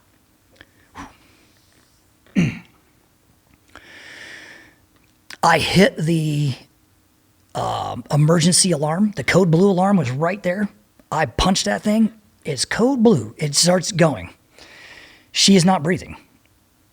I see her life slipping away right in front of me. There's a bag valve mask on the wall. I reach for it. And again, man, as I tell this story looking back, the only reason I think this even happened is because of like the BUDS training, right? Where you are trained essentially to shut out everything in the world except what you're working on with your little hands. Nothing else matters, right? The 3-foot circle, the 3-foot world, you can't touch it, you can't control it type of deal. And so I take this bag out, open it up, it's in pieces. I have never seen or used a bag valve mask in my life. And all of a sudden, all I hear is code blue, and I'm there. My wife, I'm literally assembling it on her body as she is dying before me. I put that mask together in probably 15 seconds, put it on the mask. The nurse is now in there holding the mask as I'm pumping the air, watching her chest rise and fall as 15 nurses and whoever rush in there and kick me out to save her life. Man. That happened less than 5 weeks since the last time we did that last podcast. So I'd never even once had an opportunity to even unpack the Haiti thing. I'd never even really thought about it. I haven't thought about that in years because I was just lasered in on that situation. And what she survived and went through, man, is a hell I wouldn't wish on my worst enemy. I've never seen anything like that in my life. I've never witnessed that amount of grit and determination to live. It was incredible. And so after that, she lives. She makes it. We leave, and the SHOT Show is upon us. Now, we're talking about 2020 SHOT Show. I don't want to go. As I've explained, I don't want to be around the wannabe crowd. I don't, I'm not, people do business with people, so you have to drink. You got to tell stories. You got to be around the circle bar and go to the titty bar and do the 3-hour dinners and do all the things to get some random dude who's in a position at Marsoc to buy the goggles you're selling or the sling you're selling or whatever it is, right? It's unlike any other environment where they're just buying a brand. Like, hey, we want Ford trucks for the command. No one from Ford Truck is taking SEALs out, whining, dining, doing all these things, storytelling so they can buy an F-250. They're just there. They're bought through a government program way high on the level. But at what level I was at and the things that I'm doing and the people I'm selling to, that's the environment. That's the sales environment. But it's not unlike any other sales environment, right? People who are in pharmaceutical sales, they're out taking doctors to dinner. Medical sales, they go to dinners. They go to all these things. So it's the same type of environment. The difference is the environment is the people you're selling to. And the people you're selling to is law enforcement, U.S. Marshals, MARSOC, right? They're trigger pullers. They're people like us. So everyone's on the drink, fight, fuck program, mostly, right? Not all, but a lot. So I was on the program and enjoying all those, fruits of that labor. But when she went into that hospital, I blamed myself because it happened right after Haiti. And so now you got to imagine 90 days. I prayed, most I've ever prayed in my life, every day with tears in my eyes. Like, if she walks out of here, man, if she walks out of here, you got to change your life forever. And so I make this promise to my God. I'm going to change everything about my life if this woman lives. Now, I never communicated this with her. Again, another massive mistake on my part, right? It's the communication thing. We get out of the hospital, and probably like 3 weeks later, she wants to go to the SHOT Show.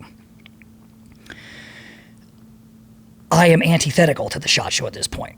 I don't want to be around people in the military. I don't want to be around, hey, bro, remember the time? Like, I am emotionally devastated, distraught, and just beside myself of what I just went through. And I was the PTSD from that, to this day, I hear people like a woman cough and I'll just like, oh God. And because, she had trouble swallowing sometimes when the medication wears out or whatever, and she'll start to cough. And it just reminded me, of course, of that moment in the hospital. And so I just desperately wanted to change my life. We go to SHOT Show in 2020, of course. And this is just before like the COVID shutdown and everything else. And it was kind of cool, whatever, but I didn't feel comfortable there. I didn't want to be there. I just knew, I was like, man, fuck this place. It wasn't the people. Again, man, it's not the people, it's me, right? So post that, I was like, that's it. I'm done. And I started working out again. 2020 hits, COVID, we're all like on lockdown. So I'm like, fuck it, I'll just work out in the garage every day. I started working out every day, right? Doing my thing. And then the rugged piece picks up with the Instagram because no one has anything else better to do but Instagram, right? And so now I'm like in this world where I'm at the SHOT Show, Instagram's heavy, right? 2021, and I go, and now everyone's wearing masks. The show's like 75% empty. And I really was disappointed because I thought to myself, all these guys with the truck gun stickers, and they're going to do this, they're going to do that. Everybody talks a massive game on social media. But when it came down to it, all these greasy, hairy, dirty, nasty trigger puller, frogmen, recon, whatever you want to call us, regardless of branch, regardless of patch color, they were all wearing masks, all following the rules. And I'm standing there with no mask on, like, expecting everybody's going to be more like me than not me. And that was wildly disappointing, that when it came down to it, man, the hardest men on this planet were terrified and got that shot. I didn't participate in it because I thought it's from the government, so it can't be good. Let's just sit it out for a couple of cycles and see what happens. I was one of those guys. Same here. I never got it. Yeah. And so then I just took to making fun of people who did it. And that's where like all the shit talking on Instagram came. And that wasn't because I thought everybody was a bag of shit. It's mostly because I probably thought that I was a bag of shit. And that was my outlet. I'm stuck in the house, nowhere to go. What can I do? Get the angry thumbs going, and I'll just do that. And so now I keep getting known for like being this meme dude. And I was like, man, holy shit. Like I don't want to be a meme guy. Like I did not go, you know what I mean? I'm in my mid 40s, bro. I'm not trying to like be the, the TikTok superstar and all this stuff. But I just thought it was funny because it was entertaining, right? And most of it was just people being entertained because I was making fun of my former platoon mate. And so were they really there listening, looking at what I was doing, or were they just there to be entertained because they were bored, So I decide that I want to move to Las Vegas because in December of 2020, we get invited to a party. This is the final party I go to. And then because of this party, catalysts me into sobriety. Go to the party. Bunch of, former teammates, if you will, are there, and others. We're all participating. And again, it's one of those, hey, what do you guys want? How much money you want? So I think about like $200-300 worth of some blow, some Molly. I brought my own weed because, it's California and Vegas. And I was arguing the whole way there because I didn't want to go. And maybe I started that argument because I didn't want to go. I should have just been like adamant about, look, I'm not going. But I didn't. I wasn't adamant about it. I went. Things are cool. Party's going great. But there was just something about the environment. Like I knew I was over it, but I wasn't over it just yet. And so I do a little blow, took some Molly. In fact, so little, I went to sleep that night. If anybody's ever been in a party like that, typically it's a couple of day event. I was passed out by like 2 o'clock in the morning, but I wake up. I didn't even touch the stuff that I had paid for. I was literally just doing bumps off the plate as it was going around. But anyway, so I wake up in the morning and everybody's out there in their onesies still. We're all wearing like matching onesies and shit. It was a great time around Christmas time, and everybody's just doing their thing. And I get some coffee, take a shower, we watch a movie as a group, which was hilarious. Why Him? That movie with what's his name? Franco? James Franco? I think so, yeah. But a hilarious movie. But so I remember just laughing and giggling, and I thought, man, this is a good time. But I'm like, hey, I gotta leave. They're like, what? I'm like, yeah, we're driving back to Vegas. I like desperately wanted to get out of there. It's like making excuses to leave. And so right before I leave, I pull out the cocaine I have in my pocket. And I'm like, here you guys go. And they're like, what? Because they're all out. Everybody's out. They're now just riding the high from whatever. And I give it to them, man. And it was like that game of Hungry Hippos. It just, people, it gets poured on the plate and it's just, and of course it's, it is what it is. And I leave, determined to never take a hard drug again for the rest of my life. And I stuck to that. I immediately quit everything but Adderall and alcohol. So I'm back to the basics, right? I'm like, hey, I'm blocking and tackling again, but I feel kind of good about myself because I'm not doing hard drugs. And so the phone rings. Now Rhuged is here. I'm live in Las Vegas, right? Rhugged's there. I'm next door to Floyd Mayweather's gym. And you got all these guys training professionals every day, no excuses. They're trying to become champions. I mean, you see champions in there. Gervonta Davis was working. I mean, a lot of professionals in there. You're seeing it, you're hearing it, and then here I am drinking, lying to myself. But one day the phone rings. Seal calls me up. He told me I could name drop him, so I'm going to name drop him. Travis Lively calls me. Hey, man, what are you doing? Like, hanging out? What's up, bro? You okay? Yeah, why wouldn't I be? And he sends me a photograph of me at that party. And he goes, obviously you're bullshitting me. And I go, what do you mean? He goes, the Chris Osman that I know from the teams and from Buds would have never been caught dead in that fucking room. So what's going on? Why are you, of all people, because I told you, but pretty straight-laced I was until I was probably like 37, 38, something like that. And I stopped at 45 and I'm now 51. So anyway, but he's on the phone with me and I'm making bullshit excuses. And he goes, dude, the person that I know the dude that I actually respect, the man that I love, would have never been caught dead in that picture. You wouldn't have been caught dead in that house. You wouldn't have been caught dead around any of those people at any time of your life. So what the fuck is going on? And for the very first time, I had no answer. That phone call was the catalyst for all of this change. And it fucked with me. So that night, I tossed the Adderall bottle in the trash. I haven't taken any since. Quit drinking all hard booze. I've never touched a drug since. Stuck with the weed and red wine. Because somehow I'd convinced myself that red wine wasn't dangerous, right? It was just red wine. Everybody drinks red wine with steak.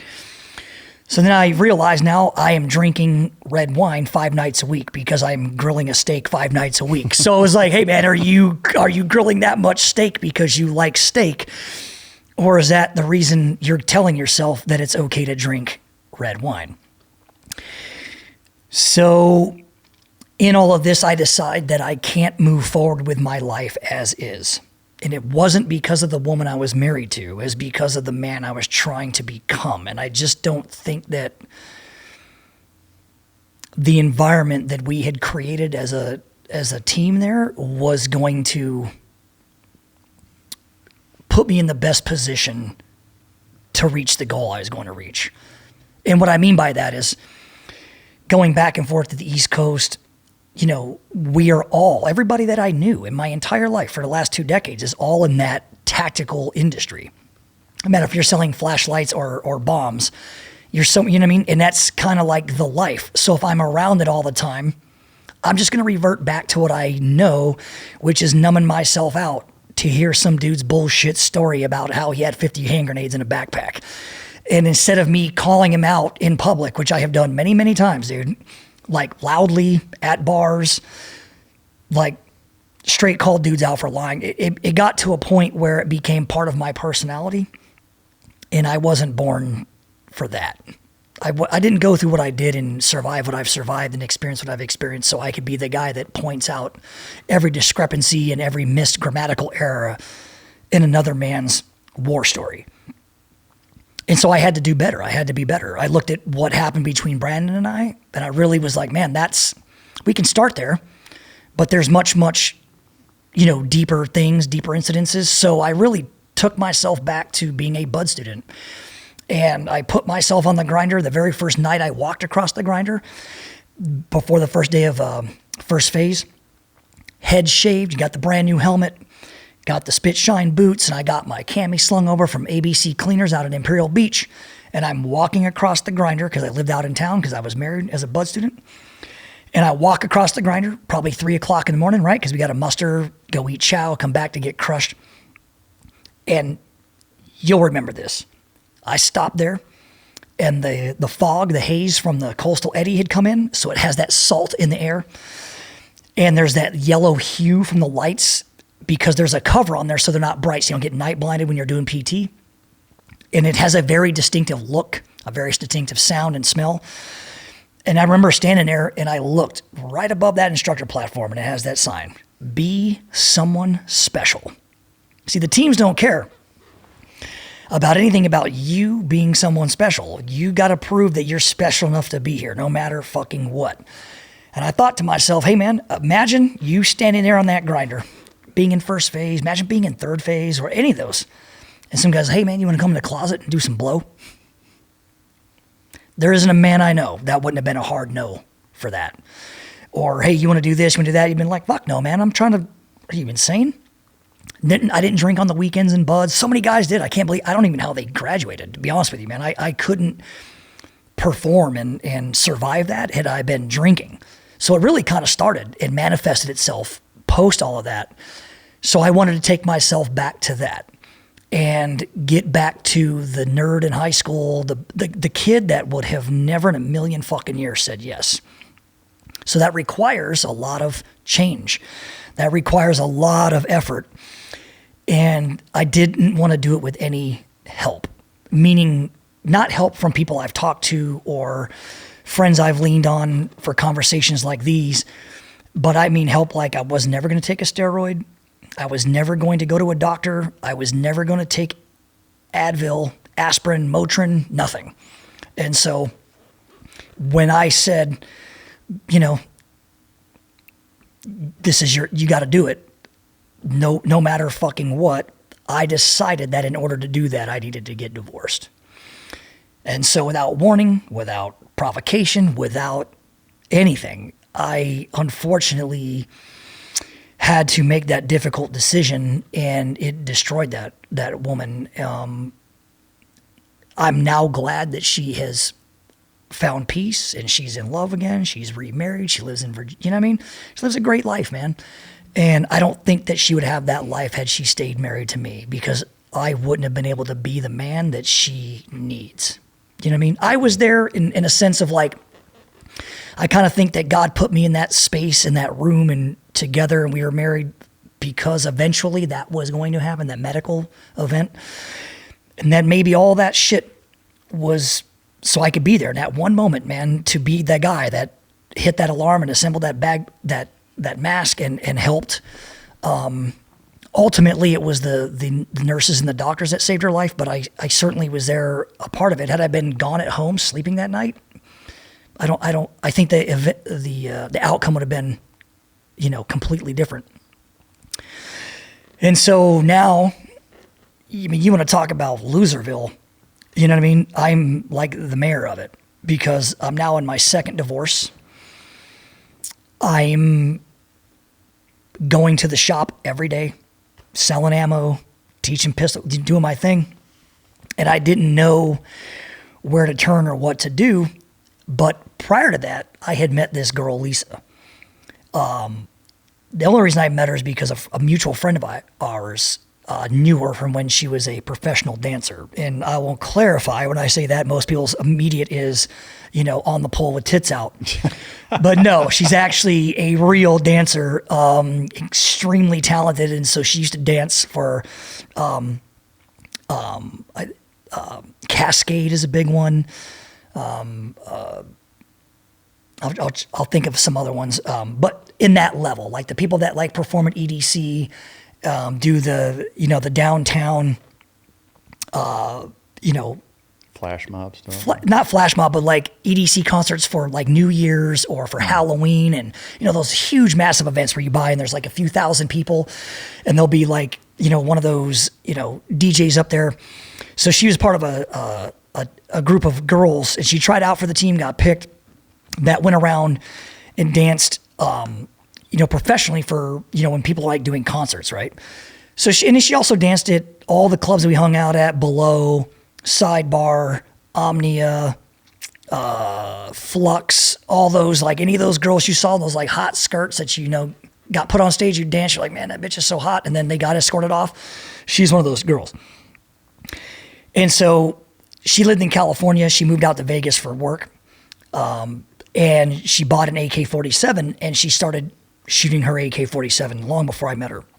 So this guy who used to be a bouncer / manager, he has a twin brother. He calls me up because they knew me for like 15, 16 years. And he's like, hey man, there's this girl out there, just moved to Vegas like 6 months ago. She's looking for ammo and the COVID thing's locked down. Can you help her out? I'm like, sure, man, send me her digits or her Instagram, whatever. And then I saw her Instagram. Of course, I'm a married man at the time. And I mean, 4 or 5 pictures into it, I was like, man, I have got to meet this girl in person. Right? And so she... And you had your bad idea jeans on? Yeah. Hey, man, yeah. Just throw one more bad idea into the bag. And so she buys like 1,000 rounds of ammo. And I'm like, yeah, where do you work at? I could just drop it off because we're in Vegas, right? And she's like, what, in California, you got to sign paperwork now, and it's, it's a pain in the ass. And I go, no, I'll just throw it in the trunk and drive it down there. So I go and meet her. So I go and meet her, and we start talking in the parking lot, whatever. And so like any, solid dude, of course I'm in the DMs. And of course my life is in shambles. So I'm like, what better way to add to it than to now introduce this? Had you asked for the divorce at that point? No. Okay. No. Had not asked for the divorce. In fact, she was still living in Las Vegas. So I asked her out, And she replies with, "Are you fucking crazy? You're married." Right? Not a typical response, and I was like, that's interesting. Most girls are like, "I don't care if you're married or not. I just want to get laid." You know what I mean? So I'm like, hey, if that's your plan, I'll be your tour guide. You know what I mean? So, and so, and again, I will publicly say this, not because I'm proud of it, but because I just hope that it brings closure to the women I was married to. I was not a faithful husband. And that just is because of my own personal insecurities back then. You can start that stuff at childhood all the way into being a new guy in a platoon getting hazed because you suck. You're like, Jesus, can't I do anything right? And so, you can, and anybody who's been in my shoes understands how quickly you can talk yourself into being a piece of shit. But again, all these choices and decisions were made on my own accord. It wasn't because of the way that those women ever treated me. In fact, I would say that they deserved a whole lot better. And, I hope that they've found it at this point, because I certainly didn't treat them with the amount of respect that they deserved. I try to say, look, man, their only sin is meeting me. You know what I'm saying? That's the sin, And so, all I can do is apologize for who I used to be and just be better going forward. But, saying all that, there I was in this woman's DMs, and she wanted nothing to do with me. I still knew that I was on the path of sobriety and no drugs ever again. And I didn't know how to tell her. So I wrote my wife a letter because I did not know how to have a conversation like this without it turning into a screaming, shouting fest. And I just don't do well in that environment. I cannot stand arguing incessantly, especially with somebody that you're in love with or share a life with. I just think that it does emotional damage to a point that it's almost unrecoverable from. You know what I mean? Yeah. And, somewhere along the way, I was so focused on my net worth that I forgot about my self-worth. And when I really looked at, okay, man, if you were a bank account, if you were analyzing your life on a financial spreadsheet, how would that look? You know what I mean? Mm-hmm. I'd be in the red, blown out. They'd be like, dude, you got to claim bankruptcy 4 times. You're like, you're a fucking hot mess. And I was. But I also knew that. So I just started working out every day. I just was like, fuck it. I'm going to work out no matter what. And then I started going next door and talking to the guys at the boxing gym, asking if I could come in. And that got me back in the ring. And so for years, I was next door at the Mayweather Boxing Club with their coaches, the people you've seen on TV and all those HBO specials. All them dudes were there still. And it just felt good to be kind of lasered in on something. And again, not that I was ever going to be good at it. I'm in my mid-40s now doing this. It's like starting jiu-jitsu in your mid-30s or your 40s.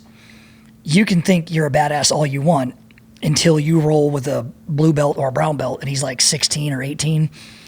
And he twists you up into a knot in every ounce of, man, I'm a badass Navy SEAL goes out the window. Your ego, you know what I mean?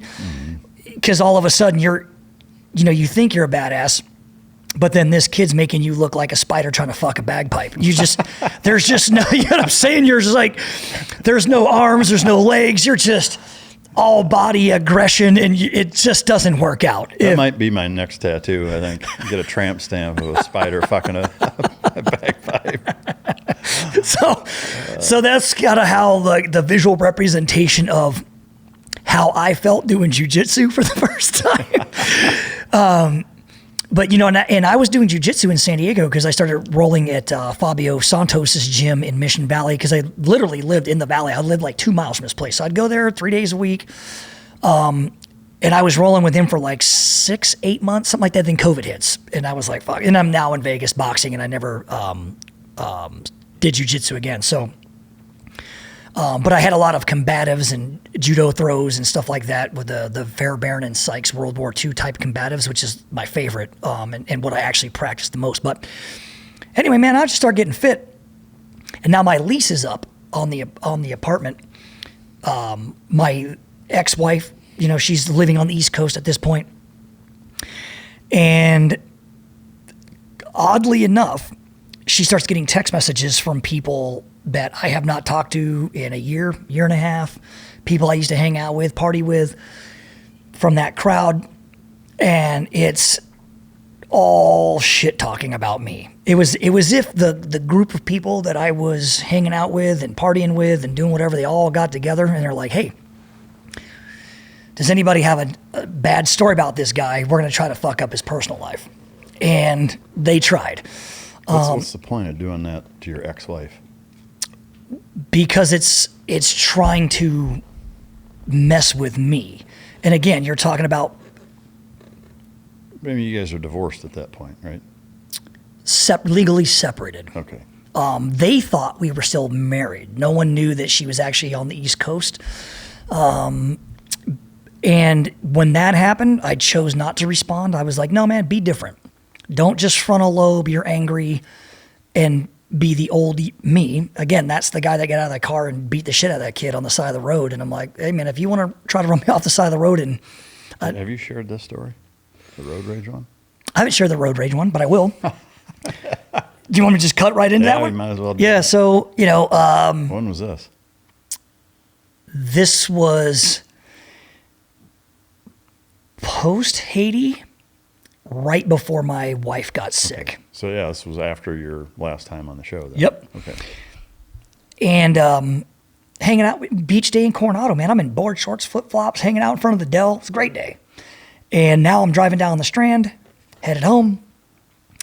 And some dude, of course, is flying up the freeway. And like I can see him from 100+ yards back in the rear view. And he's just hauls right up on me. And I'm in the fast lane, but I got the cruise control at like 68 because you do above 65. It's curtain call on that road because the cops hate us. Well, there's two cars, though, next to me, so I can't get over. So I'm like, oh, all right. I'll wait for the cars to go by, and I'll just move over and let this dude go. Well, he gets up so close to me that you can't even see the hood, the window. It's like literally like the top of his head. He was literally in the back of my car. So all I did was hit a blinker, took my foot off the gas so I could let the other cars pass. As I start to move, he's now in that lane, swerves me out of that lane into the shoulder. I'm like, I'm doing fucking 65 miles an hour now. I feel like I'm doing evasive driving. And cuts me off, cuts the other people off, shoots the gap, brake jams, rolls the window down, fuck you, all these things. I'm like, it's cool. But I don't say anything. And matter of fact, we're like a half mile back. And now I find myself doing like 85 miles an hour. And you're with your wife at the time? With the wife at the time. And I see him take the exit, get off an IB, and I'm like, I'm see what this dude's up to. So I could leave it alone. But just didn't want to. And again, I was in a headspace where, I needed a little off gas. Yeah, blow off a little steam. Why not take it out on some unsuspecting dipshit? So he pulls over, gets out of his car. He doesn't even know I'm there. I stop my car. I get out. He still doesn't know I'm there. He's walking down an alley, and I'm like, it was almost like a scene out of Collateral. Yo, homie, is that my briefcase kind of thing? And I'm like, hey, man. And he turns around. He's like, what's up? And I'm like, I'm not in my car now. What's up? And for a second, it's not computing with him who I am, why I'm there.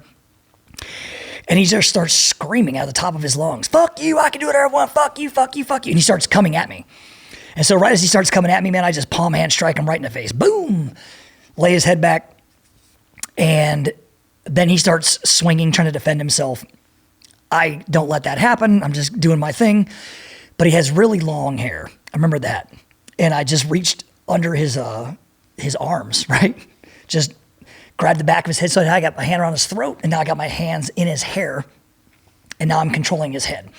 And I just walk him up to the front of my car. Bink! Bounced his head off the front quarter panel, slammed his head into it.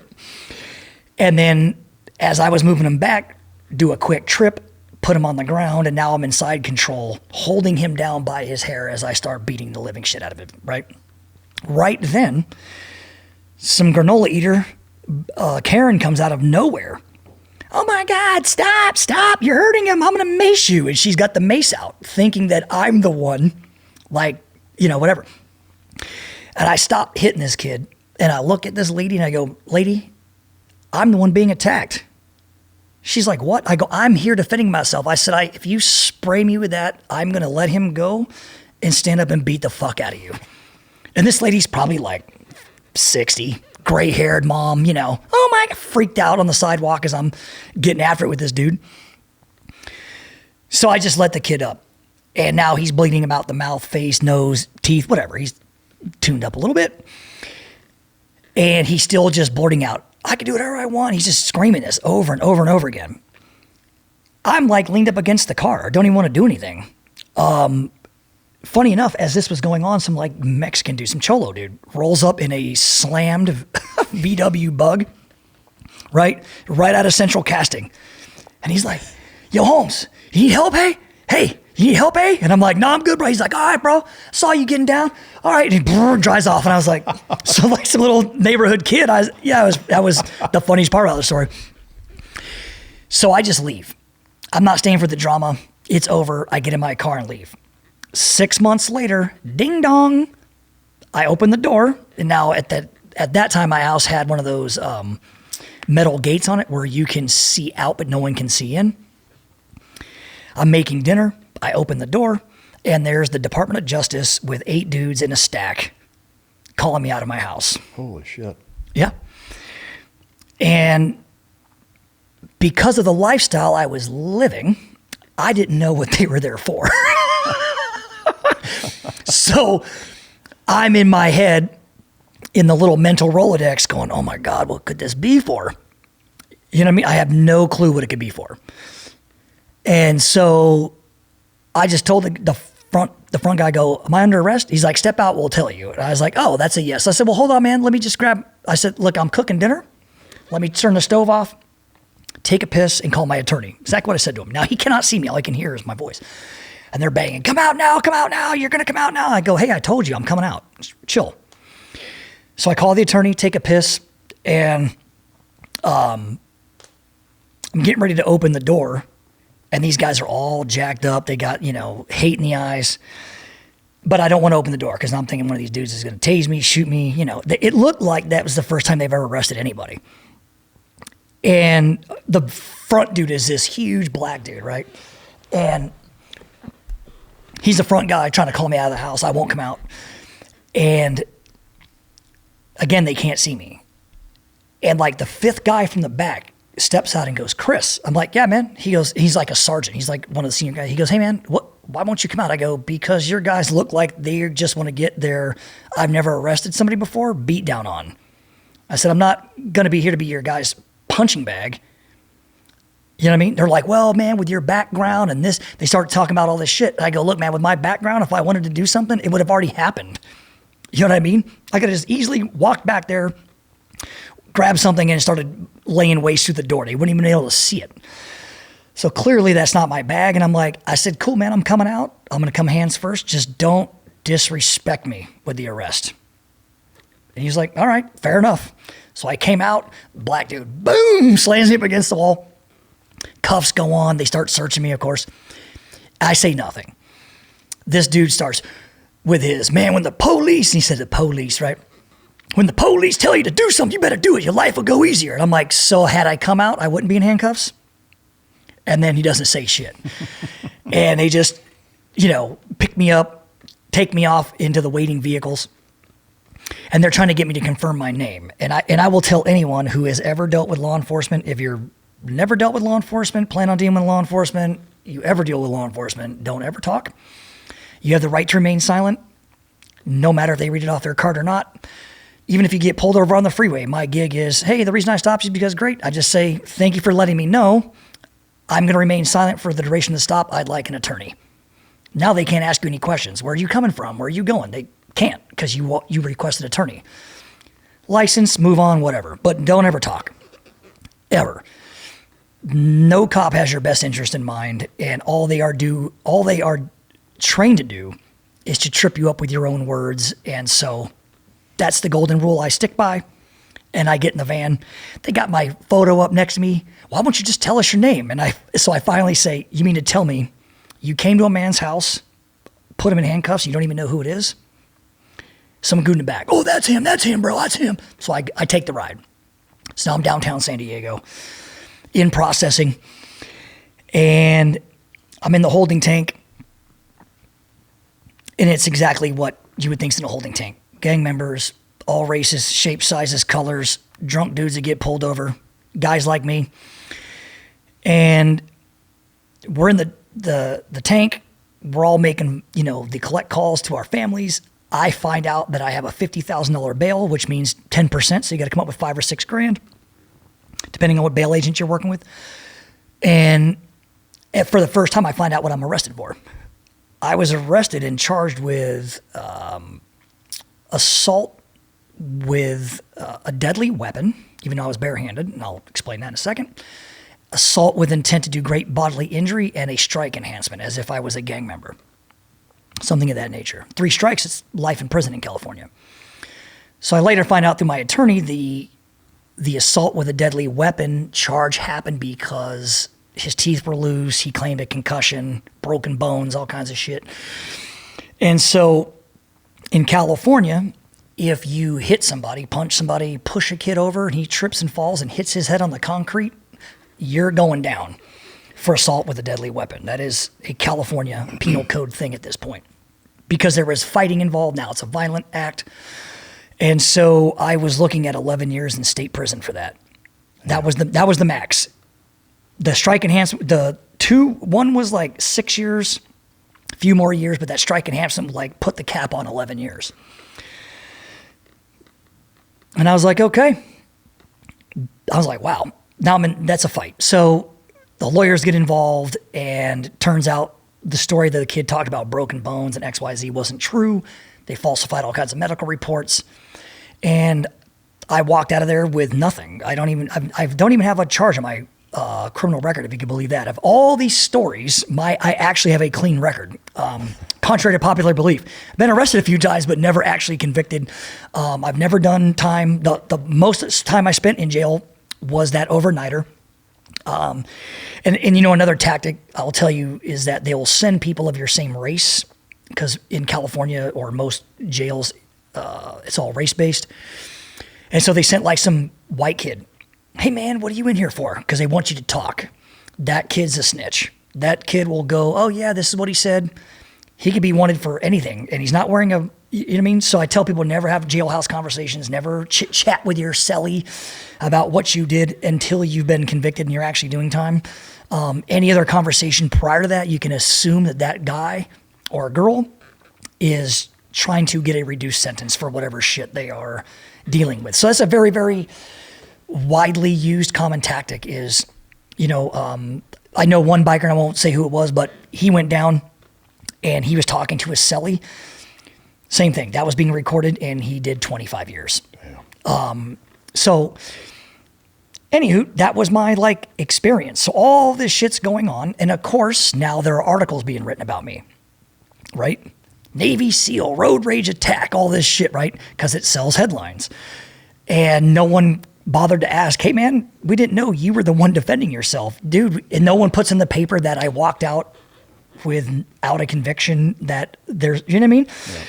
It's just that. It's just this bullshit of, here's another guy fucking up.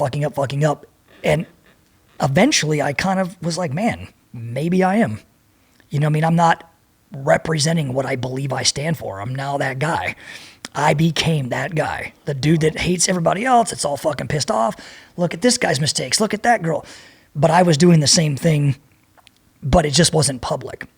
And so that's how a lot of people will hide behind that. And looking back in retrospect, it's kind of cool that I got busted, because it forced I don't know about shame. Because if I said shame, that would insinuate that everybody who's tried a drug is shameful. I don't want that to come across, but it definitely was showing a side of me that no one had ever seen. And it was being done in a public way. At least I thought it felt public. And so the only way to counter that type of thing is to be better. You have to change. Or, it's one thing to party and have it part of your story. I think it's another thing altogether when it becomes your lifestyle, when your whole world is centered around, you know, the blow and go lifestyle. You know what I mean? When it's just parties and drugs and I can't wait to get out of work so I can get higher and higher and higher and drunker and drunker. You're never going to end up in a great place doing that, you know? So fast forward, I'm out of jail. That again happened right after the Haiti thing. So that's 2 back-to-back world titles of getting arrested. And I just knew, man, that I had screwed up my decision-making process and my lifestyle choices so much that I knew I needed to literally walk away from everything, everyone that I'd ever knew, including my wife. And again, I can't emphasize enough that it wasn't a reflection upon her. It was 100% reflection upon me. And again, I was never going to be the man that she needs to be. And so I just had to change. And so Travis calls me.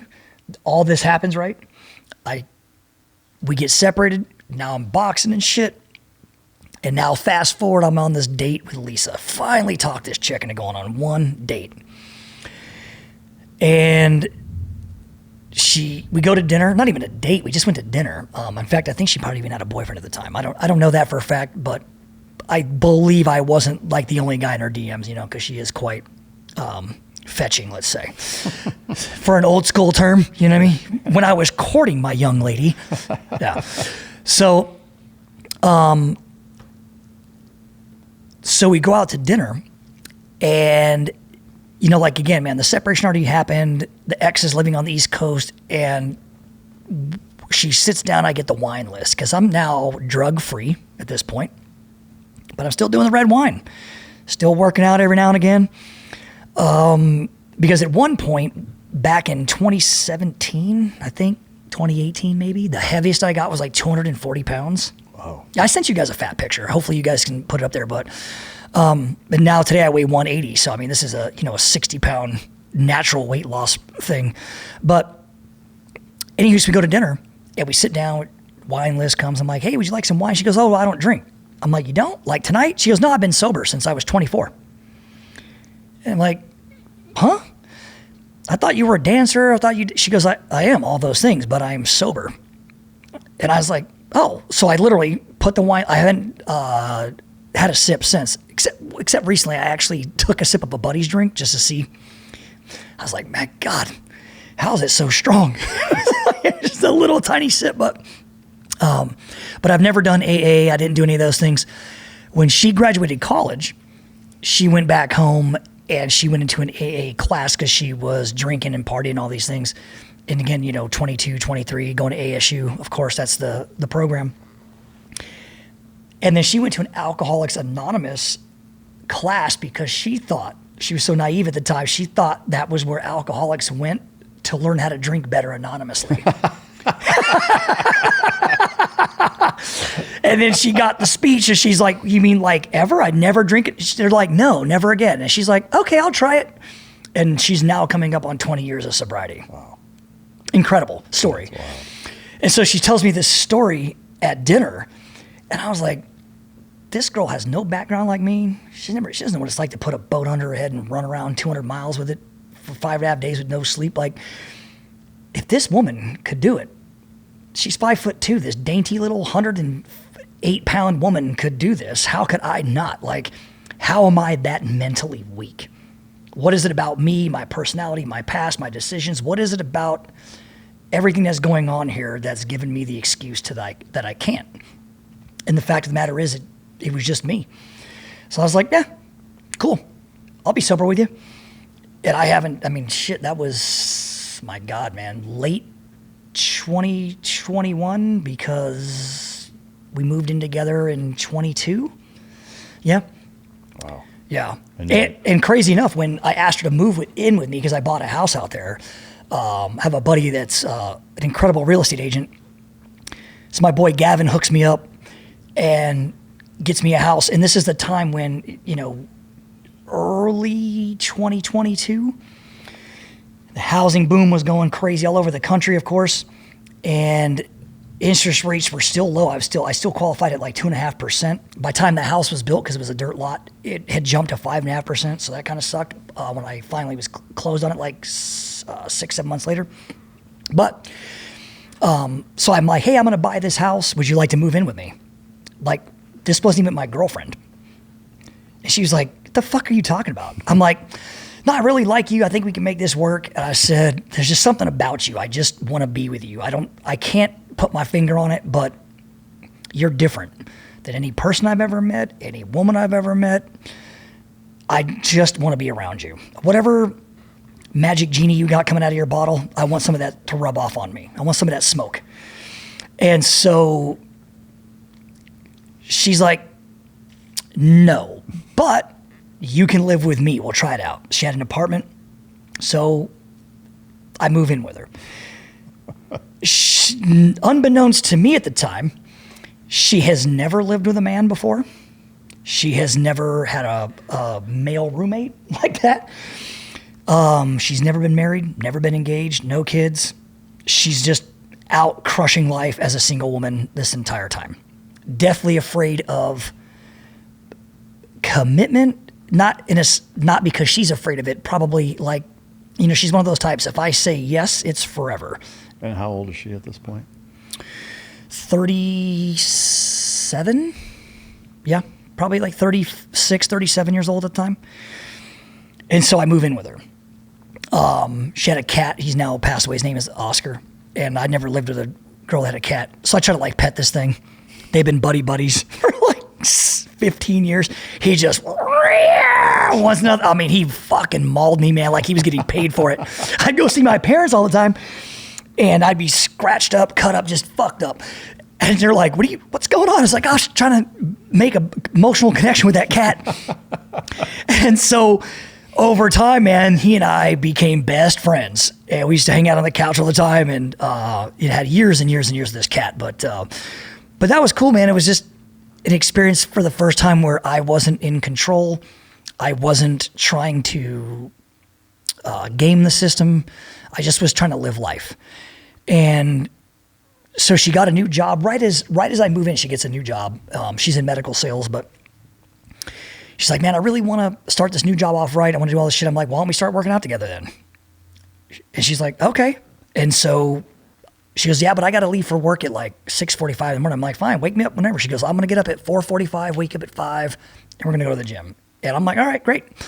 And we've been on that plan now for almost 5 years, but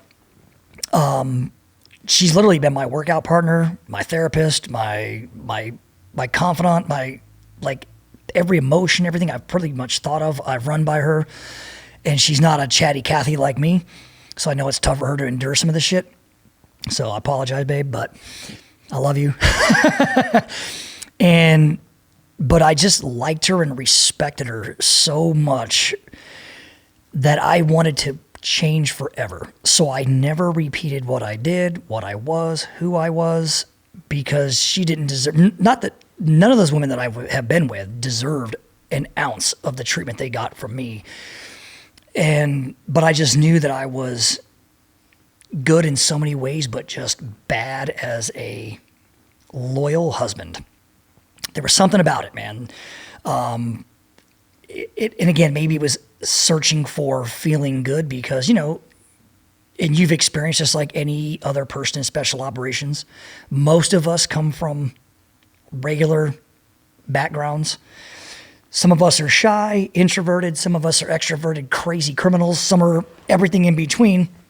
But none of us, I don't think, would ever be like, yeah, man, my lifestyle was great. Booze used to flow like the river and women fell from the heavens like rain.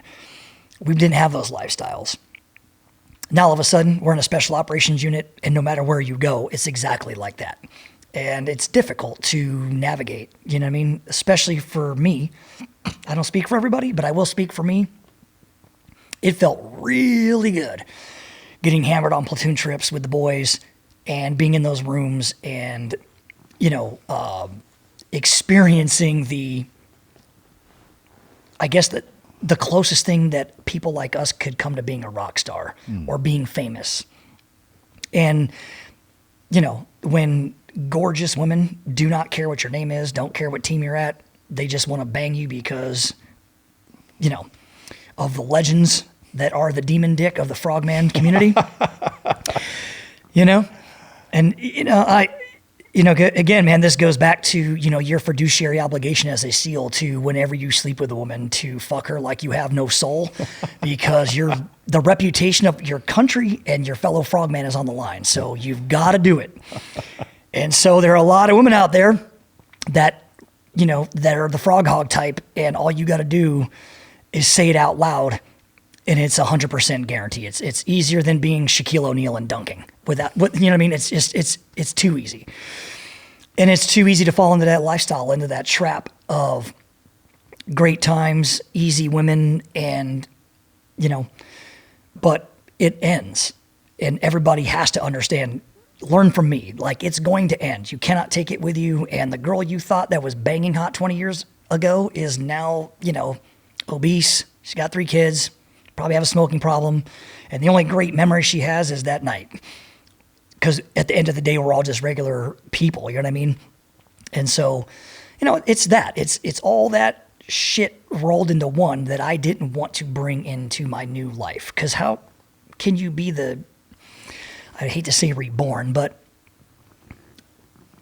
you don't want to try to be like, I got everything dialed in except for this one thing. I think it's either all things or none of the things. And so I chose to eliminate everything and anyone out of my life. So I changed my email address, changed my phone, never said goodbye to one person, never said, here's what I'm doing. I just shut the lights off. And people that I used to follow on Instagram, immediately blocked everybody, not because I didn't like anybody, not because I was upset, not because I blamed anybody, not because I thought I was better than anybody else. I just didn't want to be distracted and get involved or be in a conversation where I had to justify to anything or anybody what the fuck I was doing. Yeah, I just wanted the full disconnect. The full 100% disconnect. Yeah. And so I started doing 2 days, man, lifting in the morning and walking at night. And,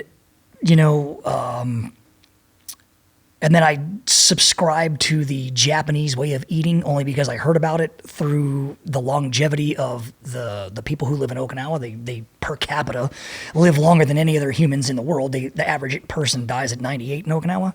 They eat until you're satisfied but not full. That's right. They call it like the 75% rule or 85% rule. Hey, man, I feel full. I could definitely eat more, and I could sure get dessert, so I just don't. Yeah. And then the weight just started coming off.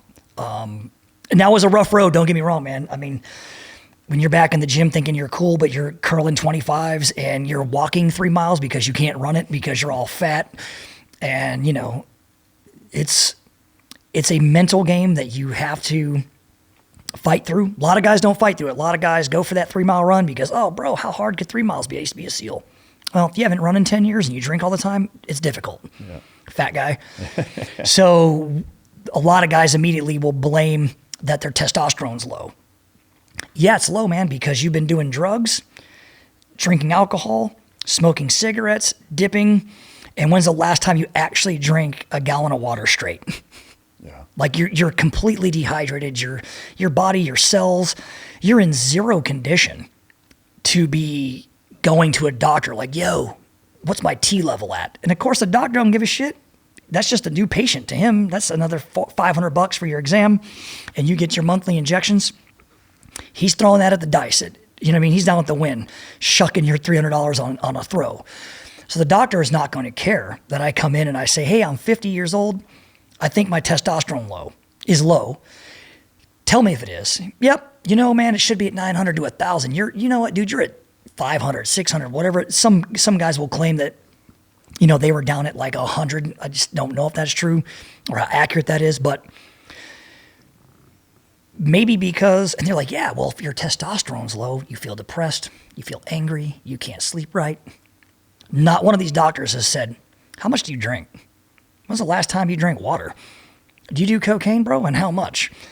You know what I mean? Oh, you're doing meth now? You probably shouldn't do meth and then go try to knock out a 3 mile run on the beach. So it's the narrative doesn't match. So you're going into this doctor lying about who you are, what you do. And now you're getting prescribed testosterone because you think that's the way back. That's going to make me feel good about myself. I'll feel strong like I used to. And then when you don't, depression hits again, and now you're even fatter. And that's the cycle that most dudes are in. And I didn't want to be in that cycle. I wanted to be 100% clean and sober, and I wanted to do it naturally so the change that came was permanent, not temporary. It's like what I've done is absolutely permanent. Like you could be sitting here doing blow, drinking all you want, and it wouldn't affect me one bit. I wouldn't get sweaty and, oh my God, I need to leave the environment. You know what I mean? I mean, you look at another example, that would be Sean Ryan, right? His podcast, he's completely sober, talks about it all the time, yet it's hosted in a bar, right? Yeah. Which I find, kind of funny, but it's what our environment is. And you don't want to be doing this in a church pew with the stained glass behind you. It wouldn't have the same audience, I don't think. It wouldn't have the same effect because we are who we are and we come from where we come from.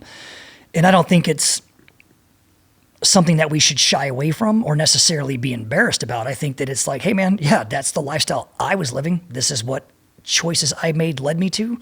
But can I help the dude behind me that is literally probably, I mean, there's got to be at least one guy out there that feels what I feel or maybe has been in that same position where he feels like shit about himself.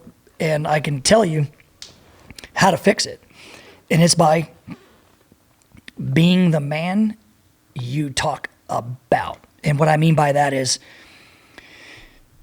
most of us will sit around and judge others while living an imperfect life. Right? Like I was saying earlier on about the SEAL teams, we're imperfect beings in an imperfect world making imperfect decisions during impossible, if not imperfect times and expecting perfection on target. That's a tough work environment. You know what I mean? And so, but you got to be honest with yourself, man. If you can't shoot well, dude, you better go to the range, man, because we're not going to stop shooting for you. You know what I mean? Mm-hmm. And that's what I did. I just did not want anyone's help because I didn't want to be like, oh, I put this guy through my program and he did X, Y, and Z. And so I just went back to basics. I was like, dude, if you were training for buds tomorrow and you were a senior in high school, how would you live your life? And that's what I did. Dude, that's awesome, man. Proud of you. Thanks, man. Yeah, that was because I mean, dude, honestly, if, that's a tough road to hoe. I know there are plenty of people who have been in my position and who have never been able to recover from that, have had to go through all kinds of treatments and sobriety. But, I would tell people to do whatever they needed to do to get sober because it's a glorious world. And I say glorious because it allowed me for the first time to have the time to truly dig down and find out what was bothering me. And that was like the stories I shared earlier with the money making, people dying.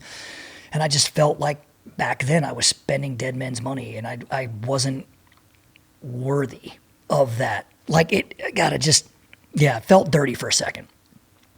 I highly doubt the guy who works at Northrop Grumman feels the same way because, or Raytheon or whatever, but at that level, because I literally went from serving in a platoon with these people to selling them equipment, the same people. And now they're, dying and injured and things like that. So that was really, really tough for me to try to navigate. I have no doubt. I mean, I think the Northrop Grumman executive, the level of disconnect is so significant that they're not going to feel that. No. And they shouldn't. Again, good on them. I wish that, my journey had been a little less introspective at that level, but I don't have the ability to just not think at that level. I've tried it, man. I've really tried being mean to people, being an asshole to people. And unfortunately, I was to a lot of people. I mean, anyone that worked for me when I owned tactical assault gear, when I sold it, we had 110, 120 employees, something like that. It was big as a SEAL team. And I can't imagine there's one person there that was like, oh yeah, man, Chris, great dude to work with. He was so nice. He was such a joy and a pleasure to be around. I was an asshole and I was a dick and I was overly demanding of people that didn't understand one iota of what I was dealing with. Yeah. I mean, I really should just stayed home and called in and be like, hey, we need to make another 500 chest rigs. But I was there 7 days a week. I would sleep there on the weekends. I was like obsessed with the shit. And again, because, I get obsessive about things. I like to kind of pick one thing and laser in on it. I don't do well serving a bunch of different masters, and so, yeah. Yeah, I mean, I think all of that, while was tough and tumultuous for the people in your life at the time, I think that the permanence of where you're at now is only possible because of that. Absolutely. Yeah. I am curious, at what point in this journey did the knife making come in? Where did that bug enter? I'd love to talk about how you got into that and what you're doing now. So I did not ever think about making knives before. I love knives. I think I'm like any other young kid and grew up in that Rambo, right? That was the knife. Jimmy Lyle, if anybody wants to know, that was made by a dude named Jimmy Lyle. The first 2 Rambo knives, the third one was made by somebody else. Is that a Buckmaster? Is that what it's? No, Buckmaster's different. That was actually made by Buck, and I'm actually trying to find one because I'm now going to start collecting like all these knives that I wanted as a child but I couldn't have. So my fascination with the knife thing started probably as a young man wanting to be a SEAL, and then you see First Blood, and there he is with the iconic, out of the leather sheath. And the compass, the button, the compass, and all lighting a match, and all that stuff. But how that came about was Sylvester Stallone was looking in the back of the old school. It used to be as thick as a phone book called Gun Digest, and that in the back, knife makers would make like little ads or whatever. And so he found one for a guy making what's known as the Arkansas toothpick, right? The huge Bowie knives, and he called them up and said, "Hey, I'm Sylvester Stallone. We're going to be making this movie. I want a knife that's going to reflect, this character story," and then got him to make it two-toned, so the edges would shine better when the light hit it on camera and shit. So all those knives, I fell in love with like Cold Steel's, the original Tonto blade that they made. That was made in Seki, Japan. Now I think all of Cold Steel is made in Taiwan. Lynn Thompson's the owner of that company. I met that dude like 25 years ago, but he was a dude, man, hacking the meat in the videos and all that stuff. Those are like a machine-made knife, right?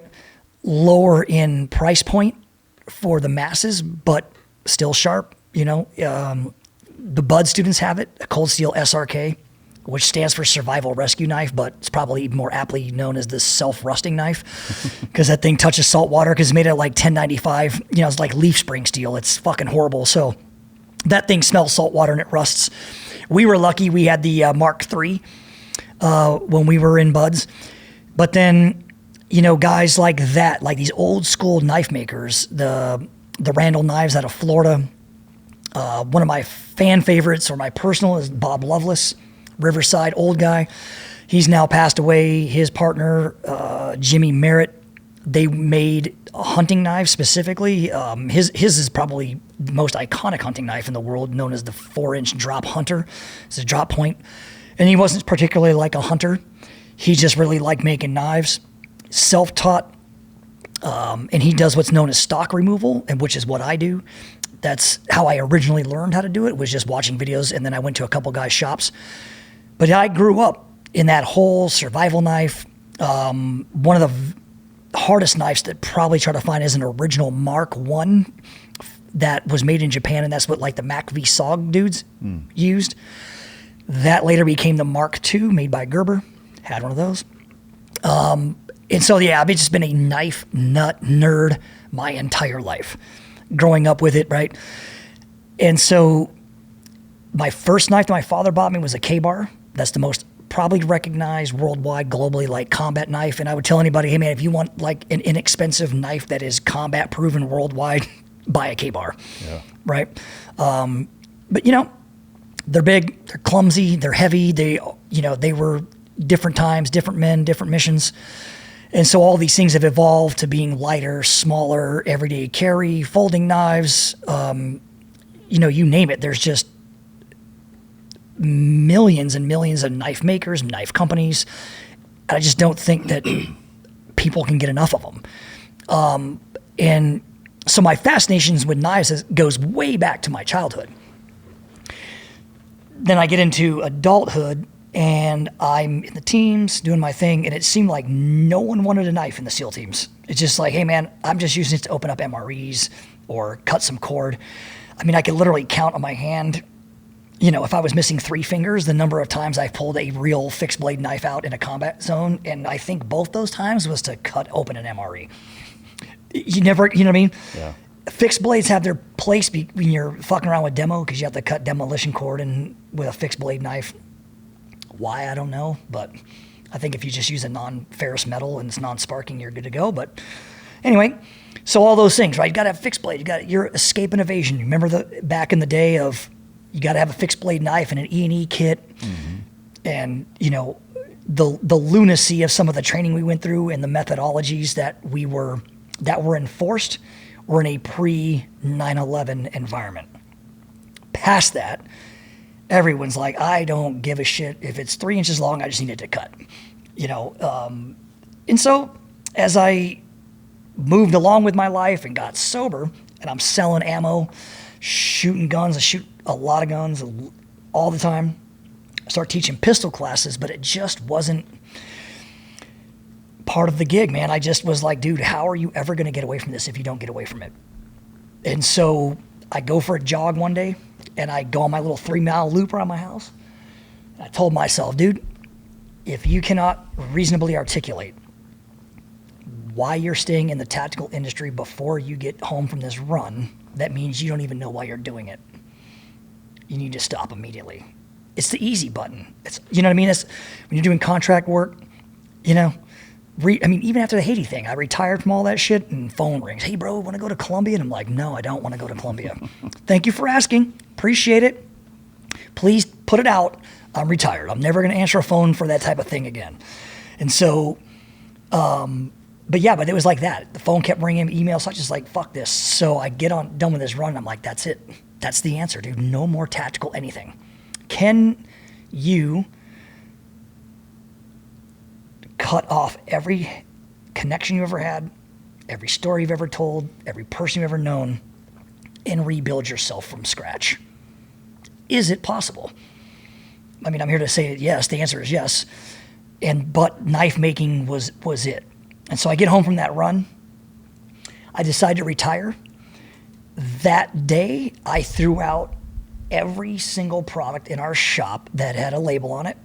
I mean, thousands and thousands and thousands of dollars of inventory went into the trash. Every shirt, every hat, every sticker. I was even throwing away bullets because I didn't want to sell them anymore. I was like, man, I'm just going to get rid of them and throw them in the garbage can. So dude would come by, like the dumpster guy, and 30 minutes before the Dipsy dumpster guy, I'd chuck a few cases of ammo in there, all different sizes, calibers, loose, pack. It didn't matter. I just was throwing shit away. And part of that was the negative environment that is that gun environment and the shooting, because every person who owns a gun and buys ammunition thinks they are the next, end all to be all. John Wick. Yeah. And most people don't know jack shit about working in those types of environments or what it really takes or what combat really is. And so you're just around a bunch of wannabes, a bunch of shit talkers, a bunch of people who have never done it, and they're desperately, and so like even when my wife goes and shoots competitions, I never pick up a gun. I never shoot. I just film her and take pictures. Most of the people there know who I am and what my background is. And they, hey man, why don't you shoot? You can shoot my gun. And I'm like, why would I shoot your gun? Can I take pictures of you? I'm like, you're 37, right? You got kids at home? Like, you're a man, right? You don't have to take pictures of another man to be a man, right? And it's that, it just always annoyed me. All that hero worship and bullshit. I'm like, man, you don't even know what my operational reputation is. You don't even know if I can shoot or not. You don't even know if I had a negligent discharge and killed a man. And that's why I'm not even in the teams. You just heard Navy SEAL, and now you want to see me spraying and praying into a dirt berm that means absolutely fucking nothing, right? And so I just have always shied away from all of that extra attention. Kind of felt like without even trying, I was getting plenty. So I've always been desperate to get away from it. But of course, I'm public now again. Hey, I don't want any attention. Let's go on the Mike Ritland podcast and, have, 50,000 views and tell people, but it's not that I don't like it now or wouldn't accept it. Like I just kind of get it now. I'm just like, hey, no problem, man. Nice to meet you. And I don't want to put how I feel on somebody else. I just suck it up and nice to meet you, because I want genuine friends. I want people in my life that like me, love me, and respect me, not because of what I did, but because of actually who the fuck I am. You know what I mean? The man I actually really am, the person I represent, the morals that I have, the life road I like to walk now. I want to be known and respected for that, not because of something I did 30 years ago. Because it means nothing today. It absolutely means nothing. Who gives a shit? I was front row seat to an Afghan barbecue a long time ago, but I would also tell anybody that's shaking my hands that their life didn't change because of it. Yeah. You know what I mean? For sure. Yeah. And I think, the identity and the feeling attached to that line of work is difficult to shake, Very. because it's such an impossible process, and so few people make it. And then I think also when you combine it with most of our backgrounds, yours and I is very similar that way, where there's I wouldn't even say it's necessarily an insecurity, but a low feeling of self-worth. Yes. And trying to prove yourself to yourself to make you feel like you're something. And so once you finally achieve that with something that's very difficult statistically, that very few people can attain, it's very, very difficult to let go of that, but it's crucial, because I agree, once you get out, you'll always have been that, it's not anything that can ever be taken from you, but you need to move on and do something else. You have to. And advice, again, man, I'm in my 50s now, telling people who are in their 20s, 30s, 40s, who come from these backgrounds and lifestyles, that there is nothing you're ever going to do that will replace that. I have made millions of dollars. I have been around billionaires, millionaires, rock stars, the whole thing. All of us, and that's the thing about this environment. Every one of us knows millionaires. Everybody knows at least a billionaire, right?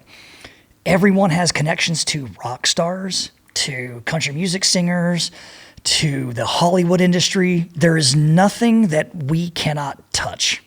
Look at a guy like Joe Rogan, right? He's a great example. That is a very, very successful man. No one in any argument on any platform would really have a counter narrative to that man's success. But he still likes to hang around Navy SEALs. All of his bodyguards are Navy SEALs. You know what I mean? He has a lot of people on the show that I think have positively represented what you can do post-service. And that is a testament to just how powerful the Trident is. The glow on that thing isn't going away. The shine on it. And I tell people all the time, man, it's really easy to just tell SEAL stories. And what I mean by that is, instead of telling like these types of stories, the real story, how people feel, it's easy to walk into a room and instead of trying to be emotional, trying to make a connection with somebody, just be like, hey man, you were a SEAL? Yep. And I'm just like, bing, bing, bing, bing. Just like I'm getting rescued, right? You take the rescue mirror and you're trying to signal a plane. You just take the Trident, bam, bam, bam, bam. Metaphorically, of course. But yeah, and just shine it in their eyes, and they're blinded about all the bad things I've done, the person that I was. They don't even ask.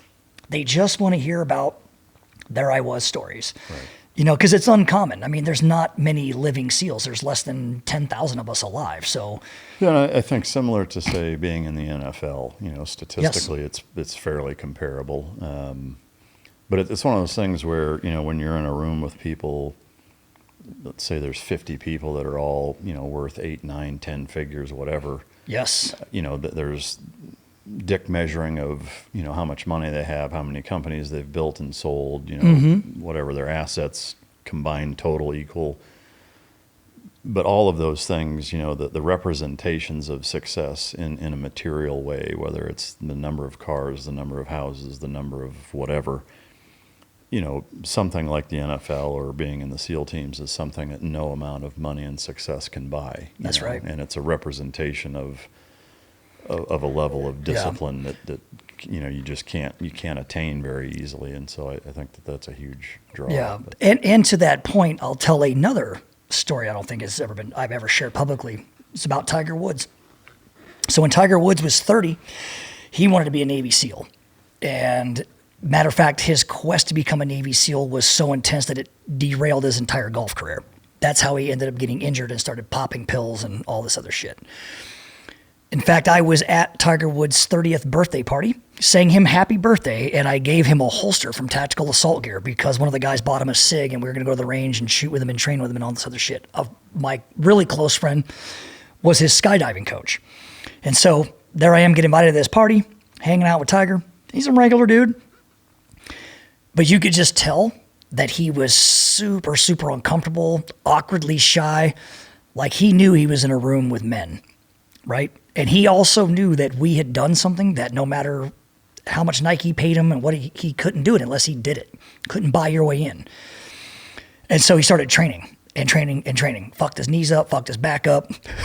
Oh, shit. Yeah, he was running in boots. He bought all the VHS or DVDs, whatever you want to call them, Navy SEAL workout videos, and used to do grinder PT in his multi-million-dollar mansion in Florida, do runs around in jungle boots, and jacked himself up to a point where he was now getting surgeries. And it was I read a book about him. I cannot remember the name of the book, but that story is in there. Yeah. So he must have interviewed some people that knew about it. And that's the only reason I'm even sharing the story. But that story's in the book about how he was, because his father was a Green Beret. Yeah.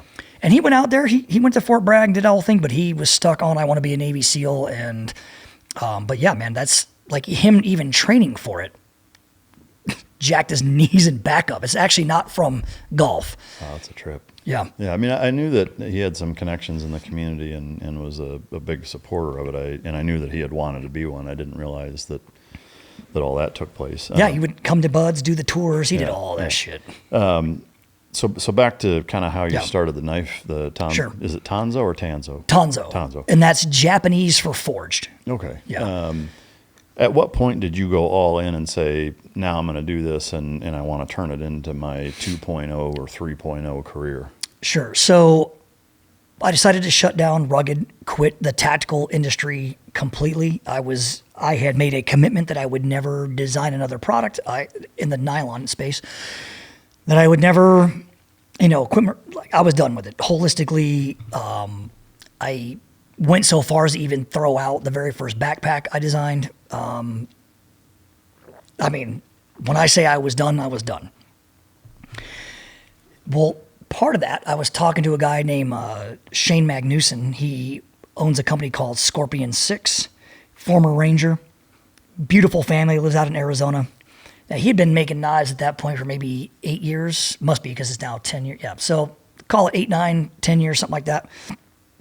And and he specializes in folders and handmade folders. And any of his knives that you see, I first was introduced just because I saw him on Instagram, and I introduced myself to him because I couldn't believe how beautiful these knives were. And then I was like, well, who makes your knives, bro? Because I'm from a world of hey man, you want 100 backpacks made? Yeah. Find a guy who makes 100 backpacks and sell your label on it, right?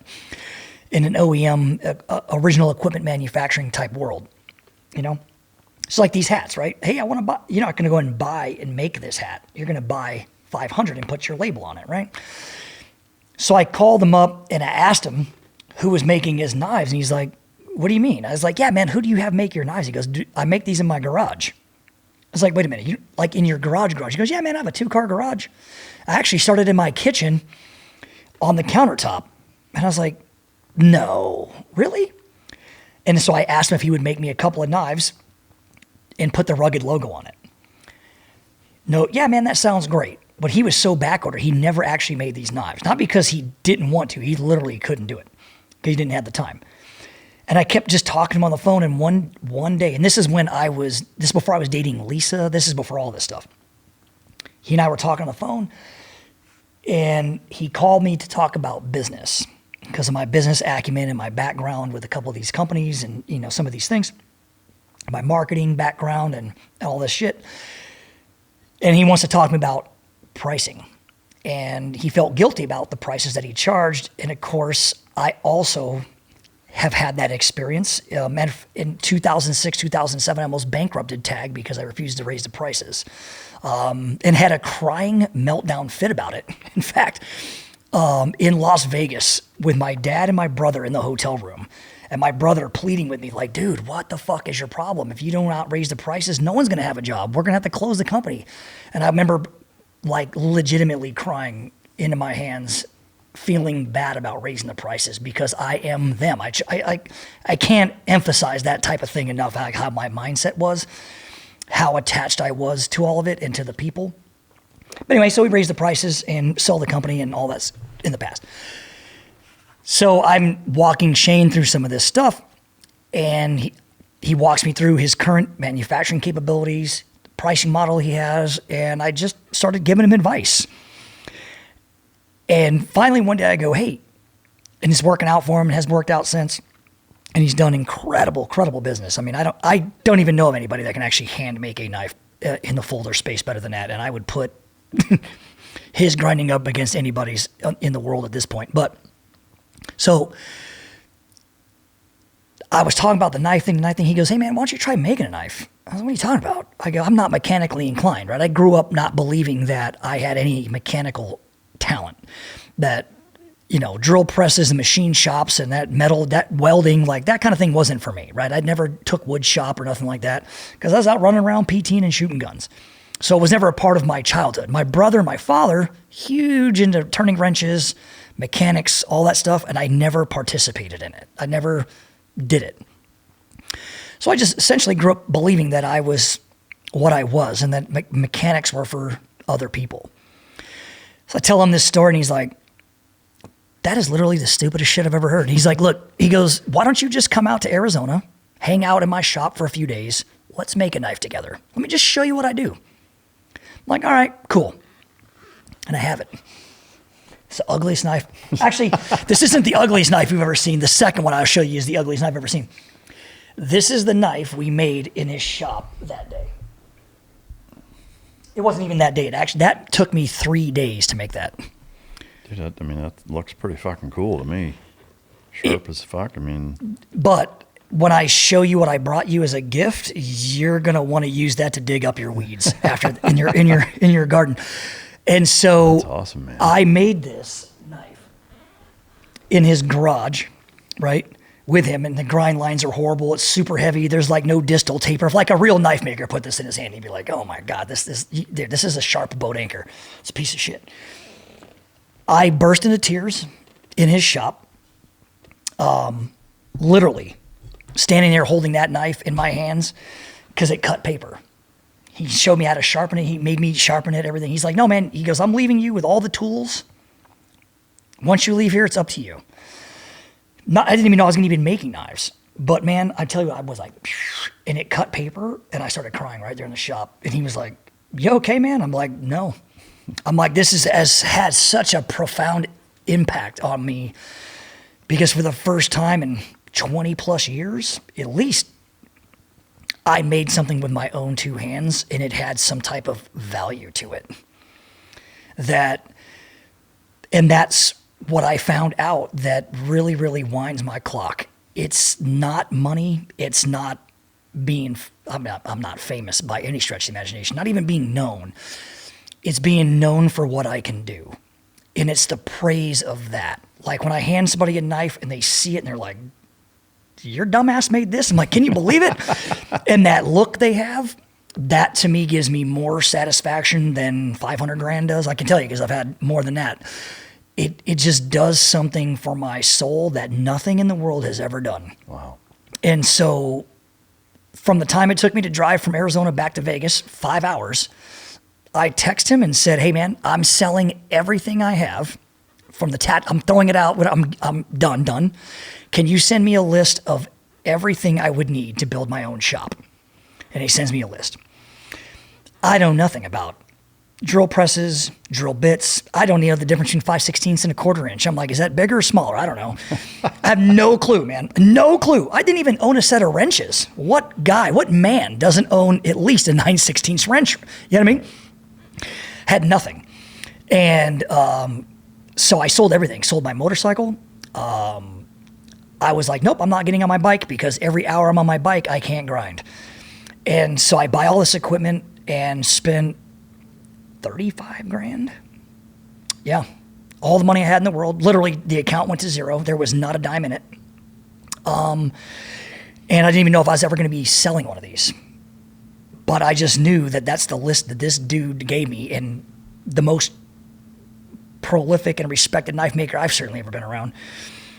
And so I just bought metal, traced out a design, and just started grinding. And I mean, shit, I'll show you the second one I made on my own.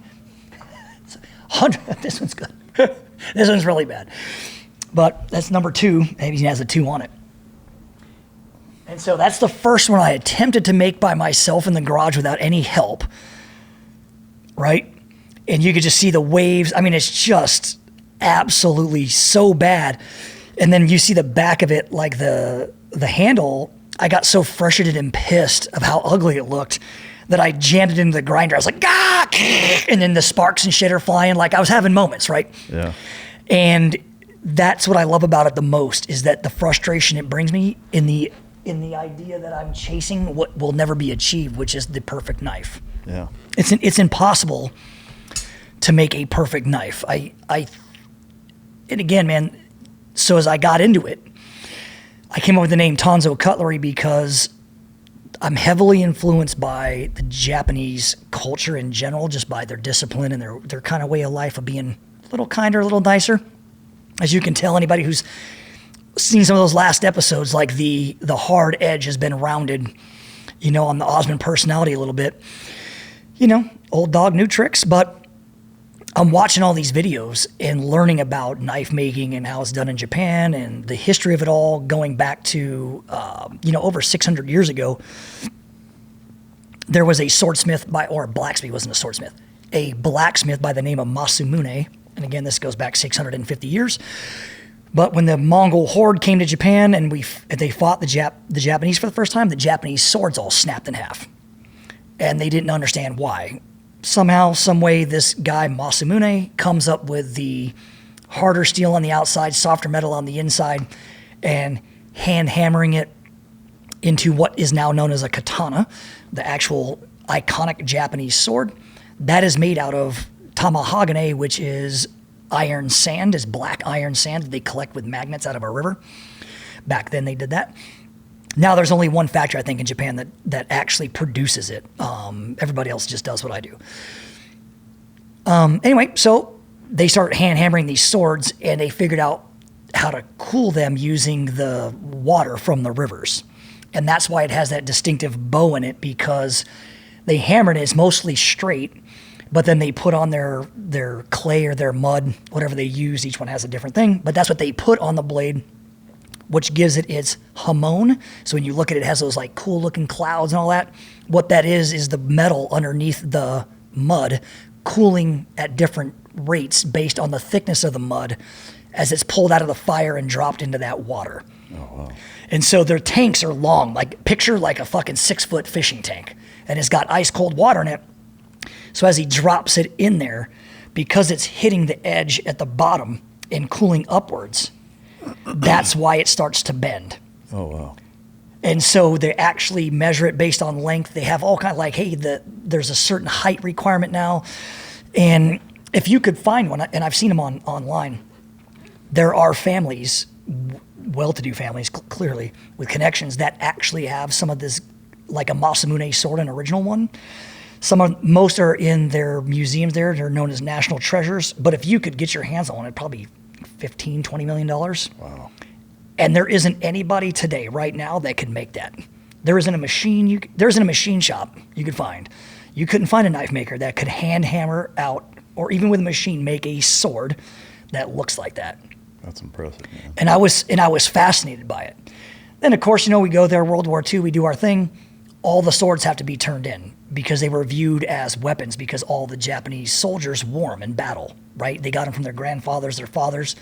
Well, those were real katanas, hand-hammered by blacksmiths in Japan, but we collected them and just chucked them over the side of the Enterprise. You know what I mean? They went to the same trench as Bin Laden. So, who you shot, by the way? Who I did shoot. Yeah, I'm not red, but I'm reddish, if that makes sense. Yeah. You know what? Maybe I should just write a book, call it Failing Forward. Or no, Falling into Success. How I was the fourth man through the room and tripped, had an AD and shot Bin Laden when he was laying on the side, and I just fell into success, falling into success. The fourth man in. ADing into success? Yeah, AD into sex. So, I just started becoming fascinated with it. And I was like, man, that's on a whole nother level than what we do here in America. And we have plenty of bladesmiths. And again, I'm not a bladesmith. I call myself a craftsman who makes knives. But to consider myself that, I'm a decade away, probably. Wow. But yeah, I'll show you. Matter of fact, I brought one for you. Because you said you didn't want a loud handle. There's some stickers, but this is what comes with it. Oh man. Yeah. Oh yeah, I gotta give you America hottest bitch of that dance hat too still. Man, that's amazing. Oh shit.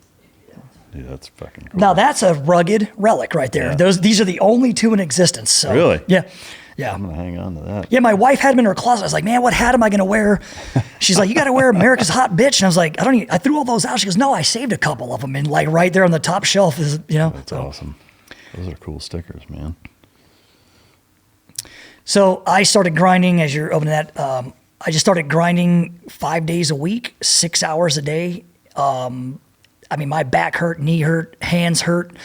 It just was going through the motions of learning how to become a knife maker. And I've brought myself, along with other people. There is also another guy here in Texas who owns Seasick Blades. His name is Indica Witherspoon. And that dude, if you're into hunting knives, axes, and outdoors, I definitely would recommend buying them from Seasick Blades. Seasick? Seasick Blades. He's a former rescue swimmer. Oh, wow.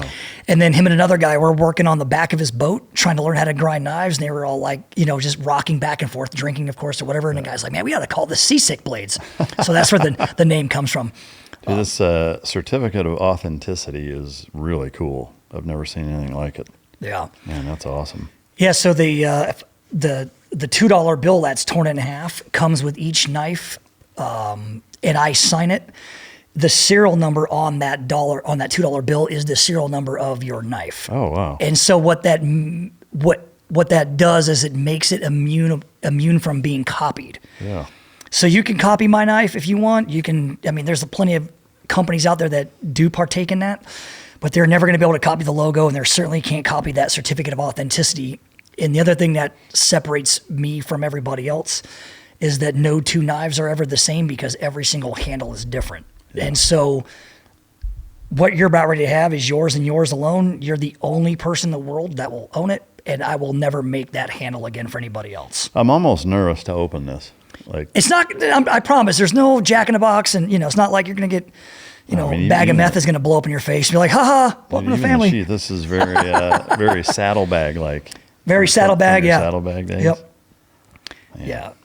So it's just a nice leather case, and that's what I ship it to, so people can ship it back, because I offer free sharpening for life. So please don't use your old, Benchmade sharpener. If you, I implore you to, I'm begging you, please just mail it back. Yeah. Let me sharpen it, and I'll send it back. All right. So here's the big reveal. Do your thing, man. Dude, holy hell, man. Dude, that is remarkable. Holy shit, this is impressive, man. So I went from that first knife I showed you to 2 years later making that. Dude, this is incredible. Man, I don't even know what to say. This is special, bro. Thank you very much. You're welcome, man. And when I talked to you, I asked you if you were right or left-handed. And Yeah. so see how you opened, even that, like I like the little attention to detail because I'm a lefty. Yeah. So I put the knife in the case differently and I want the logo on this side, whereas a right-handed person is the opposite. Yeah. And so that's why I always ask the customers if they're left or right-handed. So I put the logo on the appropriate side, package it the right way. So when they open it, it comes out in the right hand.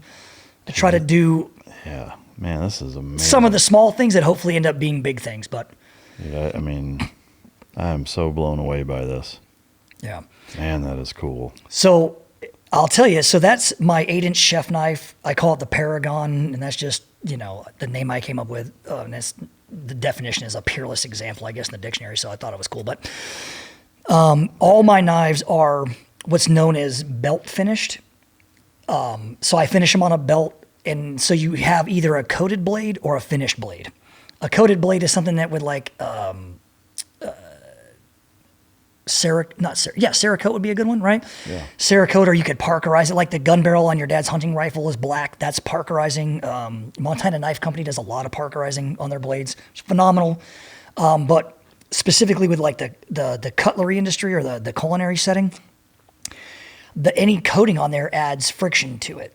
So like you'll see a Swiss Army knife, which is an iconic blade. All those knives are highly polished so when you're moving the different ones, they don't stick to each other. Oh, okay. If you coated all those knives black, they would all stick together as you try to pull them out because that coating is actually causing friction and sticking to each other as it's being taken out. Yeah. And so the same thing happens with food. If you look at any professional chef, watch any show, you will not see a chef using a blacked out chef knife. I can also tell you, as somebody who makes these every day now, that anything that's black is a coating and it's going to eventually fall off. And that's talking about ferric acids, those Cerakote, and they're all just a chemical coating. There is no chemical coating ever invented in the history of mankind that's specifically to knife making. So they're using coatings that stick to metal. And so eventually it's going to fall off, just like your old pocket knife, your old Benchmade or whatever you had in the military. Yeah. You pull it out now, it doesn't look as black as it used to. And so eventually that black is going to fall off into your food. And I just didn't want to, Yeah. again, not only do I want to be away from the military thing, right? Because me being a former SEAL and Marine and all that has zero to do with my capabilities to make one of these knives. And so I really wanted to do something that was a rapid departure from what I've been known for my entire adult life. Dude, I'm blown away by this. Yeah. I'm super, super proud of you. This is Thank you, incredible. I mean, it's as high quality and well done of a knife as I've ever seen. I mean, that is impressive. Yeah. And so that is made out of AEBL. It's a stainless steel that comes from Sweden. I could bore you to death about. I don't know if you can see that very well, but Yeah, the handle is paper micarta. And so micarta is just they have burlap, they have paper, they've got, different materials in it. Essentially, it's just stacked up yeah. and then impregnated with rosin and then put into like a vacuum to make it rock hard. And then you have the two white True Stone, and then it has the white G10 liners. All that's held together. All knives are held together, most of them anyway, with epoxy. And so that's just a G10 epoxy that is used to hold it together. Yeah. Yeah. Dude, this is incredible, man. I actually have a do prime rib for Thanksgiving, and but actually came in today, so the Thanksgiving dinner will for sure be cut by this bad boy and everyone after it, man. This is amazing. Good. I love this. Thank you very much. You're welcome, man. And I'm really blown away by that. Should it go knife edge down? Yeah. Or spine down? Does it matter? I do knife edge down, but I don't know if that would dull it or not, but it has great edge retention. It doesn't dull as fast as other stainless steels. That's been the big argument between like a stainless steel, and most people are used to the 440, C. yeah. But the reason of the carbon knife is that it actually holds an edge longer, maintains its edge longer. Yeah. And then I don't know what year this was the AEBL was actually invented, but in 2005, a book on metallurgy for knife makers came out. And that's the first time it was publicly mentioned, essentially, and how that particular forge in Sweden got around the patent on stainless steel was by lowering the carbon content. So most Stainless steel knives have carbon somewhere between like 1%, maybe 1.2%, and then they add their chromium to make it stainless steel. This one has 0.67% carbon, and it has 13% chromium. And somehow, due to that mix, when you do the heat treating and the tempering on it, which I do in-house as well, I do my own blade cooking, then the carbide structure of the metal changes, and it gets really, really fine. You could have to see it under a microscope. But the fine carbide structures are what gives that specific stainless steel its like edge retention, and it doesn't roll really easy. It's not soft, so it's probably roughly about a 60 Rockwell hardness, something like that, 60, 61. Like durability wise, I mean, if you're using this as your main kitchen workhorse knife, several days a week or, for everything, is there a ballpark of how long the edge will last on it if you're really using it? Compared to how it arrives, it's going to last a couple of months maybe. But longevity, like I use only my own knives in the kitchen. I have one Japanese knife from Shun Cutlery, which I bought when I got divorced. And I think a lot of guys have like the Shun Cutlery. Again, that's a mass-produced knife made in Japan, but it's still extremely high quality. Like I can't produce that, you know what I mean? But again, it feels different. Machine made versus handmade. You get that like soul component. My DNA's in that. Yeah. Most of them have my blood. When I lop half my finger off on the grinder, man, I blasted so many nails, knuckles, man, it's good. But yeah, it's, use it regularly. I would say maybe once a year. You can mail it back to me and it'll come back. I'll rebuff the handle. And if there's chips in the blade, which there shouldn't, I mean, that's people who are literally abusing the knife and hacking it. But it should be worn out. It should look bad.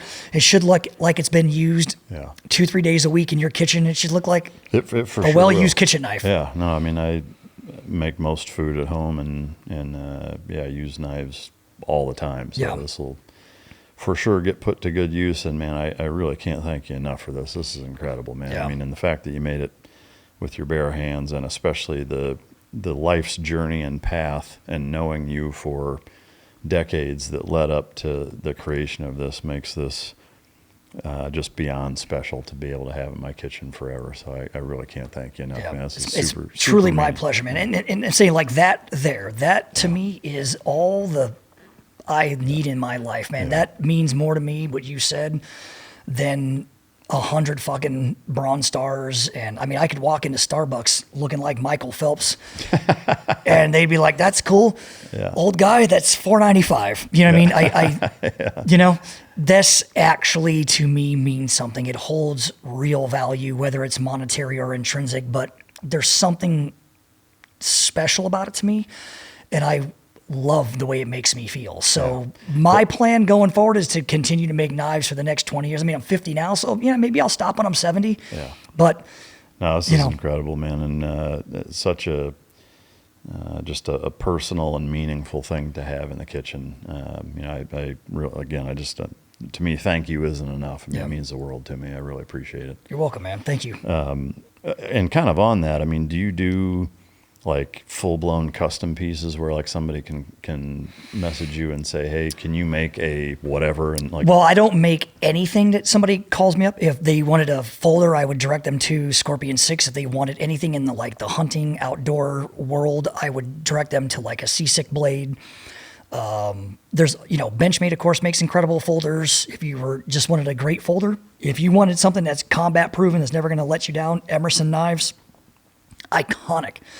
I carried Emerson every day for probably 15 years of my life. Ernie's a great dude. His family's incredible. Matter of fact, I went to the Blade Show in like 2003. I was in the booth representing a friend of mine who owned Mercworks knives at the time. So I'm at the Blade Show, and I went over to say hi to Ernie because I'd just come back from Afghanistan like a year or something like that before. And David Morrell, the author of First Blood, is in his booth. Wow. And I meet David. And the first thing David says to me, Ernie's like, hey, man, this is my buddy Chris. He's a Navy SEAL. And this guy looks at me and goes, you're a SEAL? I'm like, yeah. He goes, Dave, you're so small. Like it was a scene right out of what's that movie with Patrick Swayze when he's a bouncer? Oh, Roadhouse. I thought you'd be bigger, right? And I said to him, like, well, it's because I'm not a fucking actor. I said it just like that. And Ernie goes, oh boy. Ernie knows what's up. Like, I'm going to say what I'm going to say, right? And he goes, what do you mean? I'm like, yeah, the difference between me and Sylvester Stallone is Sylvester Stallone's a pussy fucking actor. I actually do this shit for a living. I'm not a cartoon character, bro. I'm a real motherfucker. And I was like, hey man, great seeing you again, Ernie. I'm like, hey, whatever, dude, book dude. I didn't get an autograph from him, nothing like that, but I should have been like more cordial to the guy. I mean, I was, again, back in my really shitty fuck everybody attitude days. It'd been cool. You know what I mean? Yeah. To get a picture with him, shake his hand, and let him know that the reason I even joined Special Operations is because of that movie First Blood, and like what an absolute impact that storytelling had on my life. Like most guys, I think most people from my generation have that as a touch point. For sure. Of those types of movies and thinking that's what it was all about, and like for like memorial type pieces, like if somebody has a chunk of wood from the barn door of the farm they grew up on, or, pet ashes, or, things like that. Are those things that you infuse into the handle and can do as custom ones? I can, and how that's done, like, you just, essentially you're milling out a little spot for that thing, or you trace it out and then grind it out, but you got to get it enough depth to where it's deep enough under the handle material. And then in a clear, resin is poured in there. When that hardens, then you polish that resin, and that's what you can see right through it. So is that something that you offer? Oh yeah. Okay. Yeah. Because the way I do it now is if you go to the site, you can order a knife, and that's an 8-inch chef knife, but you could request it in 7-inch or 6-inch. If you're buying it for like your woman and she's shorter than 5'6", then, or you use a short cutting board like most people have in their houses, then you should use a shorter chef knife, because it just will feel natural and better. And so I offer those different lengths. And then on the handle side, it's truly whatever you want. So I consult with the people, they pay up front for it, and the prices are different depending on what the length is, but then I can direct them to where I get my handles from, and they can look at these websites and pick one out, which a lot of people like to do. And they just say, hey, I want this one. I just ordered that handle for them, get it in, and then we discuss whether they want pins or screws. That one is held together with mosaic pins, but there's also screw options where you have a mechanical advantage, meaning that the handle's held on with epoxy and a screw. But I mean, these things just don't like fucking fall apart. You know what I mean? Yeah. And that handle's impervious to water and whatever else. So awesome. Okay. And the website name for where people can order it? TonzoCutlery.com. Okay. So pretty straightforward. Yeah. Yeah. It has a little background on there about me. Again, man, all this real background that I'm sharing today isn't there. Yeah. It's sort of like, hey, he was a Navy SEAL and a Marine, and then after gunslinging big dick. And I was just like, after 20 years post-service, retired from the nylon industry, and I mean, it's literally like 2 sentences. Yeah. It really doesn't share any of this background, because I don't think that, again, what I did 30 years ago in the Marine Corps has anything to do with my capability or my attention to detail. That knife, the only connection is maybe the attention to detail stuff, and my obsession with it. Man, I love it. I just want to reiterate how proud I am of the journey you've been on, and where you're at in life now, and how much introspection and personal growth has taken place. It's truly inspiring and just amazing to see. Couldn't happen to a better guy. And, thank you, man. I appreciate that. Yeah, and I can't thank you enough for coming, for sharing part 3 of the story. Yeah, I'm like half the man I used to be now. I lost so much weight, right? Lost a Backstreet Boy worth of fucking body weight. That's right. Yeah. What haven't I asked you that I should have? Anything that we didn't cover? 6 hours, almost 6 hours into it. Have we really been in here for 6 hours? 5.5, right? It's 6. 6, yeah. Wow. That's incredible, man. Yeah. You might have to make this into 2 parts. Who's going to listen to 6 hours worth of me? But no, I don't think no. I just hope that my story gives someone else enough courage to tell themselves the truth, to be honest with themselves, so they can take the steps necessary to change their life for the better forever. Because what you're doing, they all know, man. Every single one of these dudes, they all fucking know the life they're living isn't the best version of themselves. And I'm not saying everybody should take my path, but maybe make the necessary changes that's going to lead you down a better path. Absolutely. And the one thing, I guess the advice I would give anybody taking a journey like this is to forgive yourself and understand that you're an imperfect person, and that most importantly, while you're forgiving yourself, just remember that the people that you served with were just as imperfect, and you probably might want to forgive them immediately and drop all the he said, SEAL Team 7 games. Right. You know what I mean? Like, we're beyond that. Yeah. You know, this is, you know, beyond SEAL Team 6-year-old. You know what I mean? Like, we're supposed to be grown-ass men, adults, who have literally been around the world and seen a few things and have been around enough that we should have the courage to share our mistakes to help the guys that are currently in that situation, as well as maybe set an example for the people who are about ready to walk down that path. Absolutely. Yeah. Couldn't have said it better myself. Couldn't agree more. And again, thank you. Great seeing you and catching up, and hope we can do it again soon. Absolutely. Yeah. Thank you, brother. Appreciate it. My pleasure, man. To the listener/viewer, I hope you enjoyed it. Check out tonzocutlery.com and get you some knives for this holiday season coming up. I hope you enjoyed it. If you didn't, you can choke yourself. And until next time, this is Mic Drop.